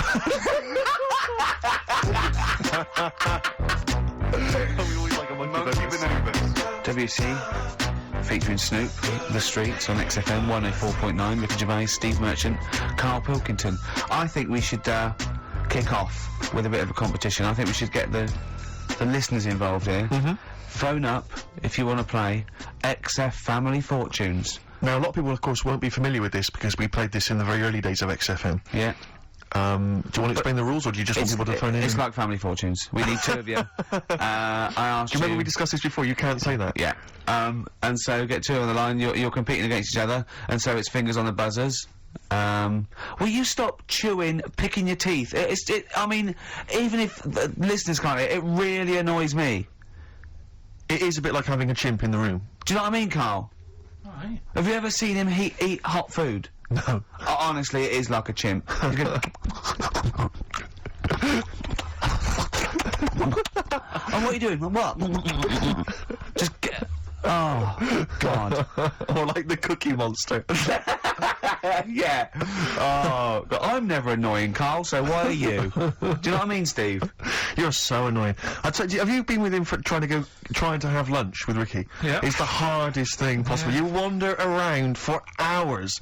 The combination, it used to be bad even before he was a celebrity, because he has a tolerance level, it's extraordinary. I mean, he is irritated by a car honking its horn in the street. It's like, I can't believe it, let's go in here, I'm so angry.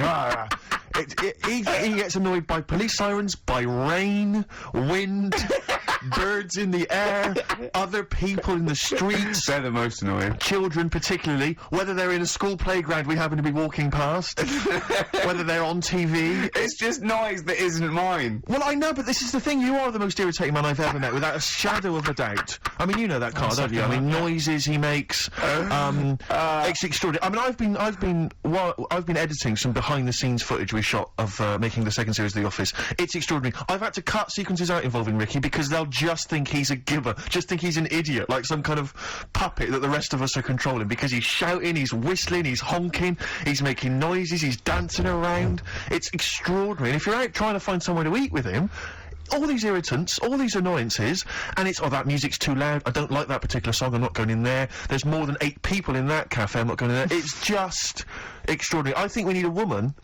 I'm thinking of hiring a woman, like a PA, to just go out ahead of us, scout ahead of us, go in, you know, and she can just phone back and say, oh, sexist.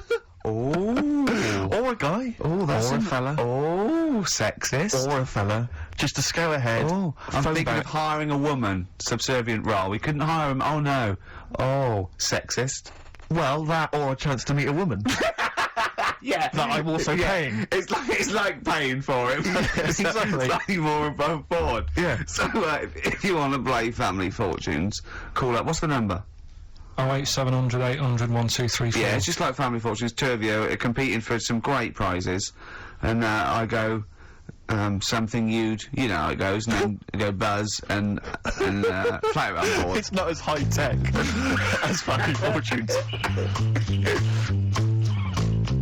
Current single from Nick Cave and the Bad Seeds. That's Bring It On. Yeah. On XFM 104.9, Ricky Gervais, Steve Merchant, Carl Pilkington, and 2 people on the line to play XF Family Fortunes. Brilliant. Hello. Steve first. Steve, hello. Steve first, hello, how you doing? You alright, mate? Where are you calling from? From my pub in Barnes. You got a pub? Yeah. In Barnes? Yeah. Are you posh? No. Oh. I suppose you're the local landlord. Do they come in and sort of like go, good man, there's a shilling, get me some ale? They're all posh in Barnes, aren't they? Well, no, not all of them, actually. Does Nigel Havers come in your pub? Because he lives there, doesn't he? Well, none of them do, actually. I know there's lots of them about, aren't there, in Barnes, but no, not You've banned them. You've banned them. Who's on the other line? It's, Jennifer. Jennifer, hello. Hello. Where are you calling from? I'm calling from Forest Hill. Forest Hill, that's Yeah. right south, and I don't go out of WC1. You should. Do you run a pub? Do I own a pub? No. Do you drink in one? Yes. That's just good.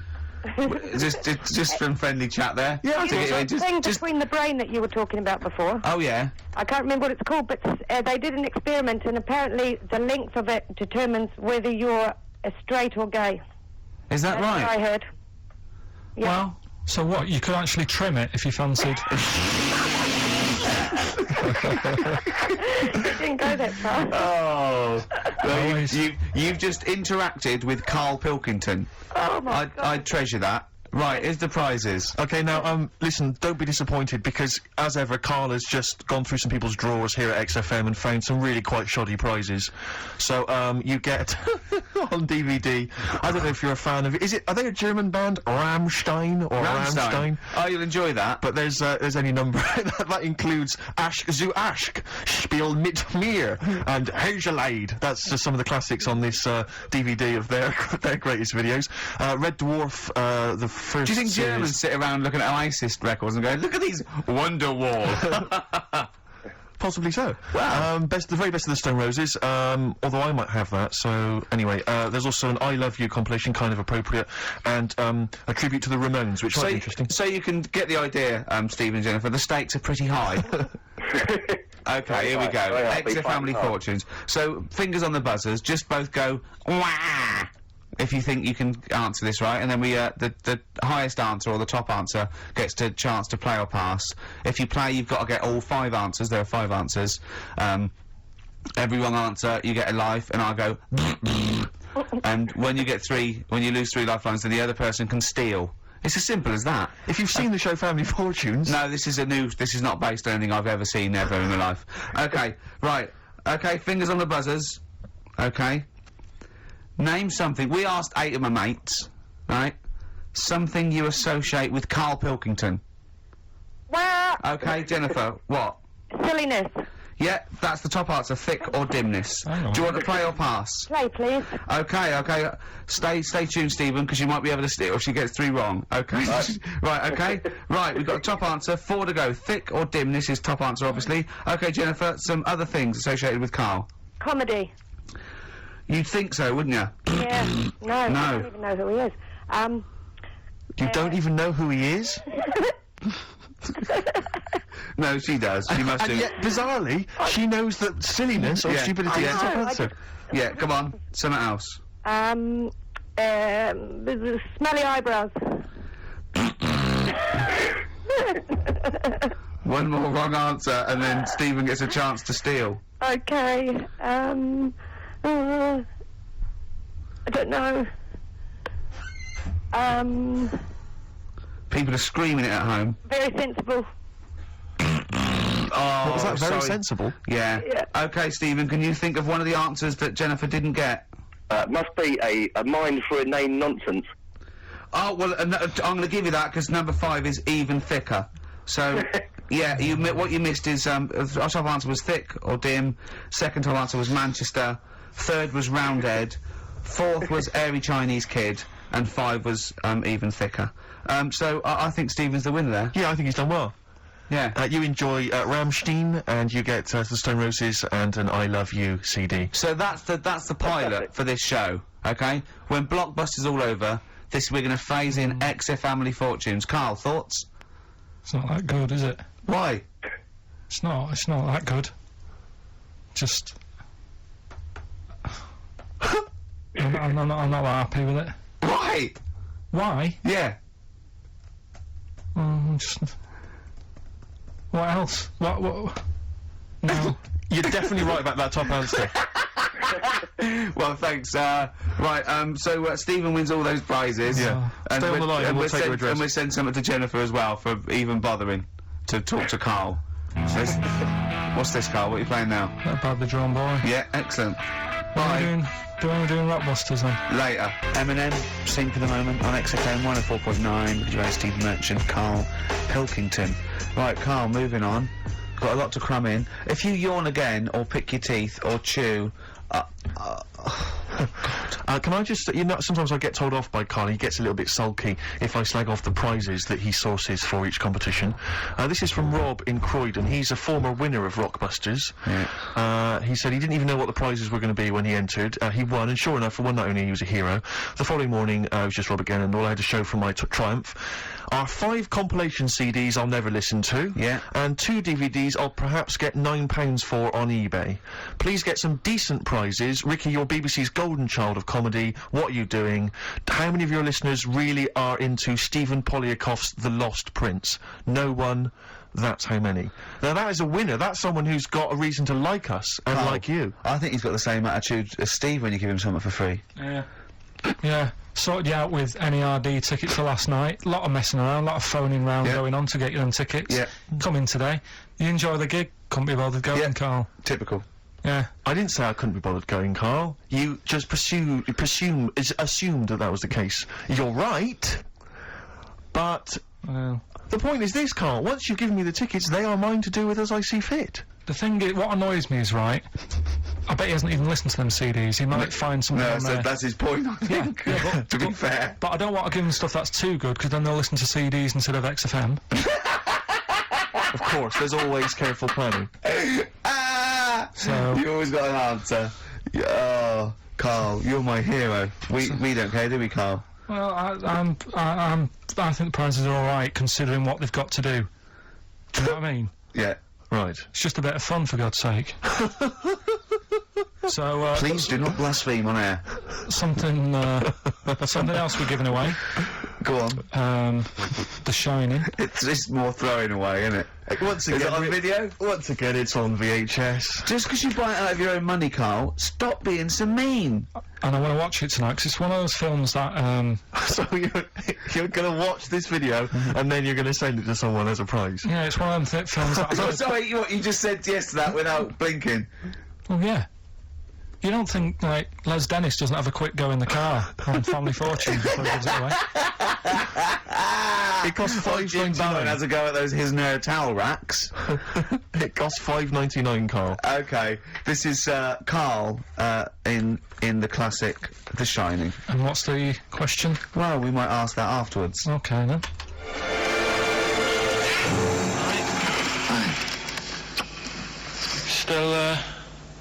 Still trying to write the book then? No? Yes. Good. Funny, someone told me the other day, weird thing about a typewriter, the top row of letters, the longest word you can write is typewriter. I'll just show you, That's weird, isn't it? It's just the typewriter being... You're not in the mood, are you? You're in one of those grouchy moods again, that you get into when you're writing. I'm not being grouchy. I just want to finish my work. Yeah, it's just being a bit funny, a bit offhand and that. Let me explain something to you. Go on. Whenever you come in here and interrupt me, you're breaking my concentration. You're distracting me. And it will then take me time to get back to where I was. Understand? Yeah, but I just was coming in to try and cheer you up, you know, if you... I mean, I'm full of ideas as well, you know, if you're having a problem coming up with stuff, got loads of ideas you could write about. The other day I read about this airy Chinese kid. What do you want me to do about it? No, it's just that it could make a good book, do you know what I mean, sort of following round. That's swell. Well, I'd buy it. You know. But if you don't want to know, don't bother doing it. But, do you know what I mean? Just airy Chinese kid. It's weird because they're not normally that airy over there. Yeah, this kid caked in it. But if you don't care... I wouldn't touch one hair on his goddamn little head. You won't have to touch any hair on his head. Like I say, he's covered. Leave the head alone if you want. Touch his hands. He's totally covered in it. But I love the little son of a bitch. Well, don't go that far. You haven't met him. But I can sort it out. I'd do anything for him. I don't think you'd expect that much. Just take him to the barbers 3 or 4 times a week. You know, he's a good little kid. In fact, I'll do it. I think I'll write a book on him. Yeah? How do you think you can handle that? Yeah? You're not too busy, are you? Well, yeah, I'm pretty busy. I've got to sort out some monkey facts for the show this Saturday, but I reckon I can still... Why don't you start right now and get out of here? Alright. I will. If you're going to be like that.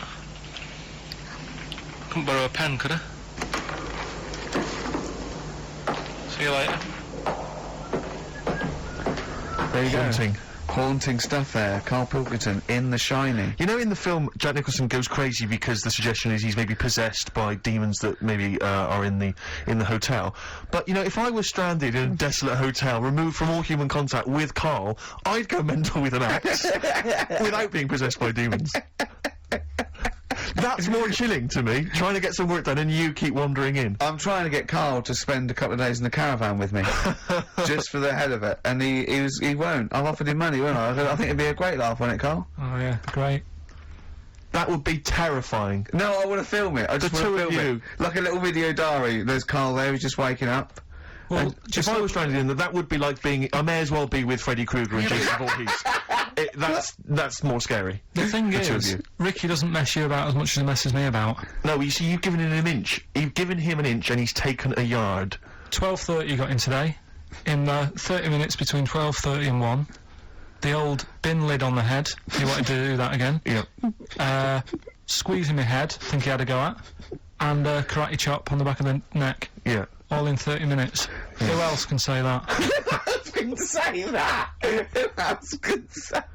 What do you mean? Anyway, have we got a question then? Yeah, to win a copy of... I'm so embarrassed to say it. The Shining on VHS is worth $5.99 and it will have already been watched by Carl Pilkington, probably not even rewound. Yeah, to win that. And a little bit of tripe and cow eels where it just slipped into his dinner. A farm cake outside. As he was reading the back of the box trying to figure out what was going on. The ingredients. What about this, right?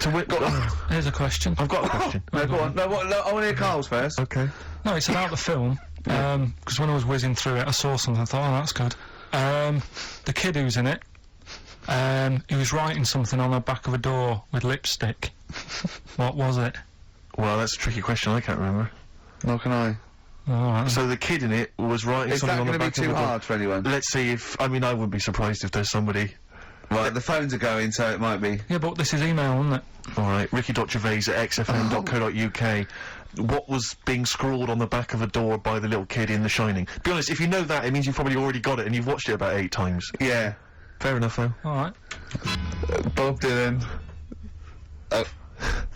You're gonna make me lonesome when you go on XFM. Sorry, they're arguing. Steve and Carl but he just goes, you've got to keep it slick. Do you know, can I just tell them what you're arguing about? Think of this, right? This is the argument. They're arguing whose fault it is why this show is rubbish. Think of that! What? That's a perfect... I think that's a valid criticism. At least we're discussing it. You're just accepting that that's the case.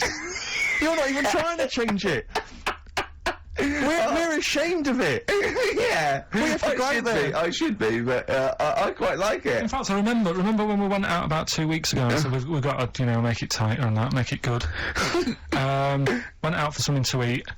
You were happy sat at the table talking about squids and having to, you know, go off with one if you want to tell the kid. I brought up the topic, right, what we're going to do about the show. Suddenly you've got to go. It's like, oh, I think I've made plans. So me and Steve sat there coming up with stuff. See, I do that. I do acknowledge, quite shamefully, that this is more enjoyable for me to do than for you to listen to. But it's like 2 hours sort of playtime for me. It's like, you know, the study period when you're meant to read a book, but you actually can't afford to run around and draw pictures.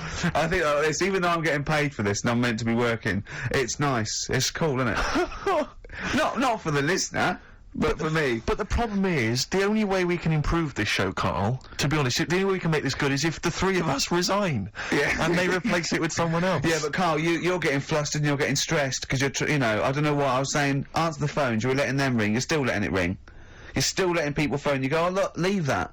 And people have phoned in, good enough to phone in, to ask for something for free. I think you should at least answer the phone and say, it's not worth it, the prizes are rubbish. Well, whilst I'm doing all the other stuff, maybe you can do that. No way. Right then. But No to be fair, way. Rick, I'm not accusing you of being lazy. No. But you're sat on a chair and yet you're almost vertical. I don't know how you've done it. It's like you're almost asleep, but you're sat on an upright chair. I don't know how you've angled yourself in I'm that going to have way. a bad back when I'm, in old age. I'm just going to be bent double. Right, so come on now. What? Pretend we're starting now. Okay. We've just started the show Yeah, now. it's 2 o'clock. It's Right. XFM. It's the Ricky Gervais show with Steve Merchant and Carl Pilkington, or our show. It's our show. From now on, I'm at least cutting up the blame as well. XFM 104.9. What do you want to know? Funny thing happened to me on the way here. Okay. Actually, it was about Wednesday or Thursday. I was walking along Charing Cross Road. I was on my way here actually to meet Carl for a drink, and this little fella came up to me. I think it was an overseas student. He's sort of like a student type, but he had an accent, and he came up to me and went, "Excuse me, are you one from the office?" And I went, yeah. He went, would you sign a script book of the office for me? I went, yep, by all means, yeah. He went, can you come to the bookshop? And I went, what, you haven't got it on you? He went, no, but if you come, I will buy one for you to sign. And I went, I can't really. He went, were you going to pass one? I went, I'm not, no, I can't. He went, he went, oh, I was just in Waterstones earlier. I didn't go. I went, oh, sorry. He went, you could just. I went, I can't. He went, okay. I went, I'll sign something else. Have you got something else I can sign? He went, of course. And I signed a pamphlet or a brochure or something for him. But I love the idea. Imagine me going with him. I'm queuing up, and I'm in the queue. He's going, you're going, yeah, fine. Can you just hurry up? And he gets there, and there's. Switch doesn't work, and he goes, can you lend me £10? Yeah. I mean, imagine that. I'm a little bit annoyed you didn't go with him, frankly, because that would have been a sale of our book, and I get a little cut from that. Well, behind him was Salman Rushdie. Going, can we hurry up? Because I shouldn't be out. I'm getting a lot of funny looks. And I really, you know, I don't feel comfortable. But I thought it was very odd the other day. We were walking along, and Ricky often gets bothered for an autograph, and some Japanese people who I think were tourists, they appeared from behind the corner, and I thought, this is odd. That, you know, they seemed like tourists, but they're obviously going to ask for an autograph. And they just handed him a camera and said, "Excuse me, would you take a photo of us?" And they didn't recognise him. They didn't recognise him. I was laughing. I was thinking, right. Oh, so now Ricky stood in the street. People are recognising him as he's taking a photo of three complete Japanese strangers. And I imagine them getting home. And so it's saying, and here's the one we had taken by Ricky Gervais. Taken with Ricky Gervais? No, taken by Ricky Gervais. From the office. Isn't that brilliant? Would you come to the bookshop with me? The life of a minor celebrity. Not really. Times like these, Foo Fighters and XFM 104.9. Carl, let's build up to Monkey News. Do you want to give the competition answer and winner? Yeah, we did the bit on The Shining, me acting out in that. Yeah. And the question was, the kid in the film The Shining, he, after, like, the devil had got in him and that. This isn't written out, is it? You're just winging this, aren't you? No, but I remember it. But you haven't seen the film, though, have you? No, but when I was whizzing through to get the clips to make that thing, I saw it and I thought, hang on a minute, I'll watch this bit. And that's why I want to take it home tonight and watch it. I meant more how you're presenting the competition. It's just like Jonathan Ross on film 2003. Well, I'm just saying, right, so the kid's there in the bedroom, and he's got his mum's lipstick. Yeah. And he's saying... Doesn't it run a mobile deed? No. And he said, he wrote down red rum on the back of the door, and his mum wakes up and thinks, what's he doing? Yeah. She looks at him and she goes, oh.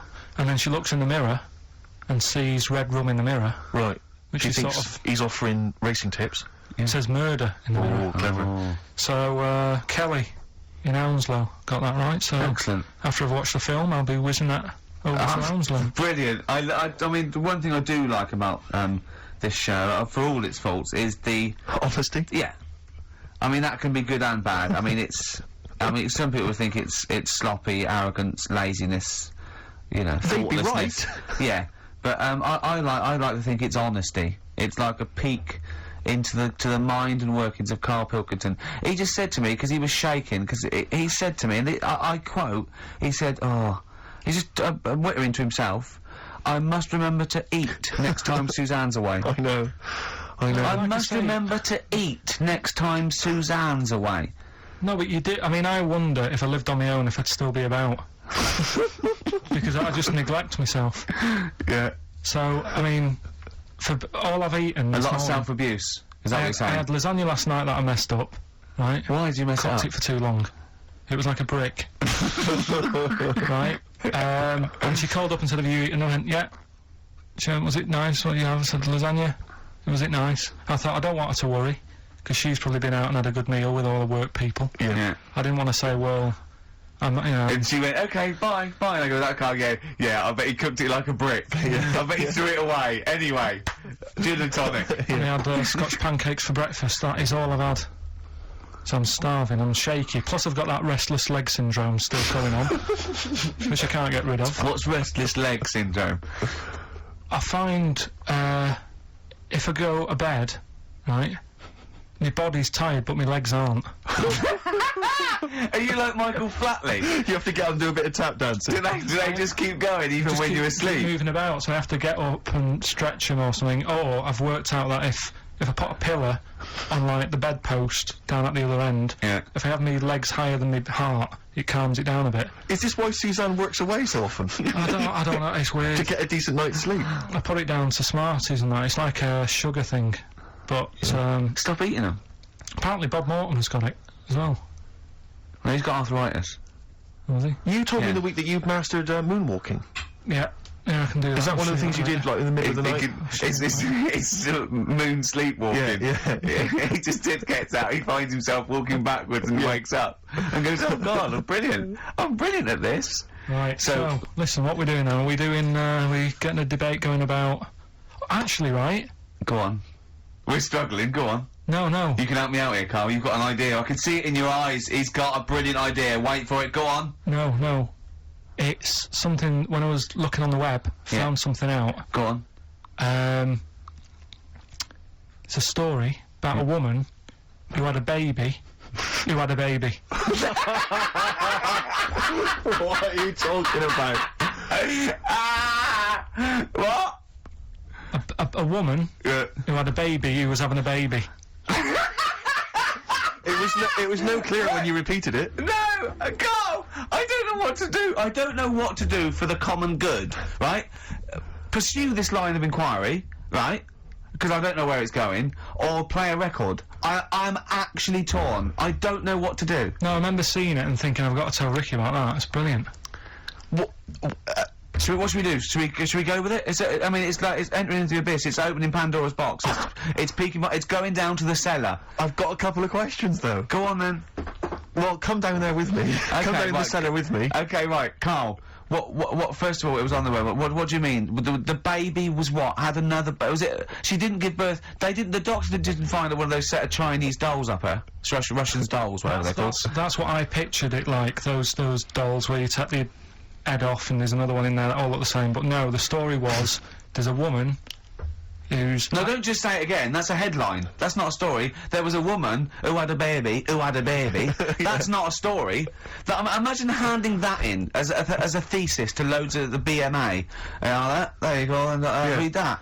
That's a children's rhyme. Yeah, there was a woman who had a baby What do you mean? So she had a baby, right? Yeah. That bit's fine. We're okay with that. That's normal. That's normal. A woman had a child. Yeah, totally normal. She gave birth. Fine. Yeah. Next. Well, I don't know that much more, apart from the fact that the baby's, like, roaming about, and then 12 months later, she's like, oh... Interesting, so the gestation period of that baby was actually 3 months more than an adult. Yeah. Excellent. It's weird, though, isn't it? So was the headline "My baby's 12 months pregnant"? What are you talking about? 12 months later, it had a. What are you talking about? Forget it. No, you haven't even finished the story. That what you said. And 12 months later, you didn't even finish the sentence. So what do you mean? No, I didn't read any more into it because I just saw that and I thought that's weird. And then I just was thinking, oh, like imagine the kid at school at parents' evening. Go on. And it's like, well, your kid's pretty good. Now let's have a look at your work, sort of thing. Don't you think that'd be weird? But what? Did the child have a baby? Yeah. Of course it didn't. Play a record. We shouldn't have gone down in the cellar. We should have just left the cellar door closed. I never learn. That's the Zombies and a song called Time of the Season. I've enjoyed them. What do you think of Zombies, Carl? It's alright, yeah. No, not the group, but the Living Dead. Don't worry about them. No? Why? Not about, are they? Couldn't happen. You don't believe in that? Listen, right? You don't believe in zombies? So, but you do believe a baby had a baby? Yeah. On you go, on you go. Are you still saying that didn't happen? Yes. Right, well, I'll find the thing again, I'll print it off and then you'll read it. All I'm saying is there's more information that we need. Yeah, but it always annoys me that when I do get the information, you'll go, yeah, but it's named Sally, you didn't say that, and make out... No. As if... No, don't make it look like we're over-inquisitive or over-cynical. You come out with the most abominable things man has ever uttered, and you expect us to accept them. Usually headlines, usually illogical, not just probably wrong. So, fleas are born pregnant. Are they? Yeah. Right. Okay. See? On we go. So, see, that's true, and you're not impressed, because it doesn't involve a little werewolf child.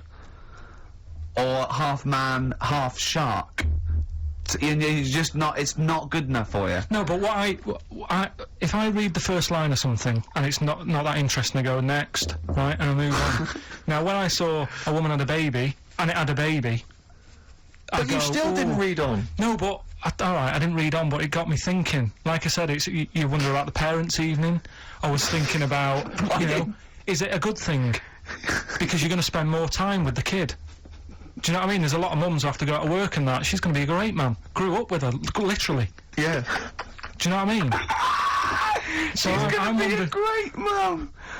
I just wonder if, I know it sounds weird, but if was it the you know the baby that woman had, was that a girl or a boy? Well, it would have been a girl, wouldn't it? Of course it would. It'd be mental, wouldn't it, if it wasn't? Right. It would have been a weird story, wouldn't it? So anyway, that reminded me, because we were talking about other amazing stuff that Ricky told me to find out about. Steve, are you aware of bonobos? We mentioned them earlier. I'm not particularly familiar with bonobos. Right. It sounds like a cream cake. No, they were a sort of a chimpanzee, but more advanced than the traditional chimpanzee. They live in one sort of particular area, and you know, it's the sort of closest animal to the missing link. They're very intelligent. They take on a lot of social aspects of human. They have sex for pleasure and no other. Steve's looking annoyed. He's done, yeah. Yeah, what did you find out about apparently, I found out it's 98% not human, this kind of thing. It's nearly human, but it's not. We share 98% of DNA with it. Yeah, 98%. It's a higher percentage than you. They have sex for pleasure. They do look a bit like him, though. They've got a little round head, haven't they? But, and they're much more upright than the...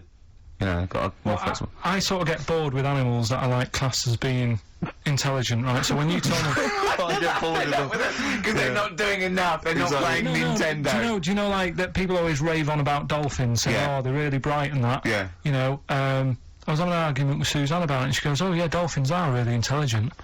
And I said, but what? What have they done? So she said, well, they use them in wars, they strap bombs to the back to go out to boats, to then blow up the boats. Yeah, they're trained, yeah. Well, that isn't that bright. If it was really bright, you'd go, I'm not doing that. Well, no, they leave them. They don't blow themselves up. They...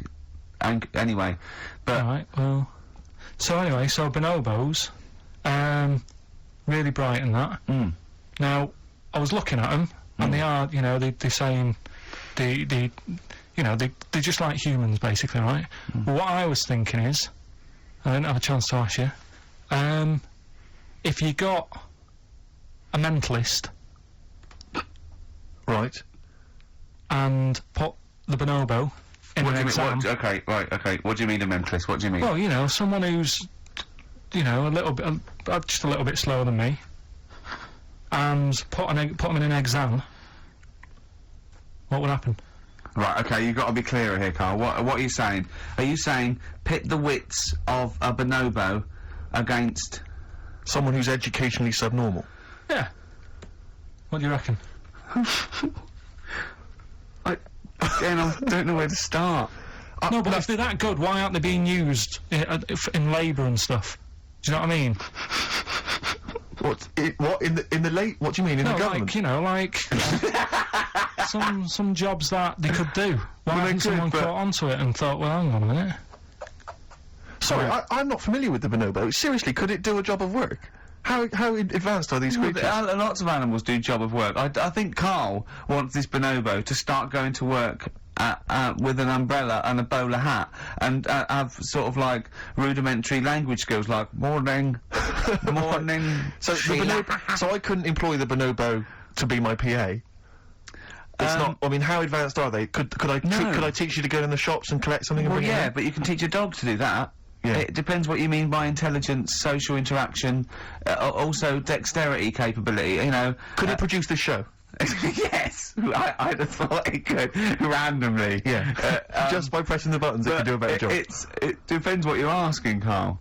What you mean is, could a chimp be a thick human at an intelligence test?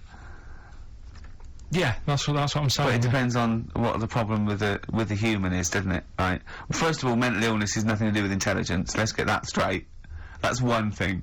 Mental people aren't necessarily less or intelligent than people. Now, is that the clinical term? Well, exactly. A mentalist. A mentalist. Sometimes I don't know what to do. I don't know whether to start with where he's going wrong with the question, to answer it, to find out what he really means, because it's just that if that did happen, right? So what could happen? You want the Planet of the Apes, don't you? Here we go. Go on. Right? I go to school. I go to a new school. Yeah. I go in the class. There's 3 bonobos sat on the back row. Yeah. Right, I think it would make everybody. Bad kids, are they? Everybody would work harder because you go, well, I don't want a monkey beating me. Whereas when I went to school, there'd be an incentive? Yeah. Well, okay, they go. Oh, go on. What do you mean? No, I would have loved it because I mean, one of the reasons I didn't like school is it's like, oh, I'm not bothered. You know, I'm not bothering going in today. I'd love it if I went in and someone said, right, you're going to start coming again. Why is that? We've got 3 bonobos in your class. What if they didn't hang out together, like the 2 little kids with the webbed hands and the big heads? What if they started bullying you, stealing your pocket money? Well, maybe go in. Maybe copying you, maybe making you do their homework. yeah. They did find out. To be honest, it would probably be the other way round, and he'd score better. Yeah. God, have you been copying? Have you been copying the bonobos again? Have you been copying Boo Boo again? It'd be good though, wouldn't it? Well, it'd be great. I wish I could live in your mind for just a day. So it must be great when you walk around and see things. We were talking before, right, about at school for some. I can't remember why it came up, the frog thing. But they did a. Oh, I'll tell you what it was. It's the march that's on today, right? And you know, if people want to do that, that's fair enough. But I don't like going out in big crowds and what have you. Sure. He said there's too many people to get anything done. Right? He said I wouldn't do anything with more than 5 people. Do you know what I mean, Steve? If you have a night out, if there's more than 5 of you, you can't talk to everyone. Who's in charge of the night? It makes it hard work if you want to nip into a restaurant because you've got to get like a table for 6. Yeah. So if you're on that march today and you want a coffee, you've got to get a table for 20,000. 7 for 1 million protesters. No, but do you know what I mean? If they're trying to work out the bill afterwards. Yeah. The dessert. Let's just split it a million ways. Yeah. Should we just split it a million ways? Well, I didn't have a starter. I need to pay with Switch. I didn't have a starter. Can I pay on Switch? Before you know, war breaks out. Forget it. They're fighting amongst themselves. Dubs, there goes the fear. We got a crack on here. XFM 104.9. We've got to get in Rockbusters and a couple more tracks. Ricky Gervais, Steve Merchant, Carl Pilkington. Carl, go for it. This is Rockbusters, the last ever Rockbusters. Right, yeah, it's a accents special one today.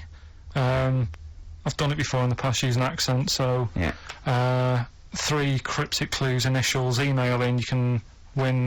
Do the email address now, so take it down and start going. Right, ricky.gervais@xfm.co.uk, right? Yeah. Right, first one. The northern lad remembers he had to tell his mum's daughter something. Oh, dearie me. The northern lad remembers he had to tell his mum's daughter something. That's O, the initial O there. Think of a band. Yeah, I've got it the already. initial, Yeah, right? yeah. Okay, that's easy. Go on next. Second one, the person from Birmingham got a C in their degree. Right, the person from Birmingham got a C in their degree. The initial there is T. You don't get A, B or C with your degree. Well, that's... And the final one, the Cockney fella isn't happy. Everything's going wrong. That's DH. The initials there, DH. So very quickly, the northern lad remembers he had to tell his mum's daughter something. God, they're not going to get the second one. O. Second one, the person from Birmingham got a C in their degree. Initial T. And the last one, the Cockney fella isn't happy. Everything's going wrong. DH. Email in ricky.gervais@xfm.co.uk and win some stuff. Is it important that they bear in mind the accents? Will the accent really help them? Of course it will, yeah. Well, of course it will. Not necessarily, course. Yeah. So, right, do that. Right, the Valentine special, Letter to Piney, one of the greatest love songs ever, and you've got a couple of minutes. Please do you know email the funny thing is, we haven't even done monkey news. Oh, God. Right? There's nudists going about, playing bowls, which we didn't get round to. Are there? Yeah. God. Why are they doing that? They got fed up with volleyball. I don't know, it annoyed me when I read it. But we'll leave that, maybe we can come back to What that. are they up to? Some They've got to be nudists. careful when they're smoking a pipe and bowling if they're nude. Do you know how, like, nudists annoy me? I saw it in the week that, Sorry, what was the monkey news? Quickly. No, we got to save monkey news. We'll have to do that when we, Is it quick? Is it quick? Going into the record. What, the monkey news, is it quick? Yeah. I can tell it to you quick. Quick then. Right. Jingle.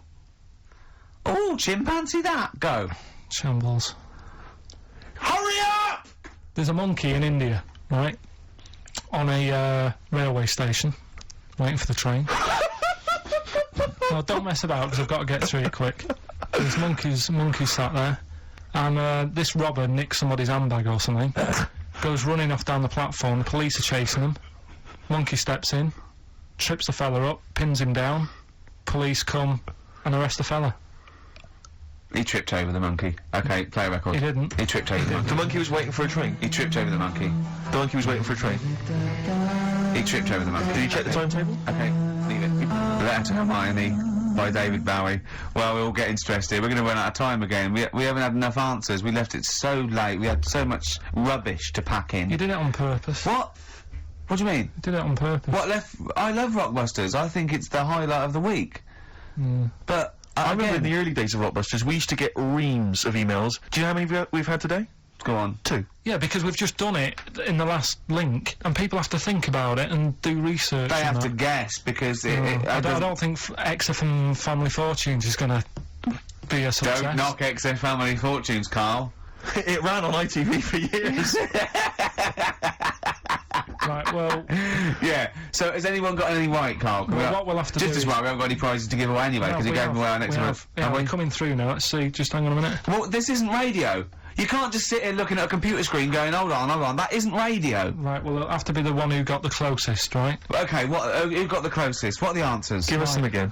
Right, the northern lad remembers he had to tell his mates, his mum's daughter something. I'm so glad this is the last one ever. This is the last, I promise it's the last Rockbuster ever. The northern lad remembers he had to tell his mum's daughter something. That was O. Yeah, I know that. What was it? Oasis. Oasis. Right. Yeah. Oh. So that was a northern lad. That works. That works, though. Go on, what's the next one? This one worries me. Go on. The person from Birmingham got a C in their degree. No idea. That was T. Go on. Toto. 2-2. A C as well. Just made it up. A C. 2-2. I love it. I love Toto. Toto. Well, Toto. Right, no, did anyone get Toto. that? Yeah. You are I just saw joking. it on an email. Right, Someone come on. got that. What was the last one? That's extraordinary. Last one. The Cockney fella isn't happy. Everything is going wrong. Going back in time a bit. The initials DH. Going back in time a bit? Yeah, that for the song. It's not a sort of. Oh right, I remember. I thought I didn't hear that first time round. Cockney fella isn't happy. Everything's going wrong. The initials were DH. Yeah. That was Dan Hill. Dan Hill. Right. Dan Hill. Nobody got that one. That's a tricky one, but Steve, do you want to pick someone who got a couple? I mean, I imagine Dan Hill was on everyone's lips. I mean, I'm sorry, I think I know about music, but I don't know who Dan Hill is. Sometimes When We Touch. Yeah, they honestly it's too much. It's Doesn't an really matter. awful ballad from about 1973. Yeah. Right? No one would get Dan Hill. Did anyone get Dan Hill? Well, I don't know. Steve, you are just... I'm not going to check. I can't be bothered. I just want to celebrate that it's over. I'm just pleased that we're finished with Rockbusters. What? Right. Did anyone get it? Hang on a minute. No, I've got to put that check. one back. I want to hear that answer again. What? Carl, leave the mouse alone and let me find that one. Right. That is someone's contempt for you. Yeah. They've put Oasis, fair enough. Second one, Travis, they've just gone. Third one, Oliver Hardy. They don't care. That's how much contempt people have for you. What's the answer? NERD? Yeah. Provider. Oh, I hope the Sonys weren't listening to that. I'm not going to come in for a couple of weeks. I'm not going to be here next week. Okay, no, leave it a couple of weeks. Yeah, Right, I think we should just take a break. Everyone should just take a break. do a special or a best of, Carl, because this is... Well, I've got to go away and rethink this whole thing, because I think it's actually probably damaging our reputation. Definitely. What are you going to do next week? Are you going to come in? Carl? I'll have to be here to play it out, won't I? Fine. Yeah, right, because we didn't give the winners of the competition. See you later. Yeah, I'm not going to be here.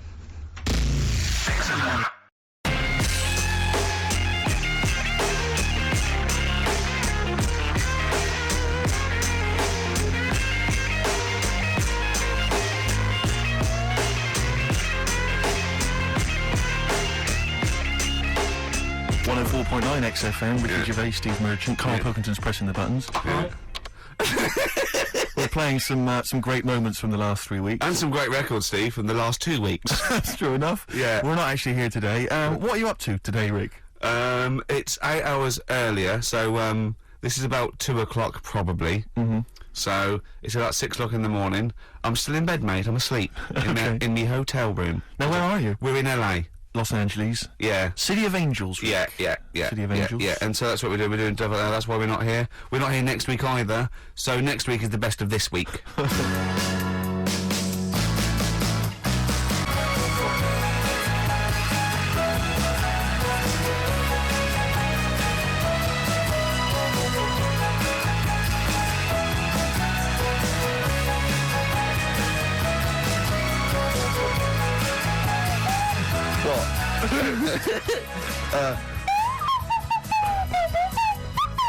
Someone's left one of those little things in here. It's brilliant, isn't It's it? amazing. What are they called, those things? I imagine just there, I was thinking of being in the front row at a Morrissey concert and going, can I just play along? They are brilliant. I don't know what kind of sound that is. I don't know. It's only used for when Kenneth Williams yeah, exactly. sees someone undressing. Yeah. That's the only time that is used, that noise. Exactly. That is But brilliant. it's like it was specially created for the Carry On films. Yeah, we need... I don't know what it is, but we need something when I walk in and see someone changing. Well, what about this? There is a light that never goes out by the Smiths. I phoned Carl up in the week, yeah, and I said, what are you doing? He went, well, even though it's one of my days off, I'm just doing some research on the web. Found anything that said, yeah, I'm doing science. And then he said, you can get wigs for dogs in Tokyo. That's his scientific fact. And I went, what do you mean? Dogs, if they need a wig? I said, if they need a wig, what? Dogs going bald? And he went, like, this is fine to him. He went, it's a stressful city, Tokyo. The world's all right with Carl. He's always got an explanation. I've only ever seen him confused once. When, in Edinburgh, he looked out of his window one day and he saw a bloke putting a parking ticket on some rubbish. Yeah. And that genuinely confused him. Yeah. He couldn't work out, could you? It's a bit weird, isn't it? And the woman breastfeeding her 8-year-old child, you didn't like, did you? I don't like that. But, the what's the name? Animals with wigs. I kind of thought, after I put the phone down to you, I kind of thought about it, thought, yeah, it's a bit daft, that. Are you sure he's not the ageing pop group? No. The Animals? But when you think, have you ever seen, like, a bald pet? No. It's weird. What do you mean? Because my mum, we had a cat, we used to get through loads of cats because we lived in a... Oh, God, it's starting early today, isn't it? What do you mean? It's only 10 past one. What are you doing? No, Running a restaurant? We lived on... Oh, God, what do you mean? No, we lived on, like, a main road. Oh, yeah. Right? So Yeah. we used to get through a lot of them. My dad It was kept their saying, risk. you know, stop wasting money. You know, it's not Stop good. wasting money, not wasting cats. Right. So anyway, we had this cat that was ill all the time, and It's just bag of news, probably. Yeah, malingerer. Yeah, I'm terrified. I'm going to which house? Vroom. Oh God, bloody hell! Vroom. Don't let me go to the Pilkingtons. and it, for some reason, it kept being sick all the time. Yeah, that is news. That's definitely news. So my mum kind of thought, oh, I've had enough of this, and she shaved it. Whoa! Whoa! Now I know you're not vets in your family, but what correlation did your mum think there was between you being sick and shaving it? Because it kept being sick, and it was a pain to wash because it kept getting So caught she up. wanted a dry wipe cat. So why didn't she just varnish it? What? it's weird. It's weird. Though. So now he's cold and sick. No, but not all of it. She left sort of the back half, but sort of from its waist, sort of. I love that. Shave it because it's sick on itself. And That is it was genius. the weirdest looking thing. I mean, normally I like cats. I'm always like giving yours a stroke on the head and that. Yeah. As soon as she did that, it was like, oh, Yeah. can't touch it. And then So now it's sick, cold, and hated. Yeah. I love. Carl. It must have. I mean, the other cats must have been taking the mick out of it constantly. It's just making things worse. Did it get? I'm hoping that it got run over and was put out of its misery. no, I think it got all right, that one. Or is that the? Yeah, it did get run over. It did. Oh God. Oh. Oh dear. How many cats do you say you've got through? I'd say whilst I was living at home, I mean, it's still on the increase even though I'm not there. So whilst I was there, probably 5. God. Wow. Oh. Yeah. And were you upset each time, or you just got used to it? It's one of them things, isn't it? Like I've said before, when you first see something, it's a bit of a shock. Do you know what I mean? It's like the Elephant Man or whatever. Yeah. First time you see him, it's that sort of, oh, look at that. Do you remember the first time you saw Steve? No, I'm not being funny. Do you remember the first? Yeah, but I've said this before. It's always then you get used to how people look, and you don't. No. I'm gonna burst. You have to play a record. No, but because I just see Steve's face. No, but I've got used to it. Shut up.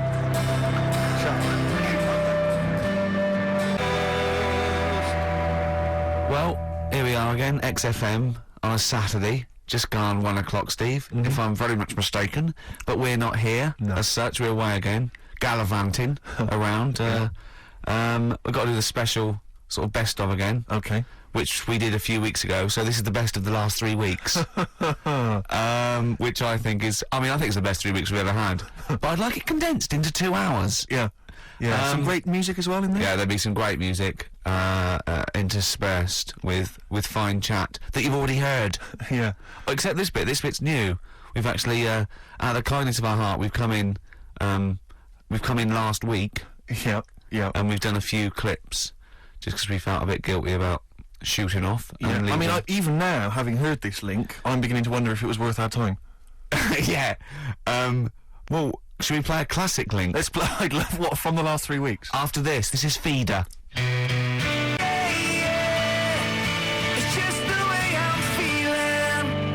Well, if you've just tuned in, it's XFM 104.9. You've got that bit right. Ricky Gervais Show with me, Stephen Merchant. Hello there. Carl is actually in a little booth.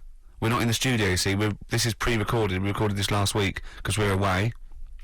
And it's sort of like the best of the last 3 weeks since last time we were away when we put out the best of. It's a long time since we've had any White Van Carl. For those that don't remember this particular hot feature, we basically ask Carl some of the questions that are asked of a white van driver in the Sun. They always have this on Saturday afternoons.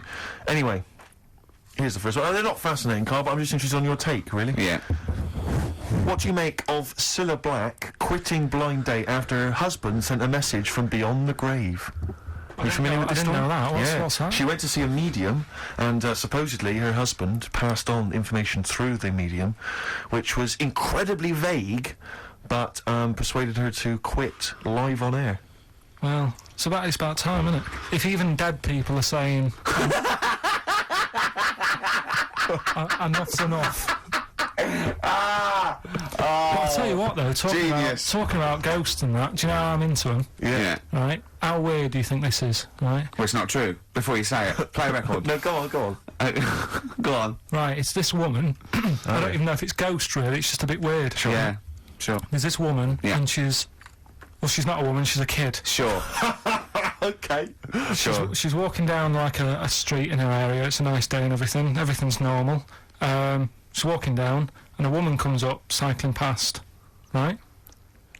The woman on the bike looks at the kid, absolutely terrified, right? Got a really scary face on her. Yeah. The kid's thinking, why is she doing that? Yeah. Right? So anyway, she thinks nothing of it, goes, I think she was playing in the park or whatever, goes and has a nice day. About 15 years later... Oh, right, yeah. She's, I don't know, I think she was going to work, right, on a bike. She was riding her own bike? Riding her own bike, cycling down the road. Oh, yeah. Looks at the kid. That's the thing that happened, like, 15, 20 years ago. Right. It's her on the bike looking at her as a kid. Right. Not another child. No. So it's her. She's seen herself. What, Carl? I mean, I don't know where to start. Firstly, where's this information come from? But I mean, why do you ever? I mean, I don't know what part of that you think can be true. I don't. I'm honest. I'm speechless. I don't know what to say. What are you talking about?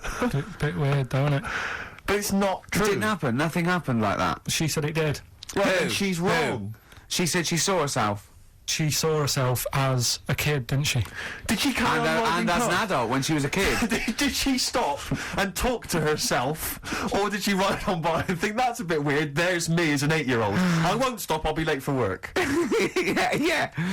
If I'm late again, the boss said he'd be in trouble. Yeah. Oh. Well, And where is this information? Did it happen to someone you know? No. You overheard it on the bus? No, it was in the 14 Times. Ah, right. Well, Okay. that's the answer. Good. We've Okay. got to the bottom of that. Right, good. Carl, let me ask you now. Carl, you will be a little bit unnerved about this. Have you seen the film Jurassic Park? Yeah. You know what happened there? Well, according to the sign here, it says scientists are planning to clone mammoths for a theme park. Look at his face. Look at that. He looks like a dog caught in the headlights of a car. He's terrified. I love Carl. He sprung to attention Carl. there. Is that the best news you could have? Man moths.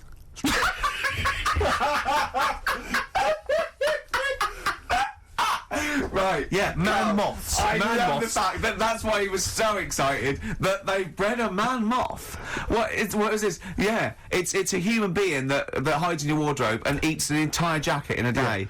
Yeah. What do you mean, man moths? Mammoths. Mammoth, the big hairy cow from the Ice Age. I mean, elephant. You're not so excited about that, then? You can take or leave bringing back mammoths to life, but a man moth... A man moth is a different matter. Oh, if we'd have never brought that up, he'd have gone and told someone now. Yeah. I've bred an half man, half moth. This is what we That's how mean. things start. This is what we mean when you hear these ghost Are you stories. slightly deaf? Is that it? When you hear these stories, is it? Carl, is English your first language? Are you actually foreign? Is that the thing? Yeah. Should we speak when we say slower? foreign, we mean not of this planet. Yeah. Should we speak slower? Would that be a help to you? No, go on. Next What do you one. make of Do that? you think that's good? Seriously, Do the you think idea that's of good to bring back mammoths? prehistoric animals. These giant elephants. They're slow, aren't they? It's not as if they're going to, like, get out and run fast and they can't capture them. They'd probably be a fence, to be honest, Carl. They'd probably be a fence. No, but you're asking it as if, like, it could all go wrong, but it couldn't, could it? Well, Really? but the point was about Jurassic Park is they thought it wouldn't go wrong. They thought they had it all under Yeah, control. well, and that they was didn't. You learned Dinosaurs. nothing from Jurassic Park, Carl. Dinosaurs would say, think about it before you do it. But with a hairy elephant, it's not going to... Not a concern for you. Would you go along to see him? Would you be interested in that? If it was in the area. He's great, isn't he? I'd love a queue, Nothing right? impresses No, him. but what I'd like to do is Carl sitting like Yoda in a little cave, and I'd just like to see people like Tony Blair and Stephen Hawking in a queue, and they go and say, "Carl, got a bit of a problem." And thinking of cloning a man and a moth. Problem? Not an issue. No, if I'm in the area, I might cruise around and have a look at it. Otherwise, just don't send it near my clothes. Oh, that's fantastic. So it's just for a second. As the words "man moth" came into your head, how excited were you? I mean, were you both terrified and excited? For the moment when you thought that they'd cloned a man and a moth? I pictured, What kind of face did he have? Did he have the moth's head, or was it a man's head? just a little head, little man head. Right, what was his face? What did it look like? He just was like a bit shocked. Perplexed, yeah. Yeah, so it was like he'd been grafted onto the body of a moth without his consent. And when he was asleep, he'd woken up. he just went in to have a goiter removed, and they said, "We've replaced your goiter with the body of a giant moth." Yeah. Is that all right, Mr. Jenkins? So he had the head of a little. Was it a little boy or a man? little man. Right. Okay. And he's just bumping into a lamp. Just bumping into a lamp. If you went into hospital and they'd done something, what's the worst thing they do, right? What would you rather have done, do you, right? You wake up and you've got lobster claws for hands. Right. You wake up and you've got duck's feet. Or you wake up and you've got one horn coming out of your head. The worst thing, Yeah. probably the horn coming out of my head. Why? Get in the way. That'd be useful, wouldn't it, in fights and stuff? And for like parties, people would make Well, I suppose points. the lobster claws would also be quite handy there.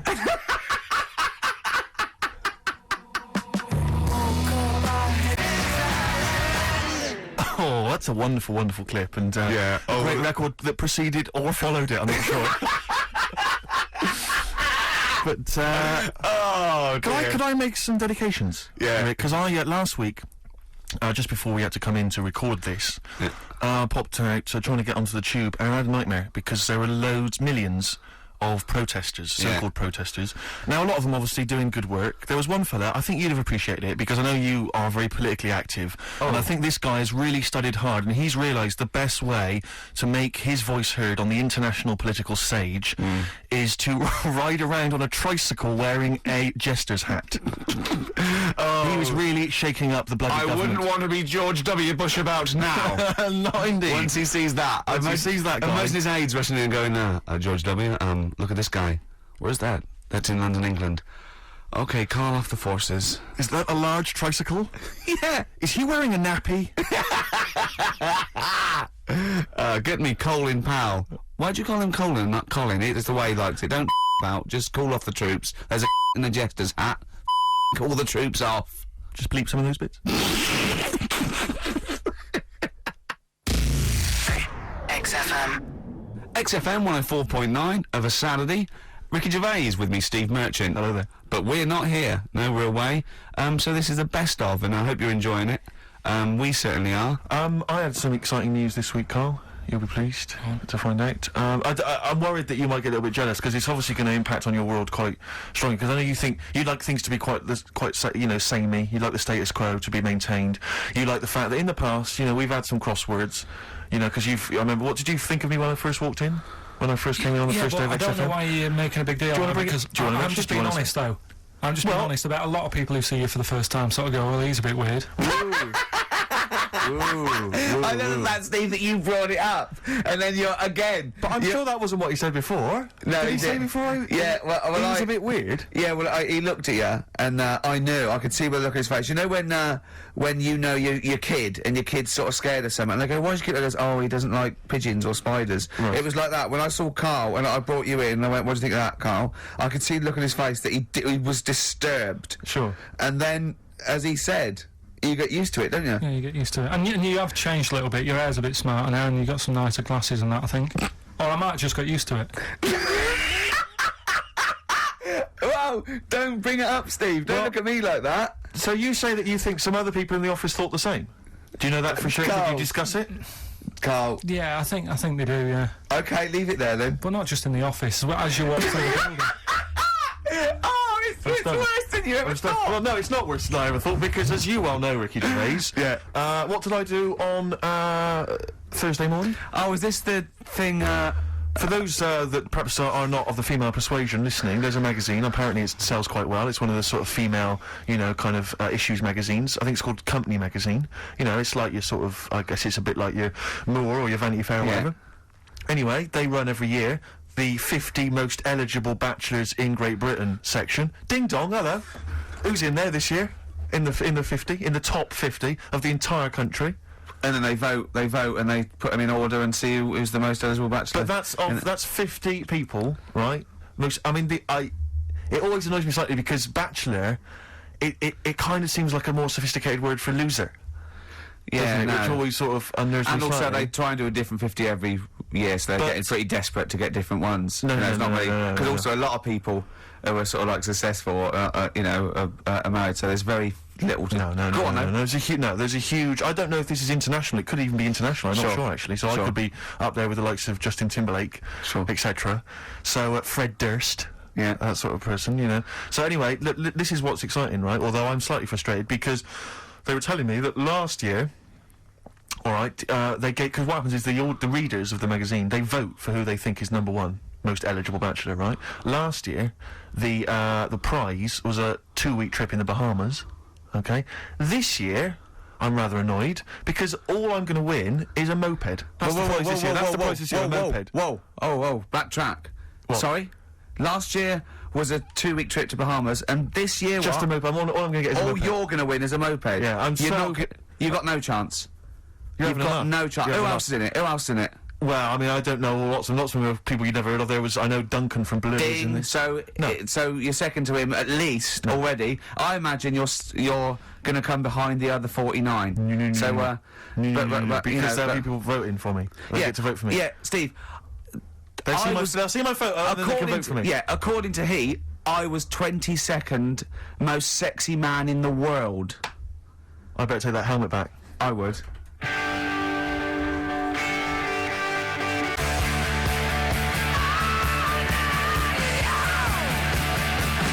AC/DC. Brilliant. You shook me all night long on XFM 104.9. Well, this show is a rocking. It is. It is. Ricky indeed. Gervais, Steve Merchant, Carl Pilkington. Quick query for you. This is from Jay. He's got a problem here. He says, my parents won't let me ditch my studies. He's currently reading modern languages at London University. Sure. He wants to follow his dream, but his parents won't let him, of being a dancer. Carl. Worse than that, he says that they're trying to arrange a marriage to a bunch of minging daughters of people they know from good families. He doesn't know what to do, so he's got the arranged marriage coming along, and he's also got, he basically wants to be a dancer. His parents are forcing him into something more practical. Well, the first thing, right, I don't think Live your dreams? the arranged marriage thing is such a bad idea. Okay. Because I think too many people go on looks. Right. And then you soon get bored of that, and you find out the person who you're knocking about with is actually not your type. Right. Why don't you arrange marriages for people? Well, I'm just saying, right, so I'd say, Jay, go along with that. I wouldn't worry about it. Okay. I mean, if they're really ugly, then, don't go along with it. But if they're half bad, put up with it. That's all right. The dancing. Brilliant. Right? That's that solved. Brilliant. I wanted to be a dancer. After I did the boxing, right, I joined a dancing thing just near Man United's ground, right, called Twiggies. Went along, I wanted to learn some moves. And How old were you? Well, it was when Michael Jackson was, like, pretty big, so about 83, 84, 85, something like that, around there. Wanted to do it. When I went, it was shut, and it had become like a warehouse for toilet rolls. So in a way, I wonder what would have happened. Sorry, how is that an anecdote about you going through dancing? You've told me before you did boxing for a while, you did dancing for a while. You had a true fight in the boxing. You didn't even get in the. That's not an. Imagine if that was a film. This is a boy's dreams of becoming a dancer. Oh, it's shut. Next on. I mean, how is that a story? Yeah, that was Billy Elliot. Do you think it won quite as many awards? Yeah, brilliant. Footloose. All right, Yeah. I'm fed up. They banned it. Let's go. Oh, it's shut. Flash dance. First, there was. It's a warehouse. Never mind. I'm just saying, you'll find something else. I think I got a go-kart after that. I bought a motorised go-kart and kept myself busy with that. So there's always other Just things. think, Alan Bennett has to sit down and really sweat over his stories. Yeah. He just opens his mouth. You are a living Alan Bennett character. So that's solved. Well, Jay, don't worry about that. There's no emotional problems I can foresee if you follow that advice. So the advice there is do an arranged marriage. If she's not ugly. minging, if she's not completely minging. Yeah. And don't worry about dancing. Get a go-kart. Cheers. Great.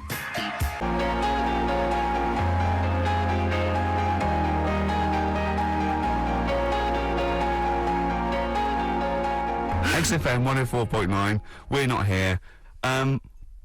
This next clip is one of my favourite clips.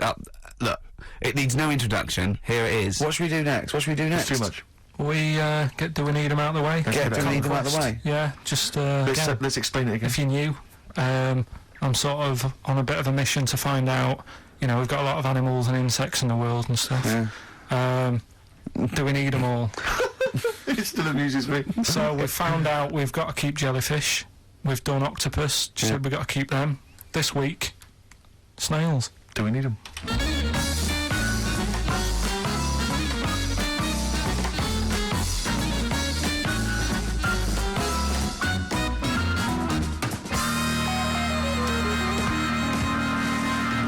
Just doing some research, right? I'm sort of working my way through different creatures and insects and stuff that's on the planet. Yeah. Right? And finding out if we need them or not. Right? Yeah. Do you know much about snails? Well, sea snails. Well, yeah. Snails in general. Don't know much about snails, land snails. Know a bit about sea snails, like whelks, top shells, that sort of thing. Would you say they're important? What sort of sense do you mean by important? Say if we had to sort of get rid of some animals and insects and that because we're running out of room. Right. Do you know what I mean? Because I'll tell you what I know about some snails. I don't know if this applies to sea snails as well. I mean, I called you today because a lot of other places are shut. Yeah. Right? So, I know they like to eat stamps, apparently. The glue on stamps. They love it, right? Right.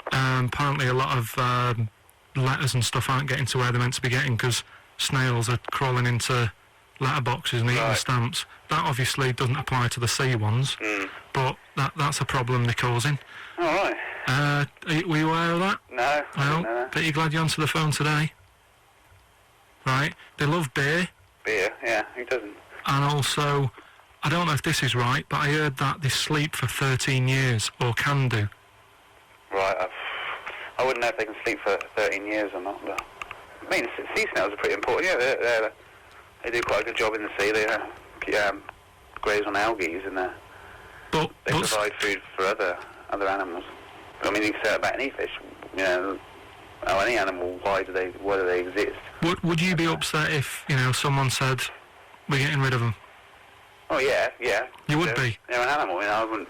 Forget being like favouritism and all that I get for them, right? There'll be other things knocking around you can sort of spend your time looking after. You'll still have a job, don't be worrying about that, because I'm not going to get rid of all the fish. Jellyfish need looking after, so you're safe.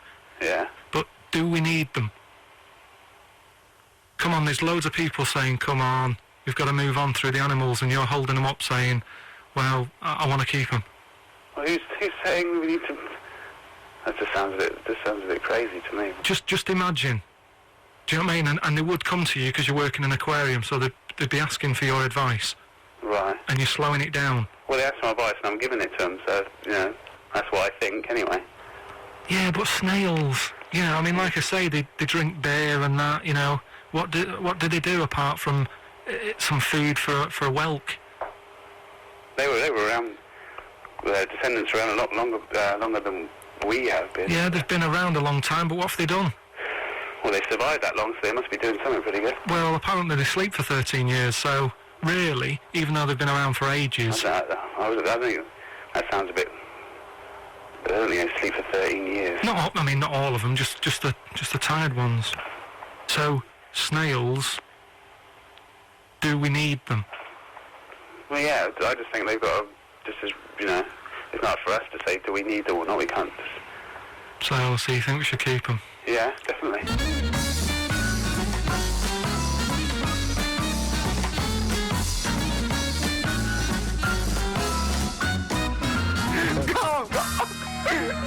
Go! I'm proud of you. That was getting really quite annoyed. I know. What did he think he was doing? What? I don't know what you tell these people. I mean, you don't get their permission to play this out, do you? You just don't tell the them. thing is, right, I sort of told him what it was about, but we won't say who he is or where he works, because it doesn't matter. I just needed to speak to someone who knows. I know the fact that you were trying to get an answer out of him by suggesting that he would be safe, because he could look after jellyfish if he gave the okay to destroy snails. He was getting livid, you could tell. Oh, God. Brilliant. So he's been around a long time, but what have they done? Well, right, last week when I did Do We Need 'Em, do you know when I called up one of the museums, didn't I? Science Museum. Yeah, are you talking to me? Yeah, I'm just saying, I wanted to tell you before when the song was on, but you're so busy listening to it. Yeah, was I so busy listening to a song I was playing? Yeah, but we're doing a radio show, aren't we? Alright, what's your point? Well, I just wanted to say she emailed in to say I got her name wrong, so I'm just apologising for that. What did you call her? I think I called her Jessica. What was her name? I don't know, I've got it on email somewhere. This is not an apology! No, I'm You've just got saying... it wrong again! You've not even said her real name! How is that an apology? Well, I remember, I read the email, so, yeah, I who are you apologising to? I think her name's Jackie, I think. Oh, you've got it wrong again, haven't you? Well, anyway, and she just said if you want to see dinosaurs and that, go to the museum. You were complaining about that as well, weren't you? You went to a museum and there was too many dinosaurs. He said you just need 4. No, well, Steve, have you been to the one in Knightsbridge? I think this so. one that I called up, right? It's nice. You go in, you get a good collection of stuff. You walk in, there's 3 or 4 dinosaurs. You've had enough, right? I went into New York, right? Went to the museum there, hundreds of them. You can't move for dinosaurs. Yeah. It's almost like they're responsible for them being extinct. There's loads of them. So all I'm saying is, if you want to see a dinosaur, go to the one near Knightsbridge. They've got a nice selection, some old vases and stuff. It's worth going. So that was great, Carl. Play a record. Well done. Bit of Amy Man. Oh, I'm obsessed with this song, Red Vines. It's brilliant.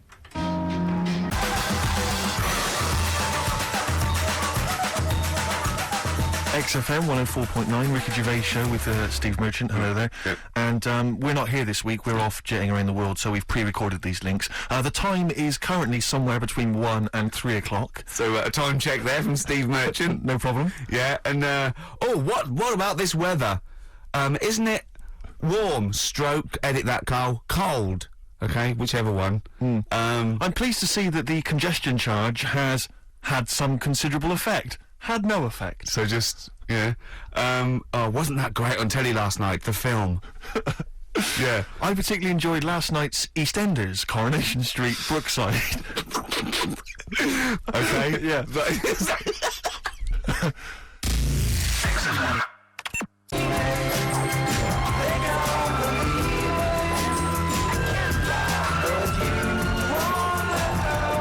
XFM 104.9, Ricky Gervais, Steve Merchant, Carl Pilkington. Tell us about this monkey, Carl. You're going to love this one, Steve, right? Yeah, so last week we were talking about how, like, a lad left his family because there was problems at home and that. He went and lived in the wood, he got airy, right? No, leave it there, Rick. We haven't got time to go into Right, it. so... That's what happened. And that's what happened. He lived with the monkeys, he went airy. That's what happened. Looked into some other stuff about, like, airy kids and all that. Yeah. Came across this story about a bloke, right, who worked in a zoo. Oh, dear. Right? So... Trouble's brewing. Loving his job and that, but it's quite a lonely sort of job because you don't see many people, you're just dealing with animals all the time, right?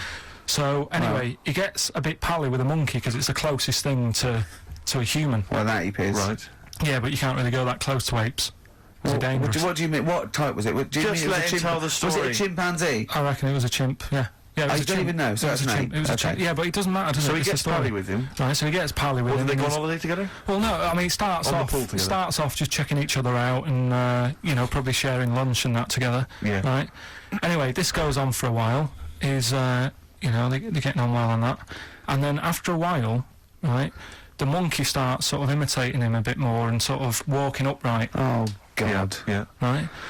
So he thinks, oh, that's a bit weird. Anyway, they get on really better and what have you. So he thinks he could live at home with me, this. Yeah. Because we're getting on a storm. Yeah. Right? So he takes him home and before Is you this know the it... beginning of Beneath the Planet of the Apes? I think it is. I think you've seen this on video. I'm worried, because he's already imitating him and they're moving in together. I'm thinking it's maybe a bit like single white female. Single white zookeeper. Oh, brilliant. Right, so anyway, so it's moving in and it's getting used to sort of the normal human life. It's having a cup of tea in the morning. Yeah, piggy tips. It finishes the day off with Oh, dear. Finishes the day off with what? He doesn't have to move a piano at one point, does he? Finishes the day off with a little brandy. Yeah. He pours himself a... Is he wearing a smoking jacket? Yeah, I'll tell you what, Carl. You're a maniac, Listen, mate. no, this is why it attracted me. It's amazing, right? So he's having his brandy and that, loving his life. Next thing you know, he sort of, I don't know if he loses it or he gets shaved, but the top half of his body is hairless. Right? Apart from his head. Right, so he's got a nice so it's the head. opposite of the kid. Well, yeah. this is what I'm saying. that would happen. Right. Well, hang on, but so you don't know if You he don't was even shaved know. or if it's How not. did it say? Then the hairless. What? I'll bring it in for you, the story, and then you can see if I've gone wrong. Keep going. So anyway, so this is going on, and he's having a great life. Then the zookeeper starts getting a bit annoyed because he's having a better life than the zookeeper. The zookeeper's in the zoo. This is such So the rubbish. zookeeper's still got to do a day's work. The monkey's at home, he's partying, Well, he's he got gets his to a other point when he chipmates says round. there's no point you coming in to the zoo because the whole reason of you being there was because you're being kept there. Right. And he didn't want to bring the memories back, so he said, you stay at home.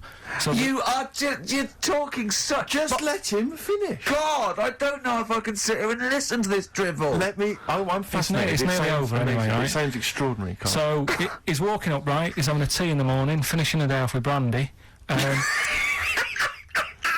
Gets a bit out of hand. Only tries it on with the zookeeper's wife.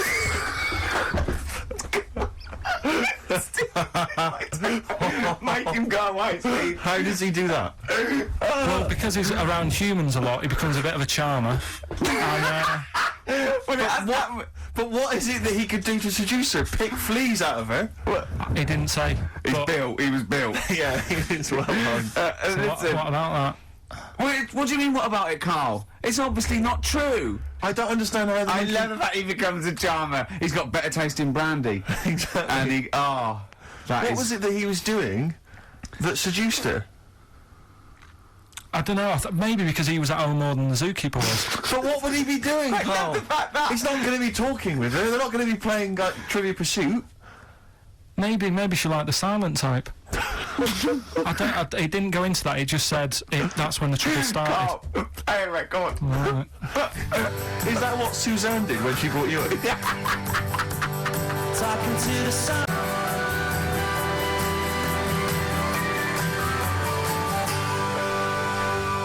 Oasis and Songbird. It's a nice little ditty It's all right, yeah. of a It's not too bad. Saturday. Yes, thank you. XFM 104.9. Ricky Gervais, Steve Merchant, Carl Pilkington.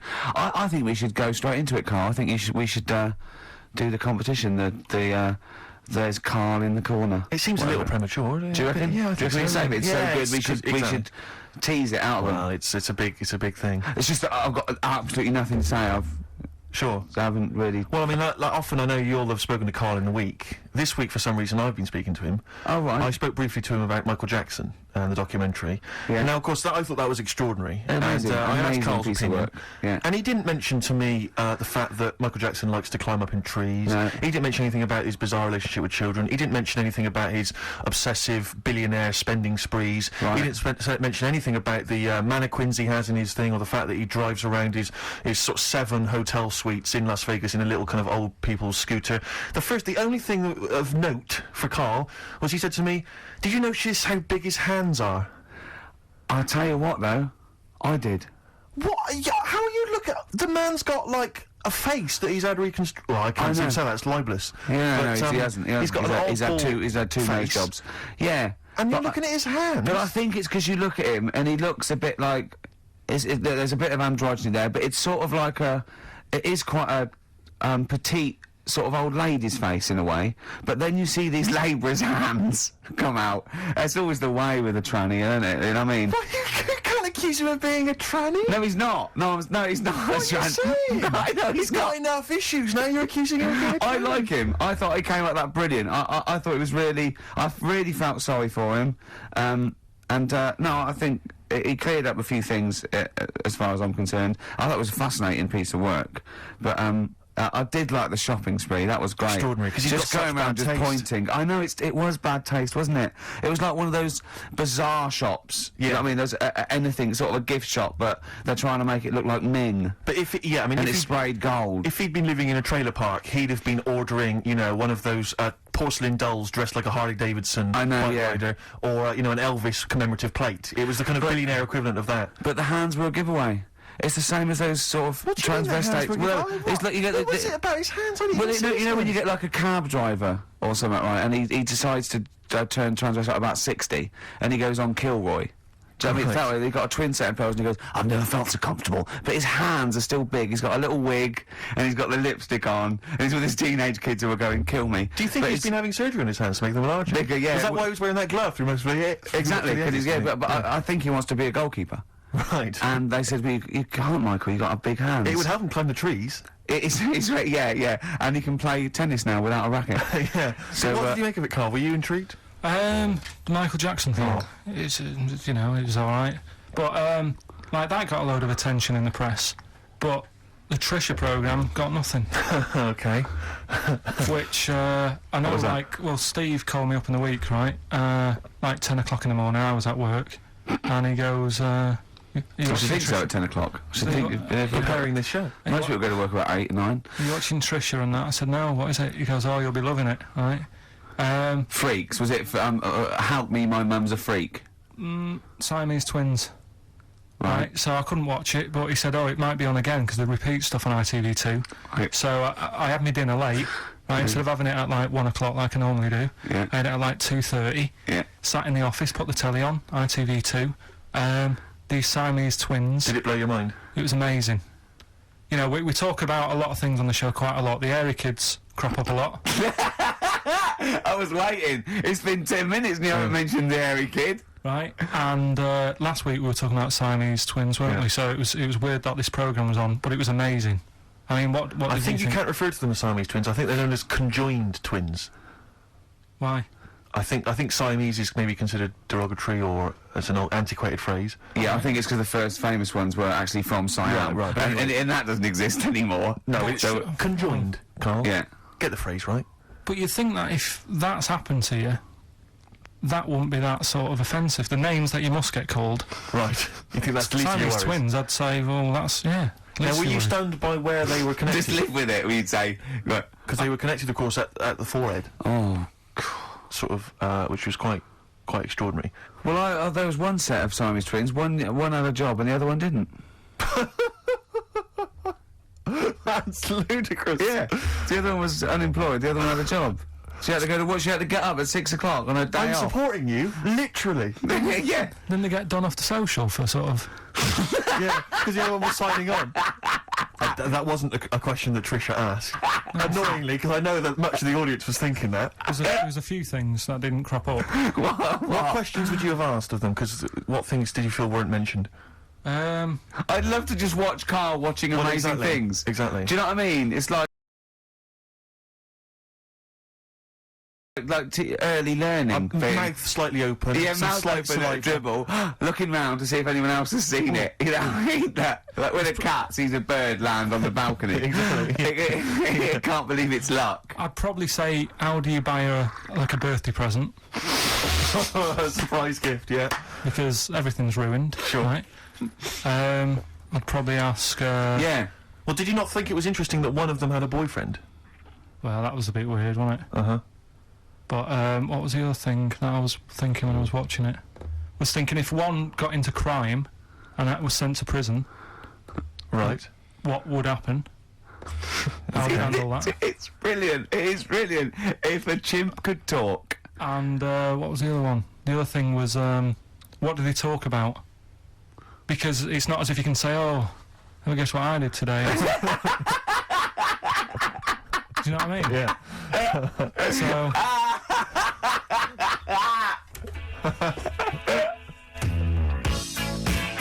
Got past in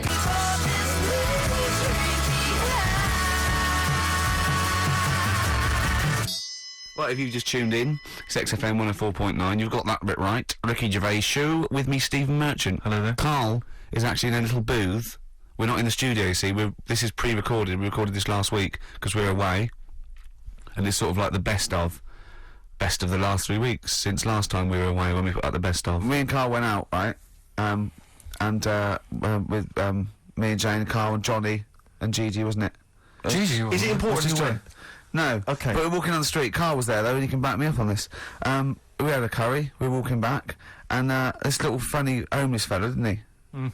He. I got to tell it before I go, didn't he? Yes. he he came up to me, right, and he recognised it, and he came up to me and he went, oh, he said, I've just nicked one of your DVDs from HMV, and he shook my hand. He was so happy with it, and I went, right, excellent. He went, all I do is I just swing the bag over the top. Like that when I'm going out, and he had a bag full of DVDs, didn't he? And he was so pleased to tell me that he'd stolen. That great. He said they're going like hotcakes. Yeah, he said they're going up. Of course they are. Yeah, you're nicking them. I know. We get paid for them, though, don't we? So not the stolen ones. Don't we? No. What do you mean? Did you sign them for him? you idiot. What? So he just nicked 5. Yeah. Well, you say he was homeless, was he? Well, he don't know, maybe. No. Surely, how would he have seen the show?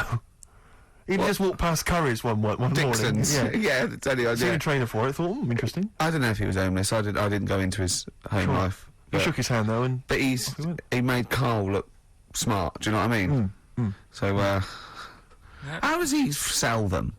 Where does he sell them? Does he go to people and go, do you want an Office DVD? They're not nicked. Yeah. £4. Yeah, exactly. Are these stolen? No. They've still got the tags on them. Well, it's like those people who, those cab drivers that you'll meet at sort of 3 in the morning who've just got a car, and just went out with a car, and just I'll pick people up and charge them. Yeah. I got in one once. I said to him, the guy just pulled up. I said, he said I was in like East London. I'm going back to North London. I said, yeah, going to Swiss Cottage. He went, sure, hop in. We set off. He went, do you know the way? I said, well, not really, no. I thought you'd know the way. You're in a cabbie. And he went, no, don't really know the way there. I said, have you got an A to Z? He went, no. I thought, well, if you're going to go out just on the, just winging it as a cab driver, two things, take a map and a torch. He didn't have either. He said, well, I'll probably get to Camden. I said, well, I'll direct you from there. Drove on for about 5 minutes, making conversation. About 5 minutes later, he went, do you know the way to Camden? I thought you knew the way to Camden. I don't really know the way. I thought it was let me out. £4. Exactly. And that's I don't know who's got that sort of time on their hands that they just think it's 3 in the morning. I'm at a loose end. I think I'll go out doing a bit of cabbing. Wow. Yeah. Because your dad was a cabbie, wasn't he? Yeah, he was. Yeah, couldn't stand it, but it's good money. He was he wasn't like a chancer though.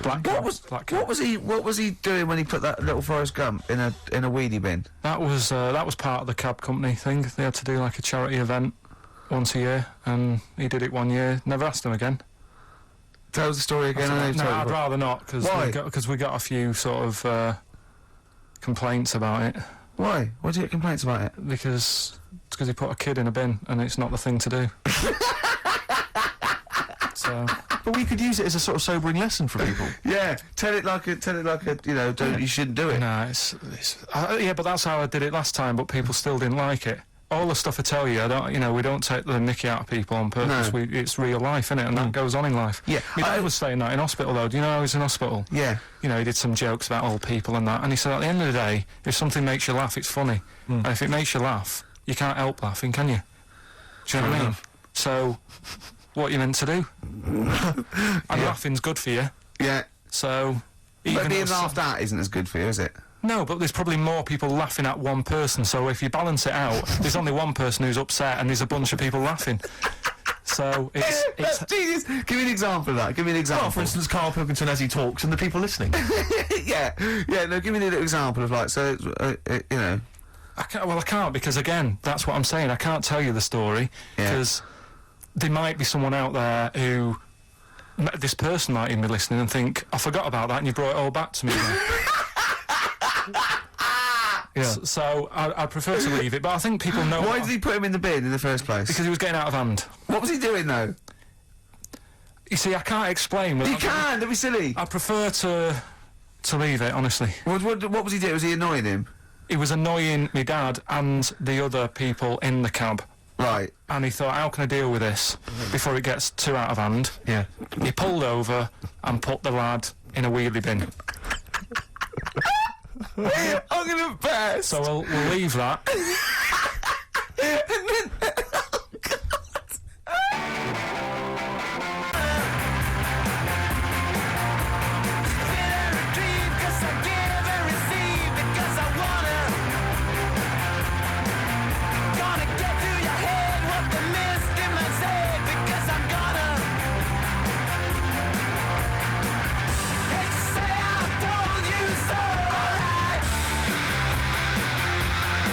Come on!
Well, here we are again, XFM, on a Saturday. Just gone 1 o'clock, Steve, if I'm very much mistaken. But we're not here, as such. We're away again, gallivanting around. We've got to do the special sort of best of again. Okay. Which we did a few weeks ago, so this is the best of the last 3 weeks. Which I think is, I think it's the best 3 weeks we've ever had. But I'd like it condensed into 2 hours. Yeah. Yeah, some great music as well in there? Yeah, there'll be some great music, interspersed with fine chat that you've already heard. Yeah. Well, except this bit's new. We've actually, out of the kindness of our heart, we've come in last week. Yeah. Yeah. And we've done a few clips, just because we felt a bit guilty about shooting off. Yeah. Even now, having heard this link, I'm beginning to wonder if it was worth our time. Oh, dear. You know, I've said in the past to you, Rick, that my grandparents, so I love them dearly, but it's like, for the last 30 years, they've been waiting to die. I know, It's like they just sort of, it's like, you know, the novelty wore off of life. Life in the 50s. They got kind of bored of it. Life, in the 40s, it was brilliant. All sat around the old Joannas, the Bottomsdale, singing. They loved that. The 50s, you know, that was great as well, because that was the post-war years. It was, you know, it was a bit tight in the pocket, but it was alright, everyone pulled together. And then the 60s came along, all the crazy music, the funny hair. Let's stay in bed. Exactly, they basically stayed in bed. And it was one Christmas when my grandmother said to my dad, what do you like for Christmas? What do you fancy for Christmas? And this must have been, I don't know, 20 years ago. She said, what do you fancy for Christmas, Ron? And he went, well, you know, I could do with a nice big kind of warm winter overcoat. She said, don't worry about that. He said, don't worry about that, because your father will be dead soon. It's right, you can have his. Meaning my granddad. Well, to be honest with you, my father's still waiting. Which is good news. It's good news for my grandfather. Less good news for my dad. He's freezing. He's freezing. He finds out, how is he today? He's fine. Oh, okay. Oh, I'm freezing. It is it's such a weird mindset, that. I think it's that, to me, is what sums up people from that older generation, the 40s and 50s. And it seems to me that you've got that kind of mindset. It's like you were born in the 30s. And whenever you talk of your childhood, it's like you had, like, a baked potato to take to school. And a poop and a stick as a Christmas gift. The other thing is, I think that that sort of generation, it seems that the man is dependent on the woman. There's a total dependence. Oh, absolutely. If she dies, he's done. Yes. He's done for. Just pine away. If he dies, she's got 30 years of pottering. Absolutely, yeah. Do you know what I mean? And going to, like, you know, the youth club and the church. I mean, it's sort of like that. It's sad. Of course, it's sad for them, but it's sort of not the end of their life. No, sure. And it sort of is the other way around. I don't know why that is. Yeah. It's terrible. That's a little melancholy thought for. I know. I've really you brought it down. You've brought it down. I've brought it. This isn't a nice show at all. This is terrible. Well, we're gonna have people just killing themselves. What? Well, I didn't really want to make it a Christmassy type show, because I don't really like it. Oh, he's done it again. Well, he did Christmas once, didn't like it. No, my dad always said... Oh, right, steady on. Dad said Christmas morning was for, like, you know, for me, so he used to stay in bed. So he never... That's brilliant. That's a great thing, saying it. Yeah. Christmas morning's for you. Run wild, do what you want, just don't bother me. I'm going to Honolulu for 2 weeks. That's great. Dad, it's Christmas. Do I have to do anything? No. So my mum used to get up, because she used to like to see my face light up, you know, when I opened the presents.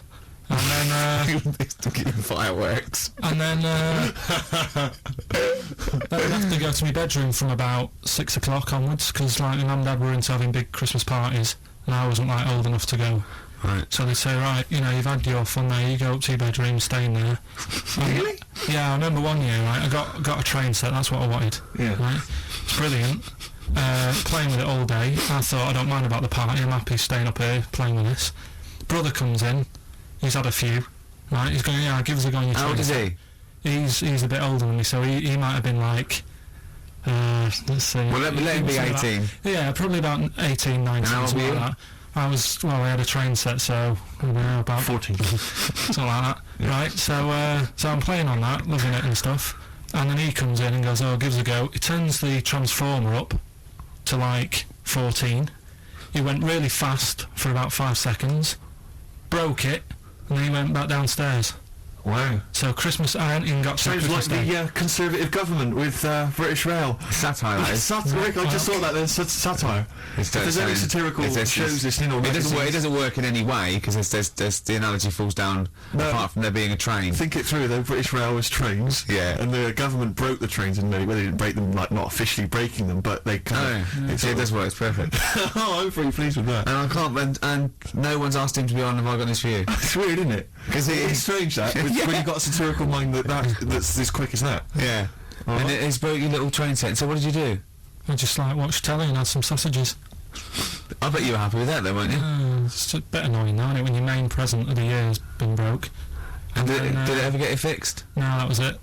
Put away. I'm intrigued why your parents wouldn't let you come and join the festive fun. Was it like really debauched down there? Was it like eggnog everywhere? Well, no, but I mean, it's fair enough. 6 is a little bit early, but I just think, you know, if you're a kid, you know, he had his fun, put him to bed at 8 maybe. And you think so on Christmas Day? I thought that was a day for family. Well, not if there's a party going on. Well, don't have the party on Christmas Day. Well, that's another option. Yeah. Your parents are weird. Aren't they a strange breed? Well, I think that was the year, right? You're talking about buying presents and stuff. I think I did treat my mum to that. I didn't buy my dad anything. I think that was like when I got a bit older, I used to get my dad something because he wasn't that bothered anyway. So, got my mum, there was a cheap shop, right? Of course. Thank God for that. Called Snips. Right? So I went in there and I thought, let's see what I can get her. And remember Victoria Plum? I don't think so. Well, it's like a fairy character. Right. And my mum's into gnomes and stuff. Right? So I thought, right. She must be pleased with you then. Victoria Plum. I was thinking, is that one of the neighbours? Is it like a brandy liqueur? Victoria Plum? Victoria Plum. Victoria Plum, yeah, it's like a little fictional sort of character. Okay. So I saw it, I thought, yeah, she'll love that. Right. So I did my paper round, saved up for 2 weeks, right? Got that sorted, went to Snips, bought the Victoria Plum. Next day I'm in town with her, right? So I think, I know what I'll do. I said, come in here a minute, right? So we go in and we're looking around and I tested her, right? I went, look at that there, that's alright, isn't it? And she goes, oh, it's bloody awful. Oh, Carl. Oh, Carl. Oh, God. So then Christmas Day comes and I said, don't bother opening it. She said, no, why? Oh, no, why did you still give it to her? So, well, it's too late, I'd already bought it. Oh, Carl. So she opened it and I was like, and she said, oh, that's nice. I said, why are you saying that? I said, the other day you said it's bloody awful. She said, oh, no, I thought you were pointing at something else. Oh, no. So that's why I don't get anyone anything anymore. Oh, God! Play record. Oh, God. Oh. No. Gonna put my foot in the pistol. XFM 104.9. We're not here. This next clip is one of my favourite clips. Look, it needs no introduction. Here it is. Something else we're giving away. Go on. The Shining. It's more throwing away, isn't it? Once again, is it on video? Once again, it's on VHS. Just because you buy it out of your own money, Carl, stop being so mean. And I want to watch it tonight because it's one of those films that. So you're going to watch this video and then you're going to send it to someone as a prize. Yeah, it's one of them films that. Sorry, you just said yes to that without blinking. Oh yeah. You don't think, like, Les Dennis doesn't have a quick go in the car on Family Fortune before he gives it away? It costs Jim Bowen has $5.99. a go at those his and her towel racks. It costs $5.99, Carl. Okay, this is Carl in the classic The Shining. And what's the question? Well, we might ask that afterwards. Okay then.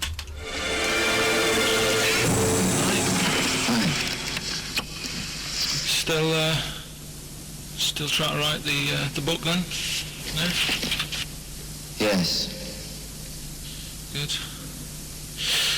Funny, someone told me the other day, weird thing about a typewriter, the top row of letters, the longest word you can write is typewriter. I'll just show you.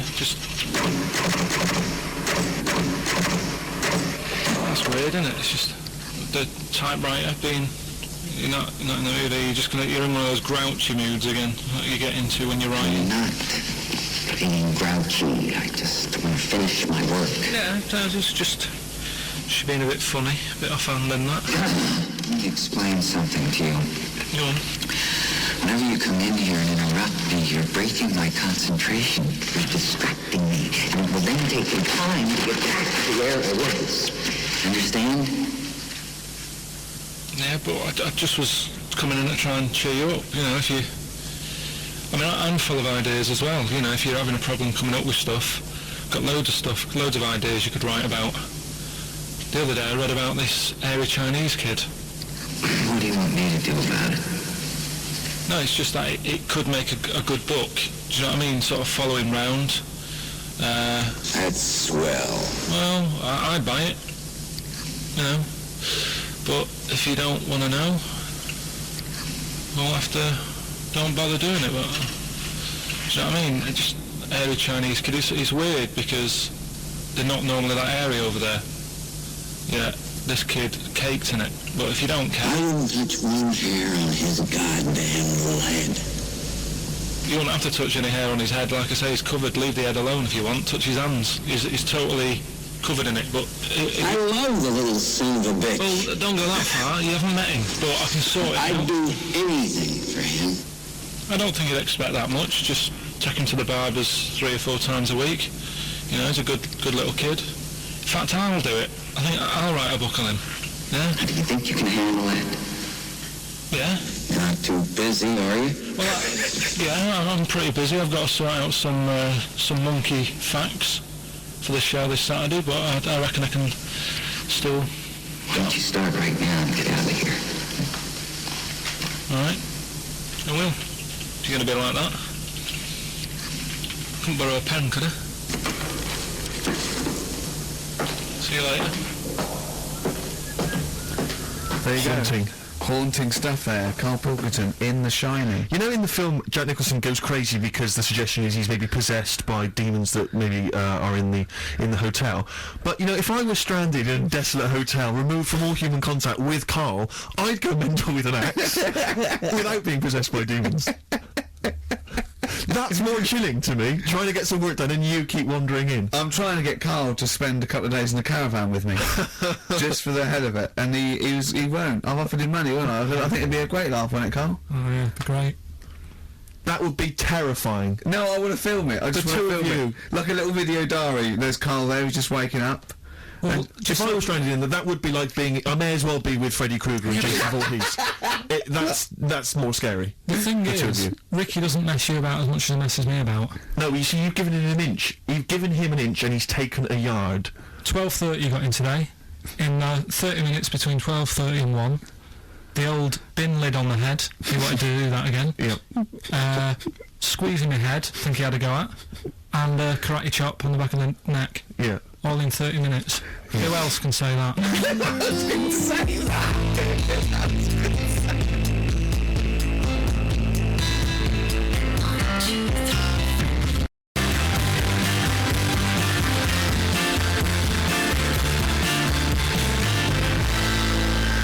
XFM 104.9, Ricky Gervais show with Steve Merchant, hello there.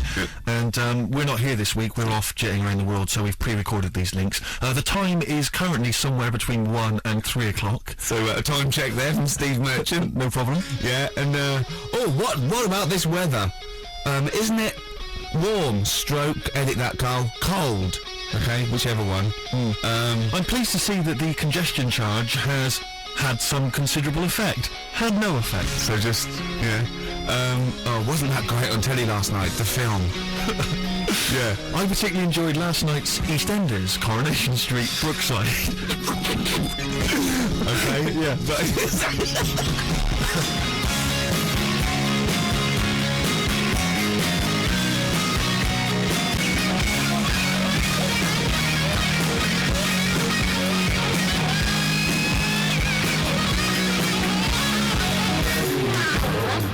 Where do we go now?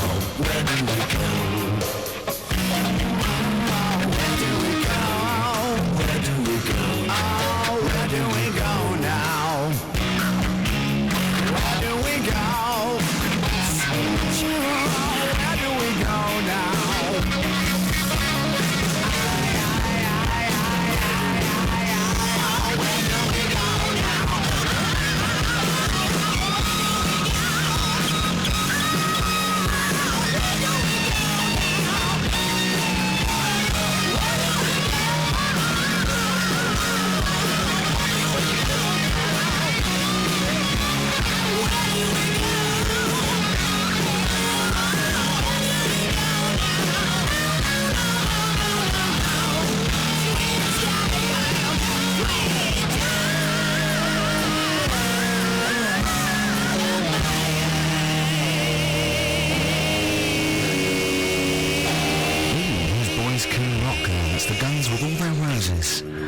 Sweet Child of Mine. On XFM 104.9. I enjoyed that. Yeah. That was good. It rocks. I hope the audience was playing it loud like us. Yeah. Steve Merchant, Carl Pilkington. Well, look at him yawning. How rude is that? Carl, what's wrong with you, man? Have you been up late? A little bit. Girlfriend was away, wasn't she, yesterday? Yeah, I always have a problem with that. I always have, because you don't go to bed, do you, early? Do you know what I mean? You sort of think... I just always find that thing that if, you know, you're used to living with someone, one of you will go, let's go to bed, then you'll go, alright. But when you're on your own, you go... You just forget to go to bed. You just stay up. Okay, stop eating now, Carl. You've ate all the food. That's just a plate. Alright, okay. No, I stayed up and watched... there was a thing on about Dracula. Right. What, Dracula? And I found a flaw in it. Go on. Not the fact that he's the living dead and drinks blood to stay alive and he doesn't reflect and he can in mirrors. Well, and you can go on. The mirror thing, you can't look in mirrors, can he? Well, he can look in mirrors, but he can't see himself in a mirror. Yeah. Well, it still doesn't work. Go on. It doesn't work at all, Carl. It doesn't work. Go on. Well, centre parting's always really neat. His centre parting's always really neat. How does he do it if he can't look in the mirror? Blood on the floor or something it was called. Rubbish. I love the flaw in the Dracula film is that his centre parting's too neat. How did he do it without a mirror? Oh. Was it a documentary about Dracula? No, yeah, it was the real Dracula. Yeah, the real Dracula. It's just a film. It had blood on the floor or something. It's called. It's rubbish. We had a little lunch yesterday, didn't we? We did indeed. That was a nightmare. Yeah. I hate going out with you two. I was explaining to Carl, right? I like to excite Carl's imagination, right? And if it involves chimps or monkeys, all the better. Brains he likes, parts of the body, deformity. You know, I know where to, you know, what buttons to push. And I told him about this thing. I don't know if any of you out there know about this, but there's an experiment they did in the 50s, a clinical psychology experiment where there's your two hemispheres of the brain, okay? They're joined by a thing called the corpus callosum, right? Which is just a little flap of skin, like a little scarlet lead that joins your two hemispheres. And what they did, they cut that in half, and they thought it was a cure for schizophrenia, but what it turned out to be, or epilepsy, I think, I can't remember, was that your two sides of your brains didn't function together. You couldn't get information. I was telling Carl all this thing, and one of the things I told him was that they did it on a monkey and it fought itself over a nut. Like its right arm was connected, you know, by its left lobe of the brain, and it was fighting over itself. And Carl went, instead of like thinking this is amazing experiment, he went, would it have been happy if you'd given it two nuts? Yeah, I know. Well, you started off by explaining it, and I remember you mentioned, because I was watching the two of you as you were describing it to me, you said, of course, one side of the brain deals with symbolism, and as you said the word symbolism, I noticed Carl drift away from looking at you, pick up his mobile phone, and start pressing buttons randomly. And I thought it was the word symbolism that got him, and I noticed you took you just a moment longer, and I think the first thing you said was, when did I lose you? Yeah, I knew I'd lost him. It's extraordinary, and he doesn't even try to disguise it. I think I said nomenclature at one point as well. Right, yeah. And I knew I was dicing with death there. Yeah. But but I told you tried to look it up, didn't you, on the web? You didn't find anything about it, did you? The spelling of it's what is it again? What's the word? Corpus callosum. Yeah. So I couldn't do it. No, it's no point. Don't bother. Give up. Don't bother. So if anyone knows any interesting facts about that, but yours hasn't been cut in half, has it, Carl? That would again might explain something. I'll tell you what we will be talking about later. I don't know if you're sort of aware of them, Steve. Go on. Bonobos. Oh, I don't know much about bonobos. I told him about he was looking for stuff. I said put in bonobo. He was having no luck with chimp, and they're a form of chimpanzee, but they're even closer to us, evolutionarily speaking. They've got their social groups are more like ours. They're more intelligent, and he was loving it, weren't you? So is it human bonobo Carl? Is that how it works on the evolutionary ladder? Chimp Carl. Yeah. So we're talking about bonobos. You're excited about that? Yeah, That's coming up in Monkey News. No, I think it's a bit of a monkey bonus. Oh, that was great. That was very, very funny. What a wonderful clip that was. I enjoyed it. Do you remember that? Yeah. Wow. It was a few weeks ago, wasn't it, really? I mean, I think it was last week. We'd have very, very bad memories not to remember that hilarious clip. I'd like to hear that again maybe in a couple of weeks' time when I'm away. Yes, absolutely. It's embarrassing, isn't it? Mm-hmm. And we, you know, but the good thing is, on telly, I feel a bit guilty about putting out shoddy rubbish because I'm getting paid an awful lot. Yes. But here, you know, I don't give a shit. I can bleep that. They will do. They will do.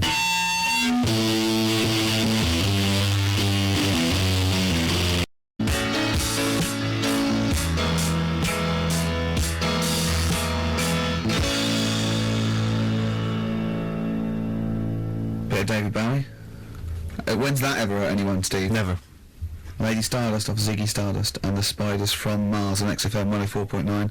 I'm Ricky Gervais, Steve Merchant. Carl Pilkington is in the middle of educating me. Colon then, educate me. Did I tell you the time when the doctor said I was going to die?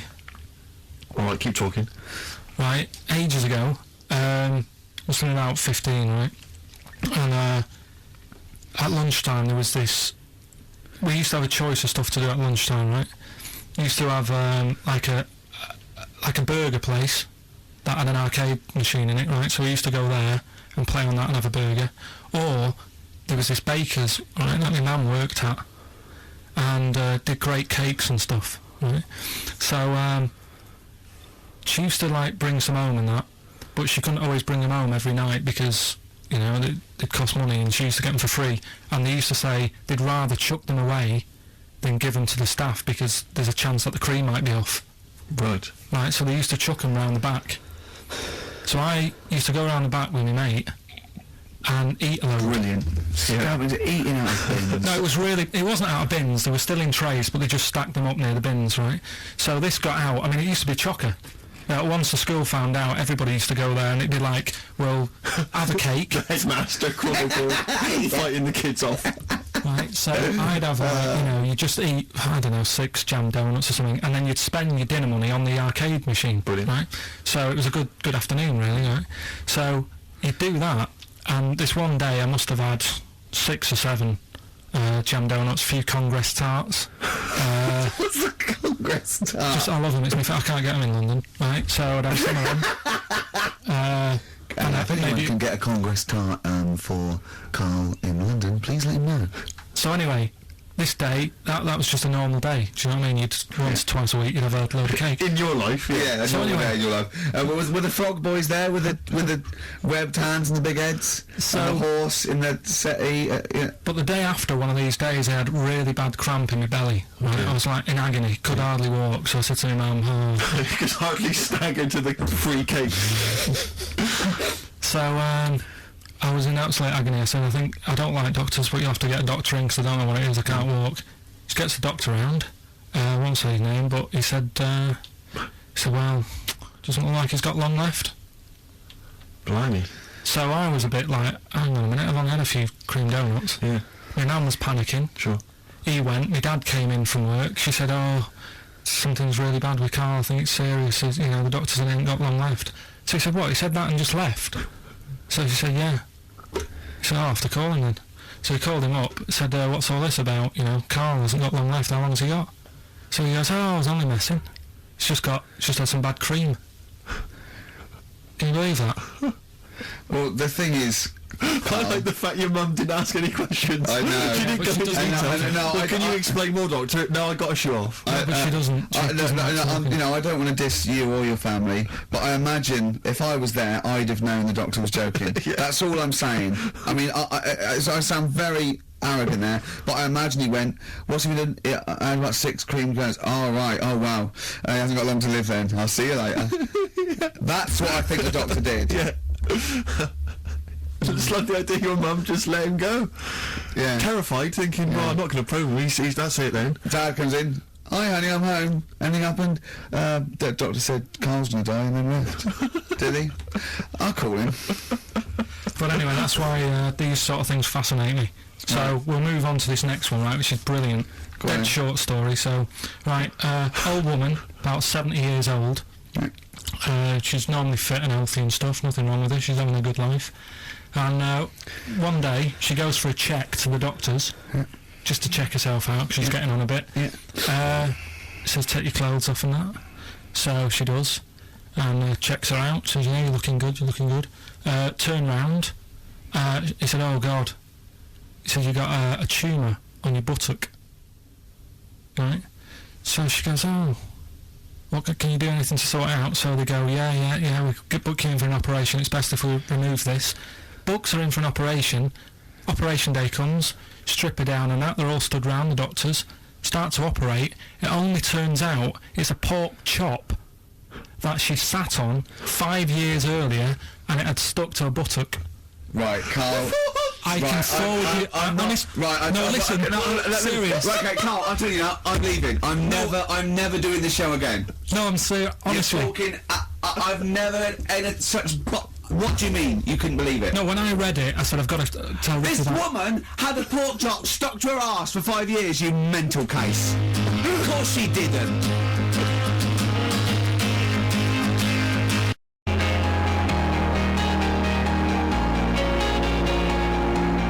That is a blinding record, and before that, Rick, what do you make of those adverts? They were great, weren't they? I like them, yeah. I'm going to buy all them products on the way home. And that's endorsed by Ricky Gervais. He's won awards. Yeah. Rick, do you remember this?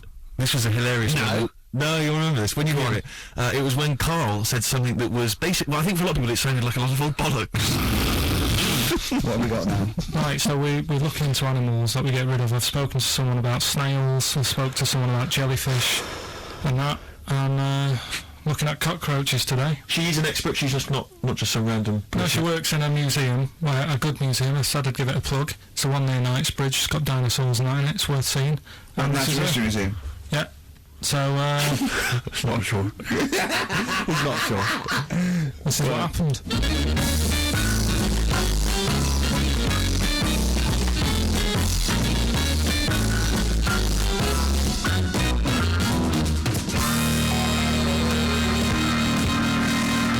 Now, what I'll do, I'll tell you as much as I know, and then you can fill me in if I'm right or wrong, and then at the end of it, we'll get to the bottom of whether we need them or not. Okay. All right. So, first of all, the first thing that I found out is that they have 18 knees. That's not exactly possible. They're insects, so they have 6 legs.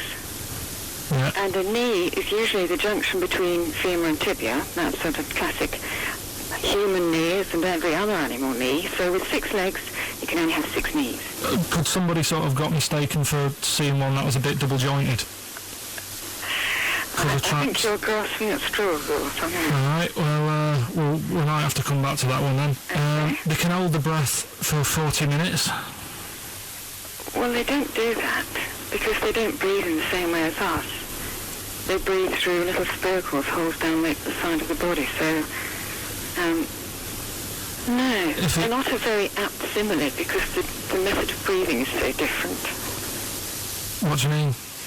Because insects have a totally different system. They don't have lungs in the way that we do, and just breathing through one part of the body. They're actually breathing through every segment of the body all of the time.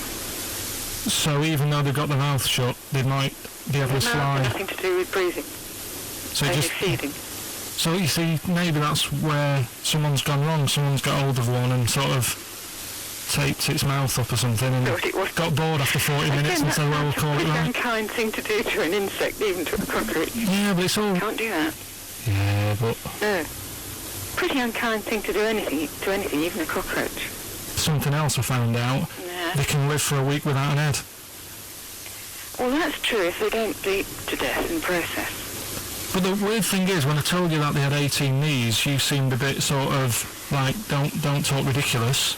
But then we're talking about an animal that can live without an head. So there's a little bit of truth in that one, yeah? Yes. Why, when it was invented, has it got that facility? Say if someone said to humans, we could do that with humans, and, you know, if you lose your head in some accident, it gives you a bit of time to sort of go back to your family and maybe write them a note. You won't be able to have a chat, but write them a note saying, it was my own fault, and it was nice knowing you. Well, that would be a useful facility, I agree, but cockroaches are great survivors. I mean, they've been around for over 300 million years. They're one of the most primitive insects. Right. Well, I've also, is it true that they do a lot of resting? Apparently they can sort of rest for 75% of the time. Rest? Yeah, they just sit about doing nothing. It's probably true of a vast proportion of the world's fauna. I mean, maybe the 25% that they are working, they're really giving it some, so it might make up. Probably searching out food and, yeah, they can slow down considerably. You can chill insects in the fridge and they'll become very, very quiet. You might think they're dead. Yeah, but I'm sure, you know, if we were sat in the fridge, you know, we'd go a bit quiet, wouldn't we, you know? Well, you might not know much about it, of course. Yeah, but... You're not quite reading the right sources. Well, I've been using the internet. I'm sure there are many useful sources that you could find there, but some of those seem to have been a little misleading to you. So you don't agree with a lot of what I've told you there? No. So, cockroaches, can we get rid of them? No. So we're keeping them then? I would say so, yes.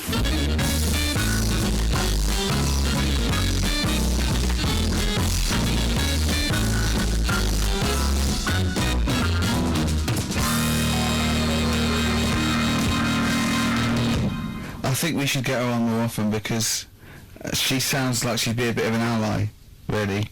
Because she knew immediately that you were talking nonsense. She even said, I think you should be more concerned about your sources, which I've been trying to tell you for a year, right? The fact, I mean 18 knees, where did you get that from? It was on the internet. They can hold their breath for 40 minutes. I mean, I don't know what you read and take on. Mad world, isn't it?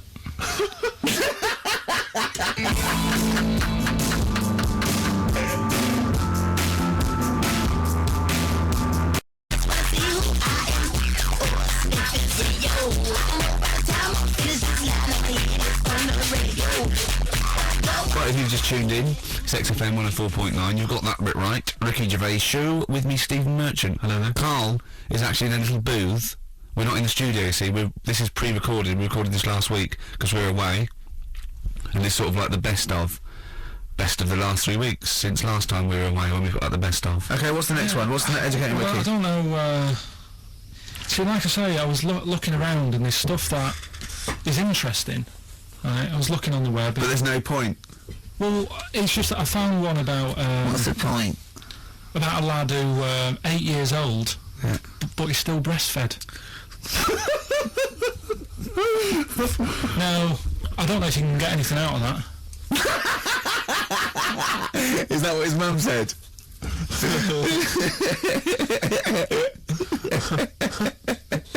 What do you mean I don't know if I can get anything out of that? You don't need to. No, it's just that... You know, where did you read that? That was on the internet.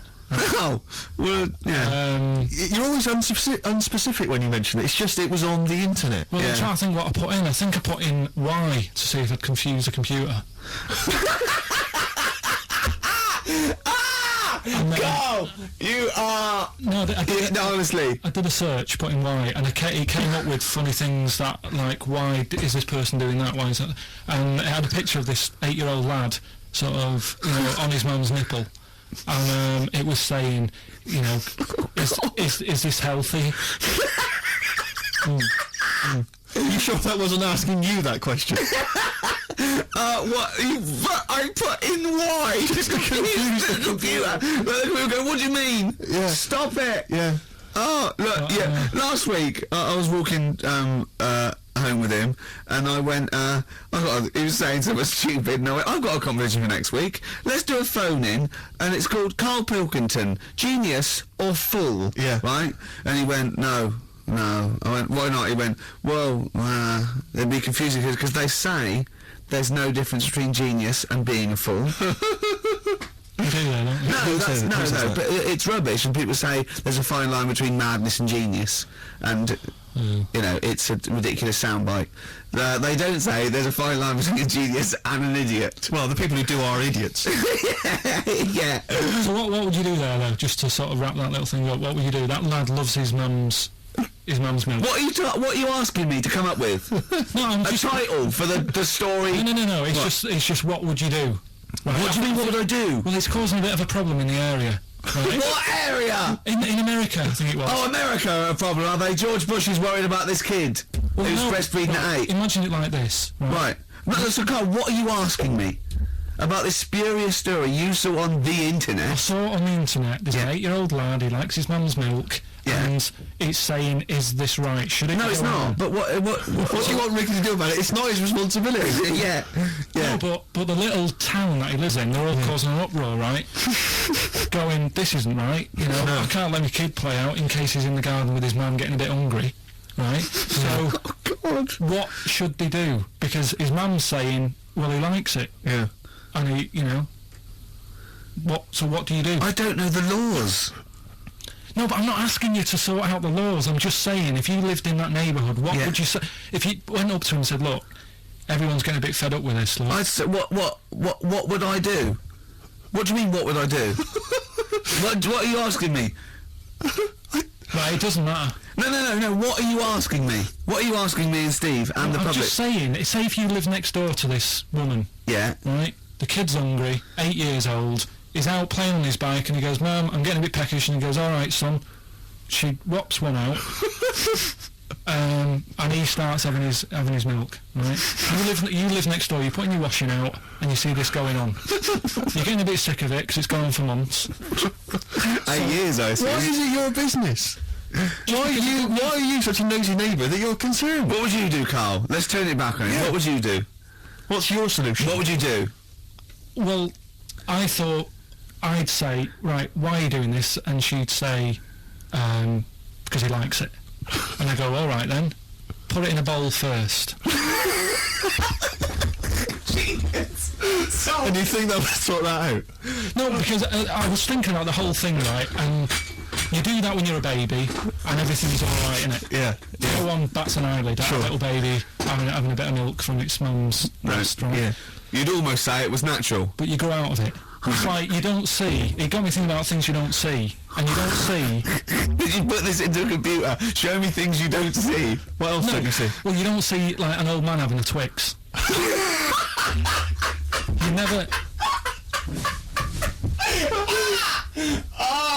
So what? You know the terrible thing about all this, Steve, is he's right. You don't see it on I know that's a terrible thing. So what they have got, right, they've made old man toffees, haven't they? They've come up with words. Is that a song? Oh God! You don't see it on... So they've got their Werthers, right? Yeah. Look at him! You think he's giving a lecture at Oxford? It's not going anywhere. No, go on, sorry. Go on. I'm just saying... Right. You grow out of things. Yeah. And the old man, I'm sure when he was a kid, he'd have a Twix. Yeah. Now it doesn't look right, so he's having... It doesn't look right! So... Right. I don't think Werther's originals were specially designed for old people. I think they were sweets that just happened to have been made for years. That's why old people eat them. Yeah. They didn't go, hang on, there's a market here. I've noticed old people aren't eating Twixes. Quick, let's make some old man sweets. But the little advert, he gives it to his grandson as well, doesn't he? He goes, have a Werther's original. No, I think it cuts though before he throws it back in his face and get me a Twix.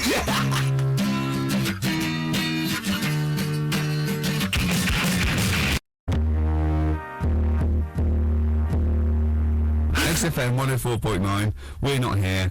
It is a bit like being Dennis Norden, playing some great moments from the show. I was just imagining Dennis Norden one day, sort of just like waking up out of his stupor, he's doing this, and he'd go into the producer and go, I've just seen a couple of my programmes. I just saw It'll Be Right on the Night 18. It's shit. Why didn't someone tell me? Well, we didn't want to upset you, because, you know. But I've been doing it way too long. Well, you could just let me go on forever. Well, until you died, yeah. Well, why can't my son take over? Well, he's 80, Dennis. And the jokes I'm doing, they're awful. They're just... Why have I got that clipboard? I've written these jokes, they're not funny. There's an audience, they're laughing. What are they laughing They're not at? laughing, they're not laughing, that's canned laughter. Who are those audience? Who goes to an audience for It'll Be Right on the Night? A lot of them are older than you. It can't be right. You know, we have 15% fatality in one of your audiences. But I went home at Christmas, I watched one of the episodes, I was with my family and friends, I said, watch this, you'll love it. Stony face, no one laughed, they all thought it was shit. It is shit. Well, why didn't you tell me earlier? You didn't want to hurt your feelings. You're an old man. You may be upward of 102. I didn't realise. Yeah. Here's a problem that someone's emailed in. We're taking emails today. If you've got a problem, concern, or just a general query that you think Carl could answer for you, it could be about anything. It could be about some of the big kind of philosophical questions. It could be something to do with war or famine, anything like that, or it could just be a personal dilemma. Something that's happening locally. Anyway, this seems one that I think you probably have. You and your father have probably come across this sort of dilemma in the past, and I'm interested to know what your take is on it. Let me see, this is from Lee Matthews by the look of it. He says, he lives in a suburban area where the local teenagers also live on the same road, and they're running riot. They're smashing wing mirrors off the cars, they're crashing into parked cars on their skateboards, and they're just generally making mayhem, night and day. What can you do to stop this going on? The parents of the kids don't seem to give a damn. Anyone who complains to them, they just say, oh, piss off. The police are useless because they never catch them in the actual act of violence, which is what they've got to do to apparently convict them. So they don't know who to turn to, really. It's rather like when a little old lady went and got the A-team, and he was dressed as an elderly Chinaman. Exactly. She knew who he was. Colonel Decker didn't have a clue. Yeah. You see, it's weird because now it has got out of hand. Do you know what I mean? Like years ago when I was growing up on the estate, you had problems, but not like you have now. Do you know what I mean? Summers were nice as well, weren't they? Well, right. And police are getting shorter, aren't you? But you yourself kind of admitted in the past that you were something of a tearaway. You didn't do anything like these kids here. The thing is, I was scared that if I got caught doing it, my dad would go mad. Yes. And